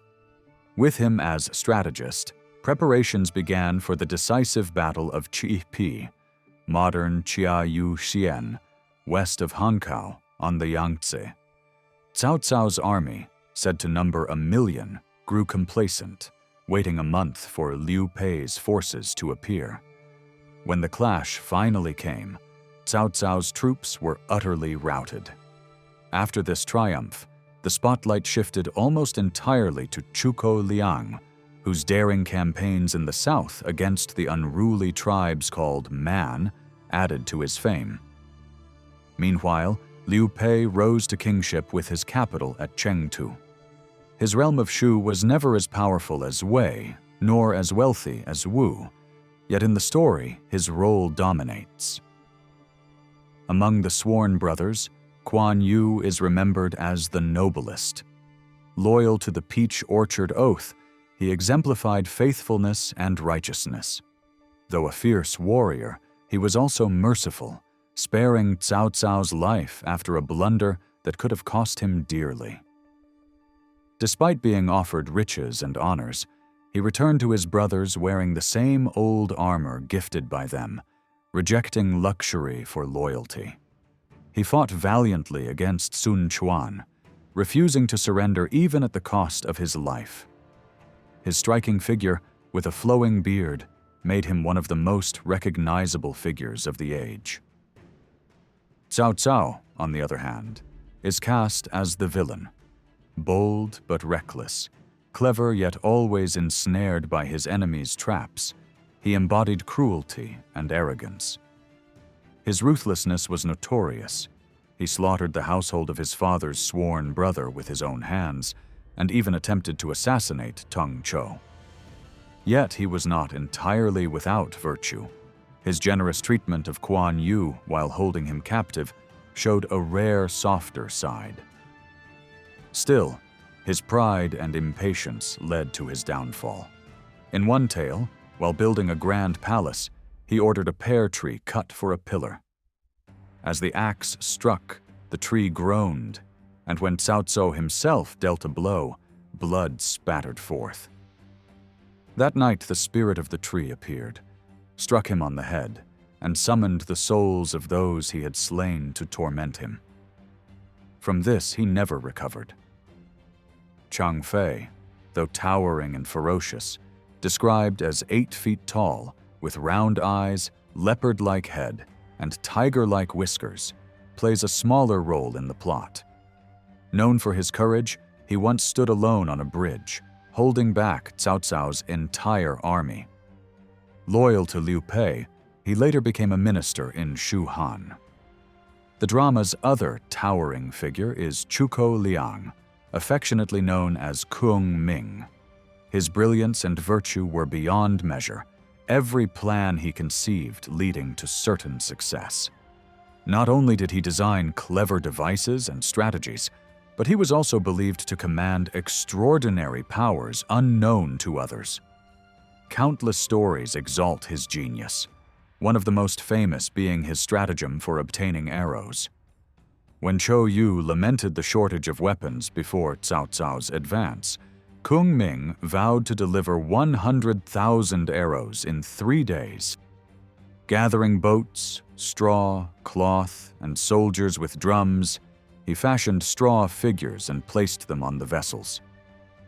As the boats floated downriver under a thick fog he had anticipated, the soldiers beat their drums, tricking Cao Cao's archers into unleashing volleys of arrows. When the fleet retreated, the straw figures bristled with shafts, more than 100,000 in all, collected without the loss of a single life. Supernatural powers and extraordinary happenings are often described in the drama. The mystical leaders who stood beside the yellow turbans were said to make stones fly through the air, summon violent winds, and even cause paper figures to rise from the earth. When soldiers of the Wei Kingdom attacked Shu territory, Kung Ming terrified them simply by appearing in a ghostly form. During his southern campaign, he was guided by an old hermit, who revealed the best strategy to defeat his opponents, while Cao Cao was once visited by a mysterious white-haired stranger who advised him to build a protective wall around his camp. In moments of crisis, sudden advice would come from an obscure figure, and this advice could turn the course of battle toward victory. On one occasion, General Chao Yun appeared with only a small band of men at the decisive moment when Kung Sun Chao seemed certain to be crushed. His commanding presence alone accomplished what an entire army dared not attempt. Leaders burst through blockaded cities or arrived with vital dispatches exactly when needed. Reinforcements lay concealed in ravines or hidden behind trees, ready to strike at the crucial time. Such episodes may not be strictly historical, yet they lend powerful color to this legendary drama, one that has likely reached more audiences than almost any other work of its kind. Any brief account of the San Kuo Tzu-i feels incomplete, for the tale is so rich that an entire volume would be needed to describe its countless scenes. Another story concerns Kuo Tzu-i of the Tang Dynasty, the son of Kuo Tzu-i. Coming from a family of 7 sons and 8 daughters, he was married to a princess, the daughter of Emperor Tai Tsung, as a reward for his father's great service, since Kuo Tzu-i had been honored with the title Prince of Fangyang. The marriage, however, was troubled. Kuo Tzu-i often boasted that the emperor owed his throne to the achievements of his father, while his wife clung too proudly to her rank as a princess. One day, in anger, he told her that although she might be proud of being the emperor's daughter, if his own father had wished it, he could have taken the throne himself. Enraged, she accused him of disloyalty and ran to complain to her father. The emperor remained calm, dismissing the quarrel as a youthful squabble. At that moment, Kuo Tzu-i himself appeared, bringing his son in chains and begging the emperor to order his execution for showing disrespect to the imperial family. The emperor refused, showing great generosity by pardoning everyone involved. Other dramatic tales revolve around the patriot Yo Fei and his family. After the death of his father, Yo Fei was raised with great care by his mother, who later chose a virtuous wife for him. He excelled in the national examinations and volunteered to fight against the northern invaders, but false accusations led to his imprisonment and separation from his family. Many plays celebrate his loyalty, praising him for putting duty to his country above his personal life. In one scene, Yo Fei returns home to learn from his wife that his mother spends her days both teaching his son and worshiping Buddha. When he rushes to see her, he explains that he left the army camp only to visit her. She replies that her greatest wish is for him to remain loyal to the emperor. Torn between staying with his family and rescuing the captured emperor from the Nuchen Tartars, Yo Fei hesitated, but his mother insisted he must go. Before sending him off, she tattooed 4 words on his back: "Serve your country with pure loyalty." With her blessing and that of his wife, he departed, fully aware that he might never return. Another moving subject is the final days of the ill-fated Ming Emperor Chongcheng, whose reign lasted from 1627 to 1644. These years were plagued by disaster, famine, flood, disease, drought, and fire, all culminating in rebellion that his soldiers could not suppress. The tragic drama known as the Lamentation of Chongcheng portrays these events in vivid detail. On the day of April 9th, 1644, as the rebel Li Tzu-cheng stormed Peking, the emperor, overwhelmed by the collapse of his rule, spoke with his empress, who tried to comfort him despite her own grief. Their son entered, and the emperor left him with his mother before realizing, too late, that she had taken her own life by leaping into a well. In despair, he turned to his young daughter, embraced her tenderly, and then killed her himself to spare her from falling into enemy hands. With heavy heart, he climbed the slopes of Coal Hill, known also as Prospect Hill or Qing Shan, and there wrote his final message. "Rebels have seized the empire. How can I face my ancestors? Do as you wish with my body, but do not harm my innocent people." Placing the note in his robe, he used his silk girdle to hang himself from a tree. When Li Tzu-cheng later stood before the body of the dead emperor, he ordered it treated with honor. Upon reading the note, he remarked, "This was an emperor who truly loved his people." There are many plays built around great characters who stood out at the founding of dynasties, but some plays tell modern, more instructive stories. One well-known example is The Willow Lute, a drama that has remained popular in China for generations. The story begins with Li Qi, a wealthy merchant whose first wife had died, leaving him a son named Po Tung and a daughter named Kuei Qi. Li Qi remarried, taking a woman called Yang Sanchun as his new wife.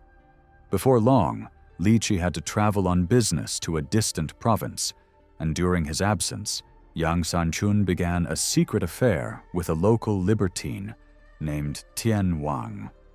One day, Po Tung discovered this man leaving his stepmother's room. Outraged, he drove him from the house with blows. The stepmother, furious at being exposed, punished the children harshly. She sent Kuei Qi to grind rice and ordered Po Tung into the hills to gather fuel. Kuei Qi, unwilling to abandon her brother, followed him with the family's old nurse. She begged Po Tung to search for their father and gave him her earrings and ornaments to cover his expenses. After a tender farewell, she watched him depart, then declared to the nurse that she would rather die than return to her stepmother's cruelty. She leapt into the river before the nurse's eyes. The nurse went home in grief, but also with a burning desire for revenge. Kuei Qi, however, did not drown. The god of the river lifted her from the depths and placed her in the path of a great junk, carrying Liu Xiaoxiang, a retired officer, and his wife, Lady Wang. They rescued her, listened to her tragic story, and, being childless, adopted her as their own daughter. Meanwhile, Po Tung wandered in search of his father until he had spent all his money. Weary and destitute, he took refuge in a monastery. The kindly abbot cared for him until the district prefect, visiting the temple, was struck by the boy's appearance and offered to adopt him. The prefect promised to provide him with an education that would open the way to an official career, and the abbot gladly agreed. Back at Li Qi's household, misfortune deepened. The loyal old nurse, after accusing Yang Sanchun of her wickedness, was beaten to death by her and her accomplices. Later, Chao Chong, who had long been betrothed to Kuei Qi, came to finalize the marriage arrangements. Yang Sanchun lured him into the library and plotted with Tian Wang to burn it down at midnight. But before the plan could be carried out, the ghost of the old nurse appeared to Chao Cheng. She revealed the stepmother's treachery, the supposed death of Kuei Qi, and the plot against his own life. At first doubtful, Chao Cheng eventually believed her and fled. Having lost his father and his fortune, he struggled to survive. He tried his hand at writing, but was robbed of what little he earned and reduced to begging. His wandering brought him to the home of Liu Xiaoxiang, who, recognizing him as the son of a dear friend, welcomed him into the family and supported his studies. Chao Cheng's fortunes slowly recovered, yet he remained heartbroken over Kuei Qi. He often played his Willow Lute, the pledge of their betrothal, and sang of his sorrow. One day he left the instrument in the garden. Kuei Qi found it and instantly recognized it as her lover's lute. She rushed to her adoptive parents, told them of her betrothal, and learned to her amazement that the young scholar they had taken in was none other than her lost fiancé. The two were joyfully reunited, and their marriage was celebrated with great festivity. But Li Qi himself had fallen into misery. On his return journey, he had been robbed by highwaymen of all his wealth, and when he reached home, Yang Sanchun told him both his children had died of illness. While he grieved, a maidservant confided the truth of her mistress's infidelity and the fate of his children. Overhearing the revelation, Yang Sanchun killed the maid with Tian Wang's help and placed the body in Li Qi's room. Tian Wang then falsely accused Li Qi of murdering the girl. Dragged before the magistrate, Li Qi was tortured until he confessed and was thrown into prison. Meanwhile, Chao Cheng passed his examinations brilliantly and was appointed magistrate of Pao Qing, Kuei Qi's native place. He and Kuei Qi settled there in happiness, unaware of Li Qi's suffering nearby. One night the god Tai Po took pity and carried the old man's groans to his daughter's ears.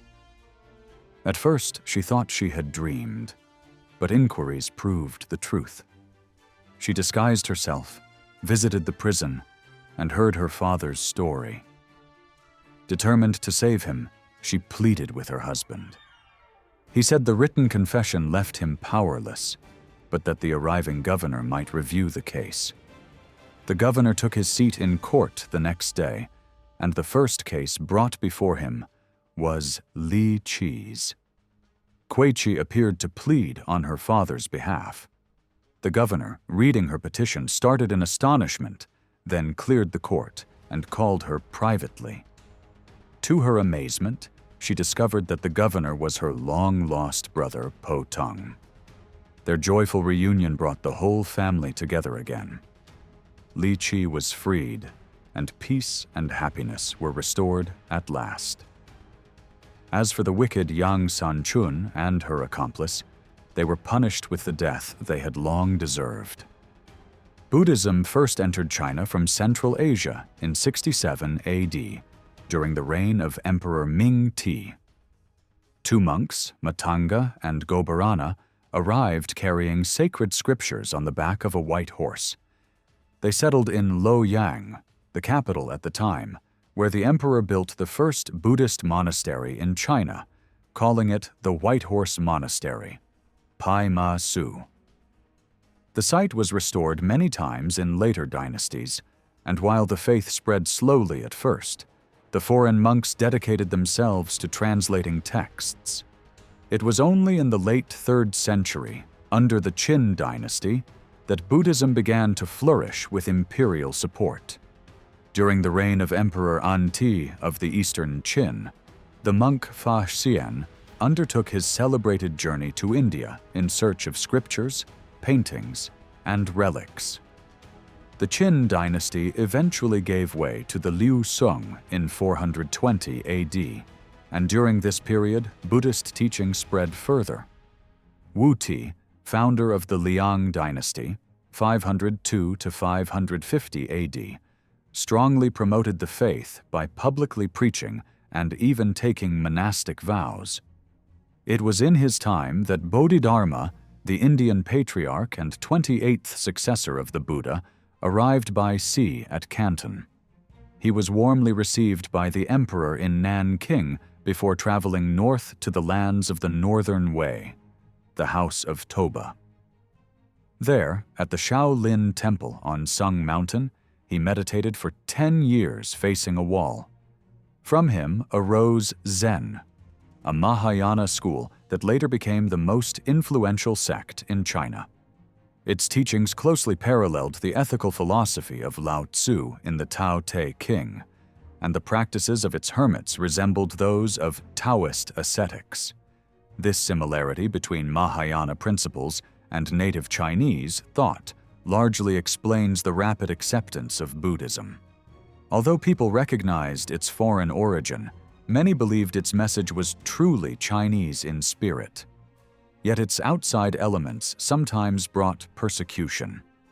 In 446 AD, Zui Hao uncovered hidden weapons in a temple at Chang'an, leading to a ban on Buddhism, executions of monks, and the destruction of temples. Again, in the 8th and 10th centuries, there were fierce crackdowns. Still, the resemblance between Mahayana contemplation and Taoist asceticism helped Buddhism endure. As Taoism became an organized religion under Emperor Tai-tsung of the Tang Dynasty, the two faiths grew even closer, adopting one another's structures and practices until the differences seemed few. Eventually, China officially acknowledged three teachings together: Sanqiao, Confucianism, Taoism, and Buddhism. While most myths linked with Buddhism in China share ground with Taoism, a few are distinctly Buddhist. Among the most famous tales is that of Yuan Chuang, the 7th century monk who traveled to India in search of scriptures. After 16 years of wandering, he returned and dictated his account to Pianqi, describing the many lands he had crossed. This became Western travels in the Tang Dynasty, Tatang Shi Yu Qi. Centuries later, during the Yuan Dynasty, the Taoist master Qiu Chuqi traveled to India on the command of Genghis Khan, accompanied by his disciple Li Qichang.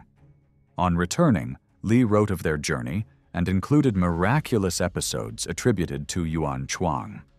His work, Si Yu Qi, though written from a Taoist view, revolved around the Buddhist monk, and so became part of Buddhist mythology. The story begins with Yuan Chuang's lineage. A young scholar named Chen Kuang-jue of Haichao journeyed to Chang'an to take part in the Imperial examinations. Winning first place, he was appointed magistrate of Qiangchao and set out with his mother and his bride, the daughter of Chancellor Wei Chung. On the way, Chen purchased a yellow carp from a fisherman for his mother, but noticing that the fish had closed its eyes, a sign that it was no ordinary creature, he released it back into the river. Unbeknownst to him, the fish was the Dragon King himself in disguise.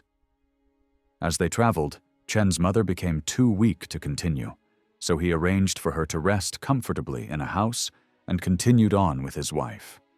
Crossing the Changqiang River, they boarded a boat. One of the boatmen, Liu Heng, was captivated by Chen's wife and plotted with an accomplice to murder Chen. They killed him and his servant, throwing their bodies into the river. Liu disguised himself in Chen's clothes, stole his appointment letter, and assumed his post as magistrate. Chen's body drifted to the palace of the Dragon King, who recognized the man who had once spared him as a fish. Out of gratitude, he preserved Chen's body, invited his spirit to serve as a general in his guard, and promised that when the time was right, Chen would live again. Meanwhile, Chen's widow, now pregnant, resisted Liu Heng's demand to kill her child. She begged for a day's grace, and that night she wrote with her own blood on the baby's clothes the names of his parents and the injustice done to his father. To mark him further, she bit a piece from his little toe, then placed him on a floating plank in the river.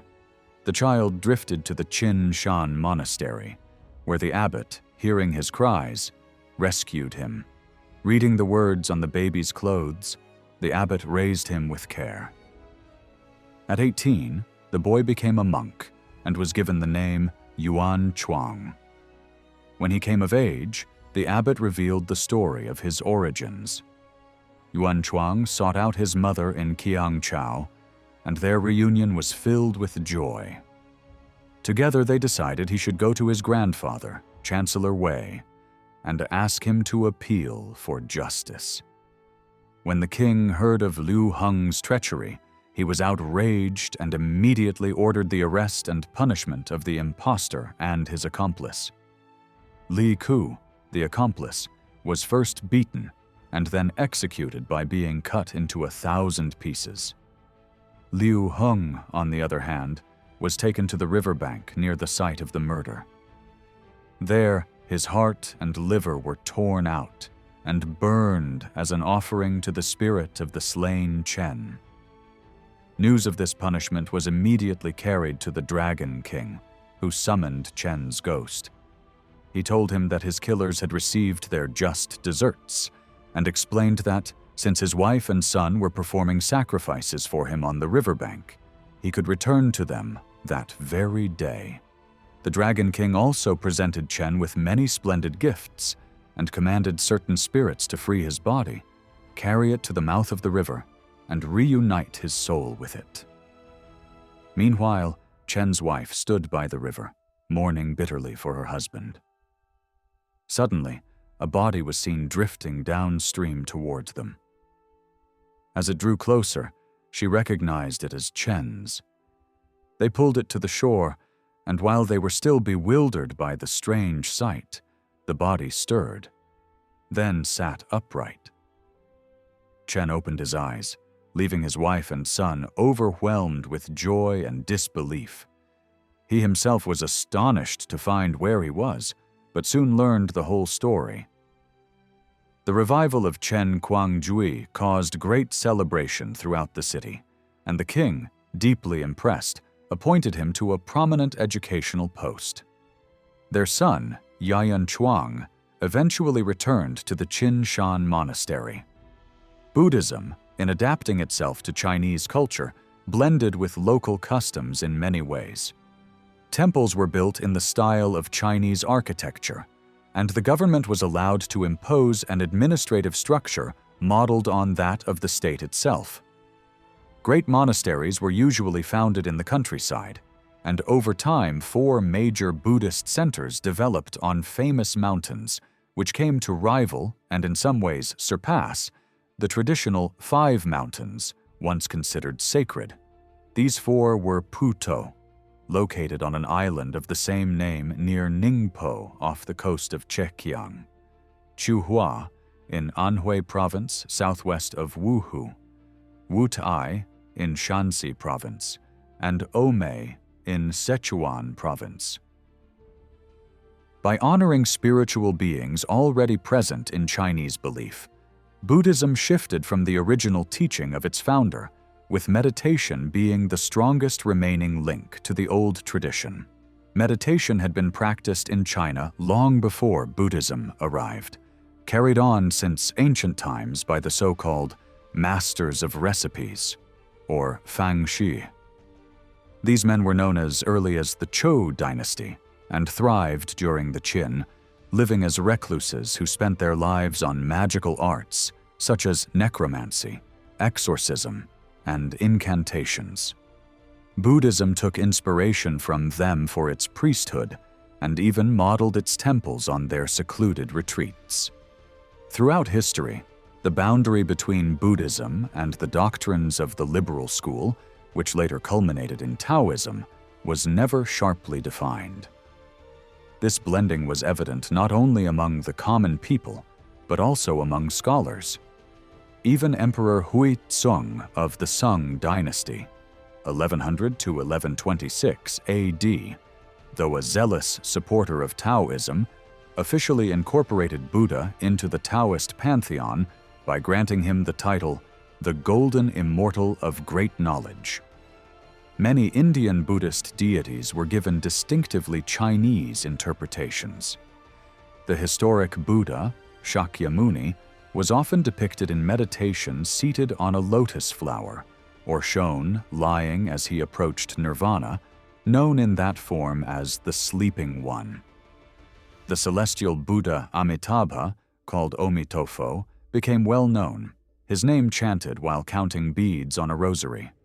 Another popular figure, Maitreya, the Laughing Buddha, or Milefo, was venerated as a guardian deity unique in character. Among the bodhisattvas, the most revered in China is Kuan Yin, the goddess of mercy. A legend describes her as the daughter of a king who lived in the 7th century BC. Though originally honored as a male deity before the Tang Dynasty, under Chinese influence, she was transformed into the compassionate female figure worshipped today. She is often paired with another disciple, Tashi Chi, and together with the historic Buddha, they form the Trinity of Three Holy Ones, or San Sheng. Three other significant bodhisattvas are also frequently mentioned: Wenshu, Manjusri, who rides an elephant, Puxian, who rides a lion, and Titsang, the ruler of the underworld, who commands the 12 kings of hell. Alongside the saints, or Lohan, and patriarchs, there exist tutelary gods that were likewise reshaped by Chinese tradition.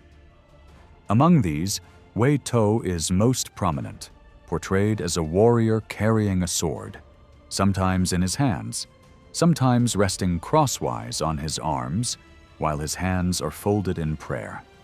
Another widely honored figure is Quan Ti, also known as Kuan Yu, the national god of war.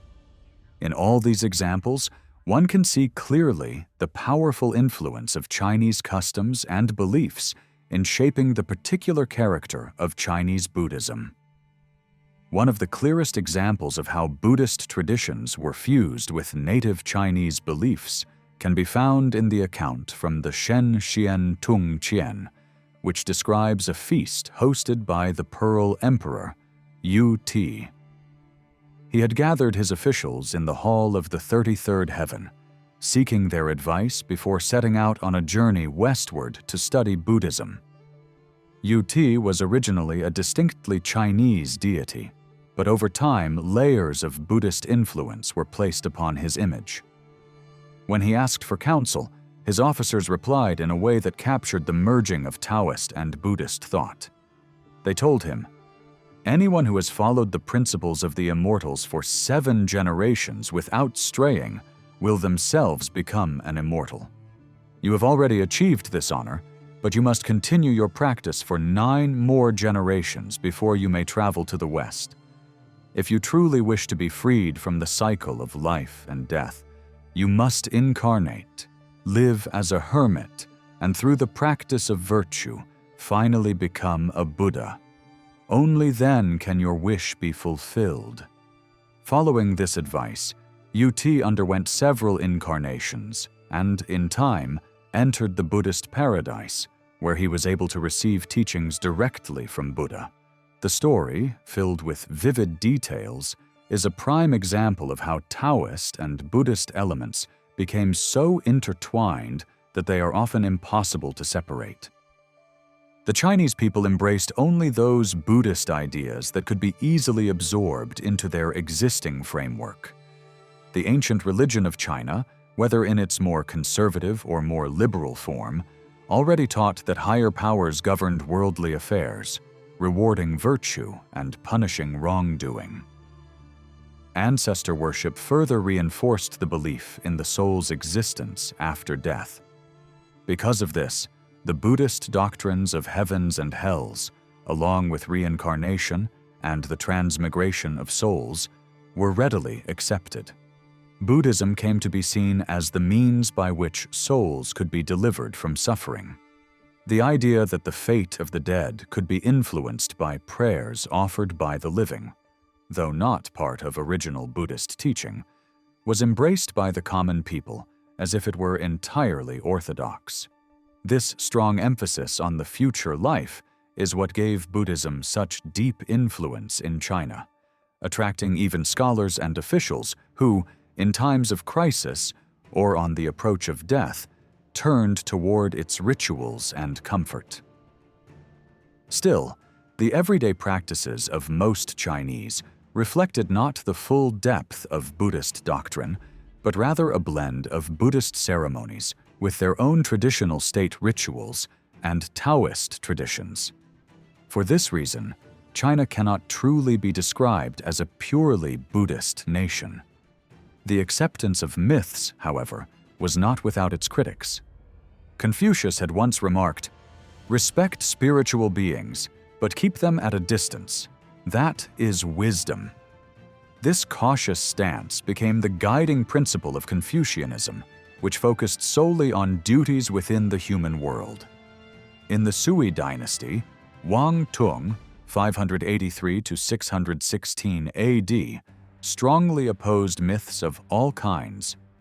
Upholding Confucian values, he criticized Zhou Ming for including too many legends in his commentary on the Spring and Autumn Annals, Zhou Chuan. For the same reason, he condemned Sima Qian's history, Shi Qi, and its continuation by Pan Ku. He was also the first to question the tradition that 72 emperors, beginning with Wu Huai and continuing through the Xia, Shang, and Chou dynasties, had performed the grand Feng Shan ceremony. Wang Tung, known for his upright character and intelligence, even traveled to Chang'an at the age of 19 to present his 12 plans for peace, typing Shi Tse, to the emperor. Though praised, his proposals were ignored. His voice was essentially one crying in the wilderness. After his death, the Tang dynasty ignored his warnings, though it is mentioned that Emperor Taizong respected his writings. It was only in the Sung dynasty that Wang Tung's pioneering critique of myth gained real recognition. Ma Tuanlin, author of Wen Xian Tung Kao, praised his work and himself carried out extensive critical study to strip away myth and justify the system of benevolent autocracy he valued. Yet perhaps the sharpest and most entertaining critic of myths was Han Yu, 768–824 AD, of the Tang dynasty. In 819, serving as censor, he boldly opposed Emperor Xianzong's plan to honor a relic, a finger bone of Buddha kept in a temple at Fengxiang in Shenxi province. This relic, enclosed in a special case opened only once every 30 years, was believed to bring prosperity when displayed. The emperor ordered it to be brought to the capital with great pomp, and all classes, from nobles to commoners, brought offerings. Han Yu, alone and at great risk, raised his voice against the act. In his remonstrance, Han Yu argued that Buddhism was a foreign superstition, introduced only in the Han dynasty. Before its arrival, he said, China's emperors lived long lives, the empire prospered, and the people were content. Afterward, the nation fell into chaos, its unity fractured, and dynasties became short-lived. The more devout rulers became, the more disaster followed. He reminded the emperor that the founder of the Tang dynasty had initially planned to abolish Buddhism altogether, but had been dissuaded. When you ascended the throne, Han Yu wrote, I hoped you would fulfill this noble plan, yet instead you now lavish honor on a bone of Buddha, hiring priests to escort it here. Such things bring no blessings. The people will only believe you truly revere Buddha, and soon they will abandon their duties to follow these false rites. It is absurd to venerate the bone of any dead person. In ancient times, even touching a corpse was forbidden, yet now you encourage your ministers to handle such a foul object, cast it into a river or burn it, and warn the people against such delusions. Some officials called for Han Yu's execution for such bold defiance, but the emperor instead exiled him to serve as prefect of Chou in Canton province. Han Yu described this region as the land of typhoons and crocodiles, with poisoned air and deadly miasmas. There he remained, while the emperor, under the sway of the eunuch Cheng Wu-ai, sought the elixir of life. It was widely believed that both he and his son, Mu Tsung, died from such potions, fulfilling the very warnings Han Yu had given. Despite his severity, Han Yu also displayed wit. In 820, he issued an official proclamation, addressed not to people, but to crocodiles. With biting irony, He reminded them that while ancient kings had exterminated harmful beasts, he had shown lenience. Still, as the emperor's representative, he would not tolerate their terrorizing the people.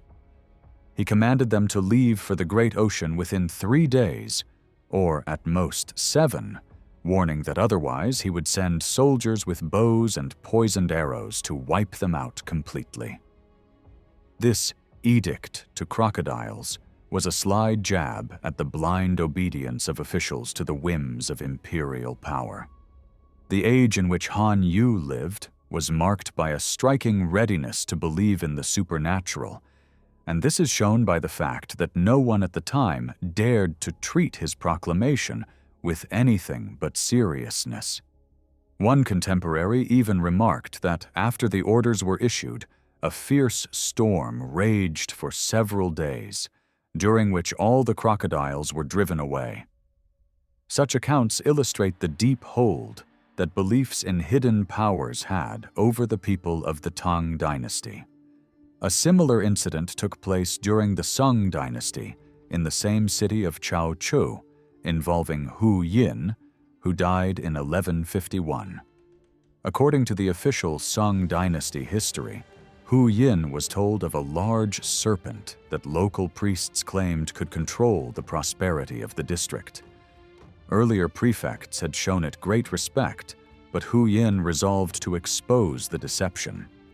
He ordered the serpent to be brought to his residence and declared, "If you are truly a spirit, then transform yourself within 3 days. If not, I will kill you." When no change occurred, he kept his word, destroyed the serpent, and punished the priests who had spread the false claims. Many other examples of such resistance could be given, though they are greatly outnumbered by the countless stories of miraculous events found in Chinese writings. As in all countries, those who dared to question superstition were a small minority in their own time. It was only later generations that came to value their courage and insight. With the spread of modern scientific knowledge, these old beliefs will gradually lose their hold on the people, and the pioneering critics who once stood alone will be remembered with greater appreciation.